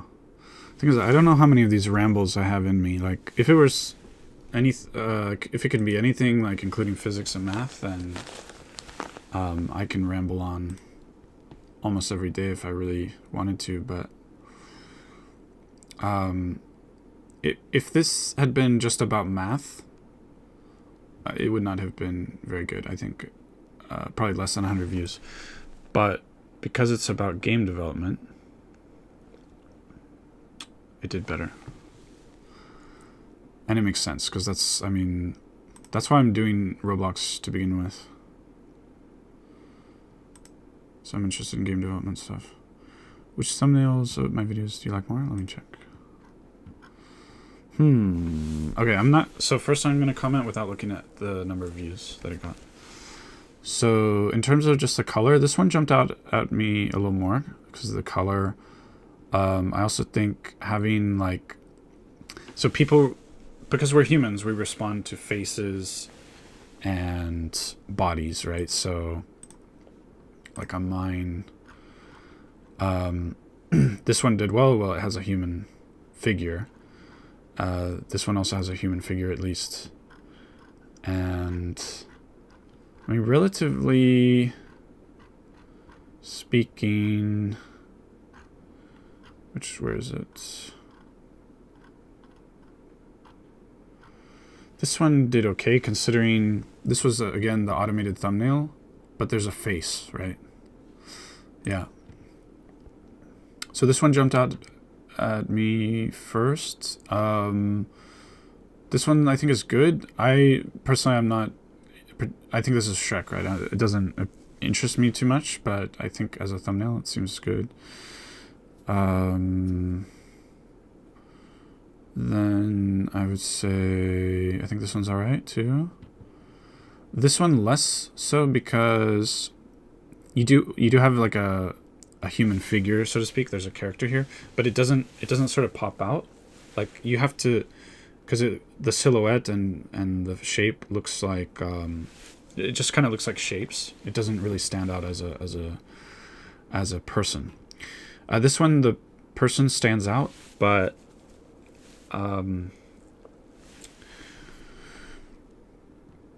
it doesn't. So it stands out more than this one, but not as much as here. Like the background sort of blends in with the foreground a bit.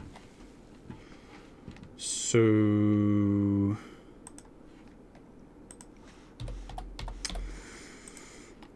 I'll show you something I think you know already, but we'll talk about it anyway. Let me see something here. Hold on.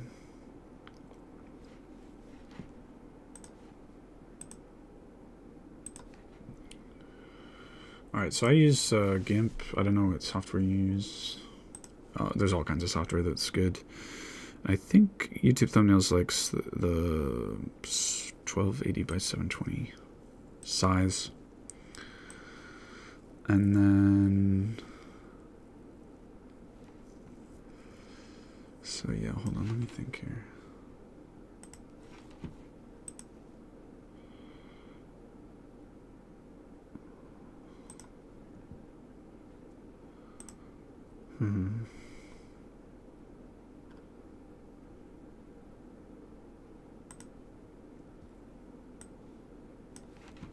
I'll just use this as an example. So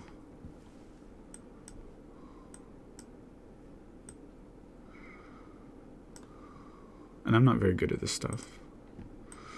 But let's say, yeah,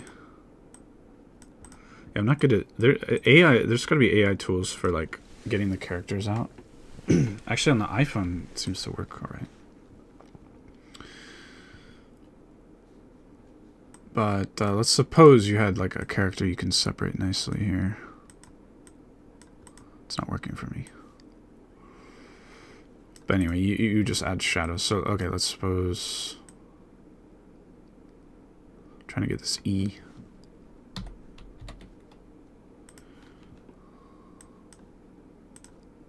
Going to give a really bad example of what I'm trying to demonstrate. But it could be anything. It could be text. It could be the character. Making it pop out is really important. Like making it contrast with the background. So I mean, I'm lazy and I go overboard.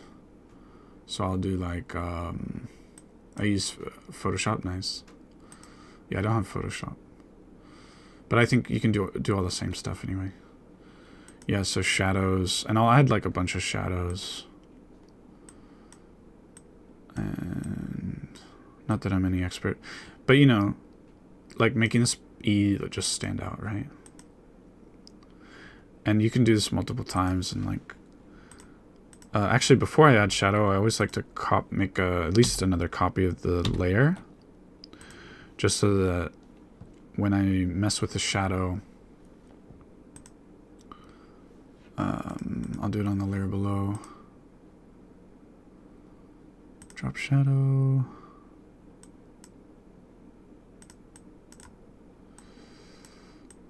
Like you might want a sort of more cloudy shadow, and then you can use this also. You can use the shadow also just to make like a straight up outline, right? Turn the radius down, opacity way up. Is that gonna work?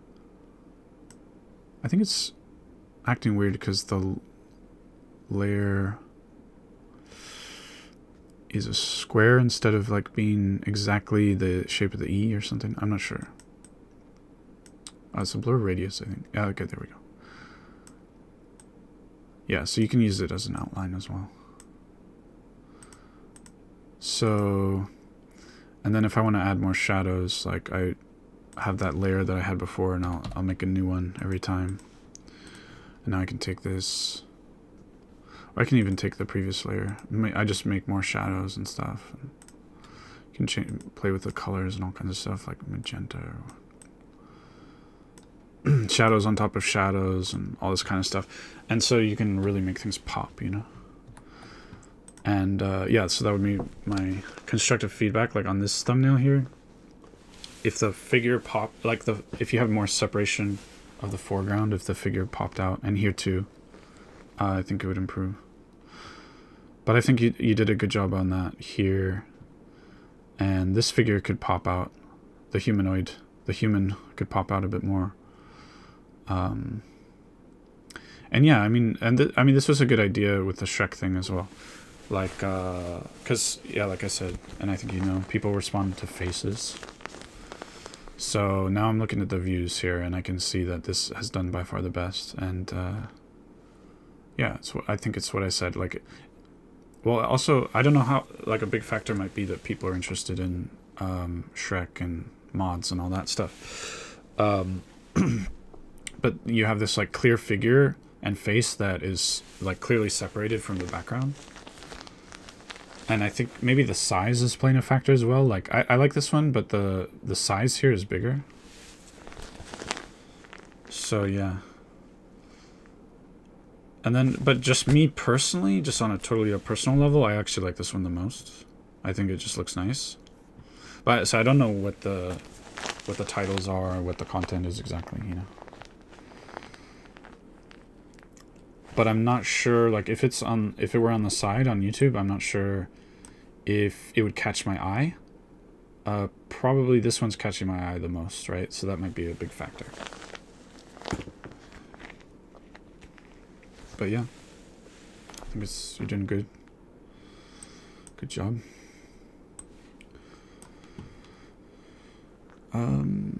Yeah, so that was a good little break, and I like how this E looks now. I'm a sucker for kind of like, I don't know, like a vaporwave, cyberpunk kind of colors. I like the kind of neon magenta and stuff.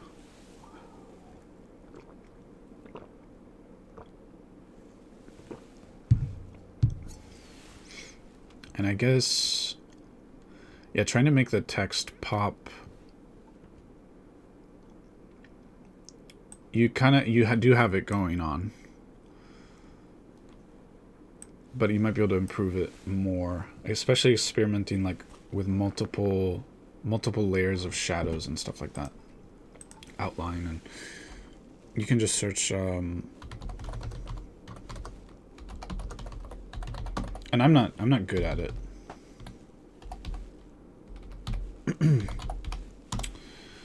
I am not good at it, but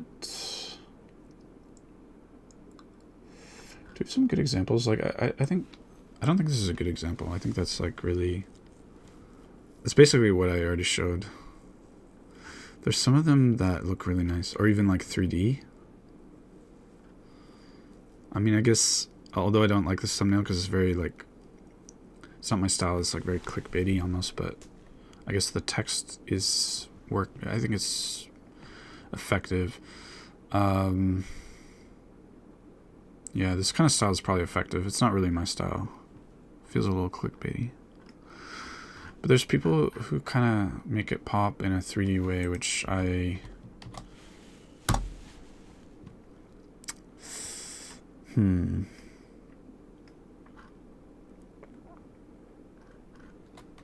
would like to learn a little bit.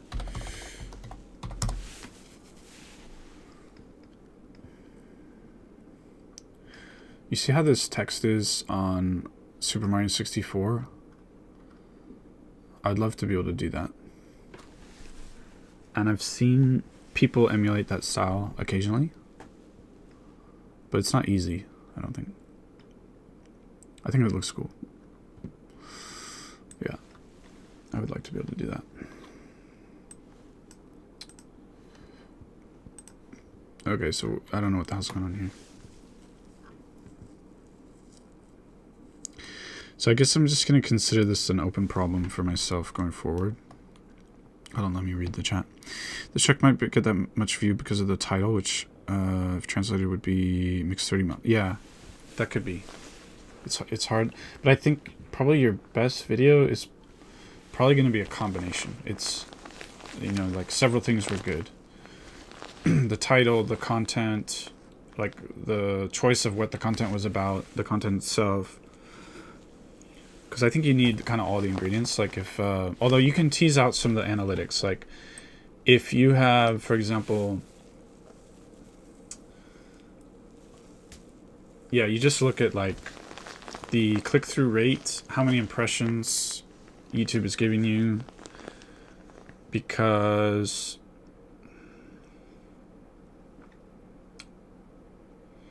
let me think.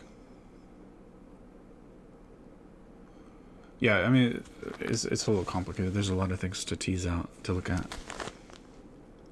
But I would just guess you did probably several things right on that video. Yeah, so this is going to be left as an open question for myself. Basically, the question is... I'm just summarizing this to come back to for myself in case I forget what the heck I was doing. So, okay, so...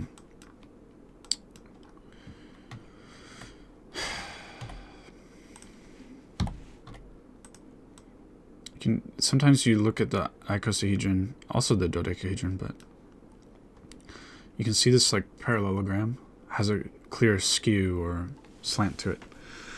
So it kind of implies there should be another dual icosahedron with the slant going the opposite way. Well, we can create that. I'll rotate this one by 180 degrees. Oh, there were already two. So there was already another icosahedron. So now we have this this dual in quotations other one. But when I did that, I did that along the z-axis. I rotated along the z-axis. And there were 6 other choices of axes that I could have chosen that make sense. So, but now that we have this icosahedron and its dual, now there are 11 axes.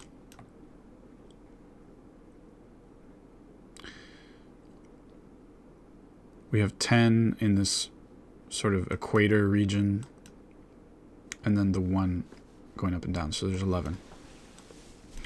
The question is, if I did all of the rotations along all of the 6 axes instead, creating like the whole 6 dual icosahedra, how many total axes would there be? Because I feel like there might be some overlap.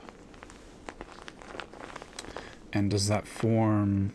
What kind of group does that form when you add them all up together?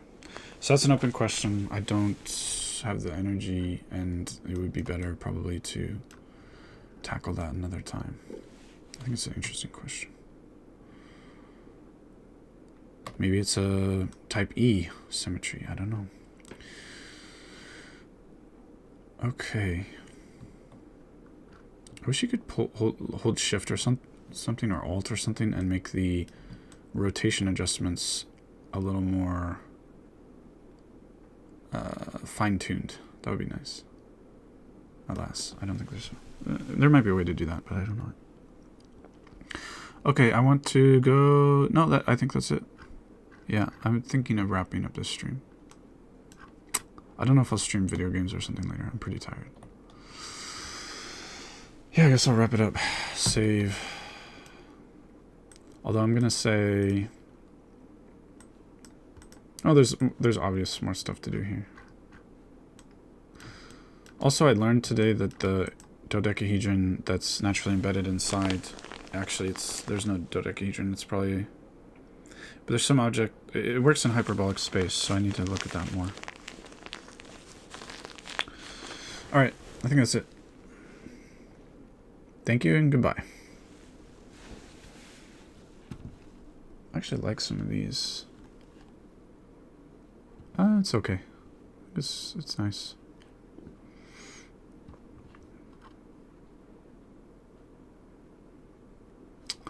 All right.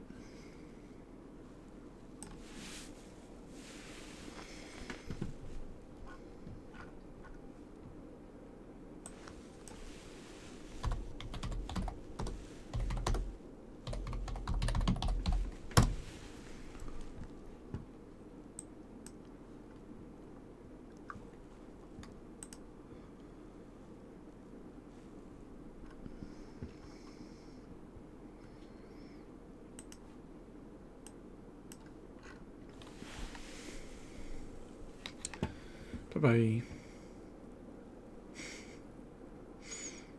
Thanks. Appreciate it. You can share my channel out there. That helps. But don't worry. You don't have to. Okay. Peace.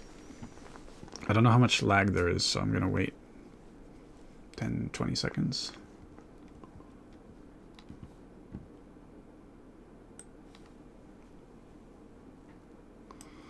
I like this text. So they made this text.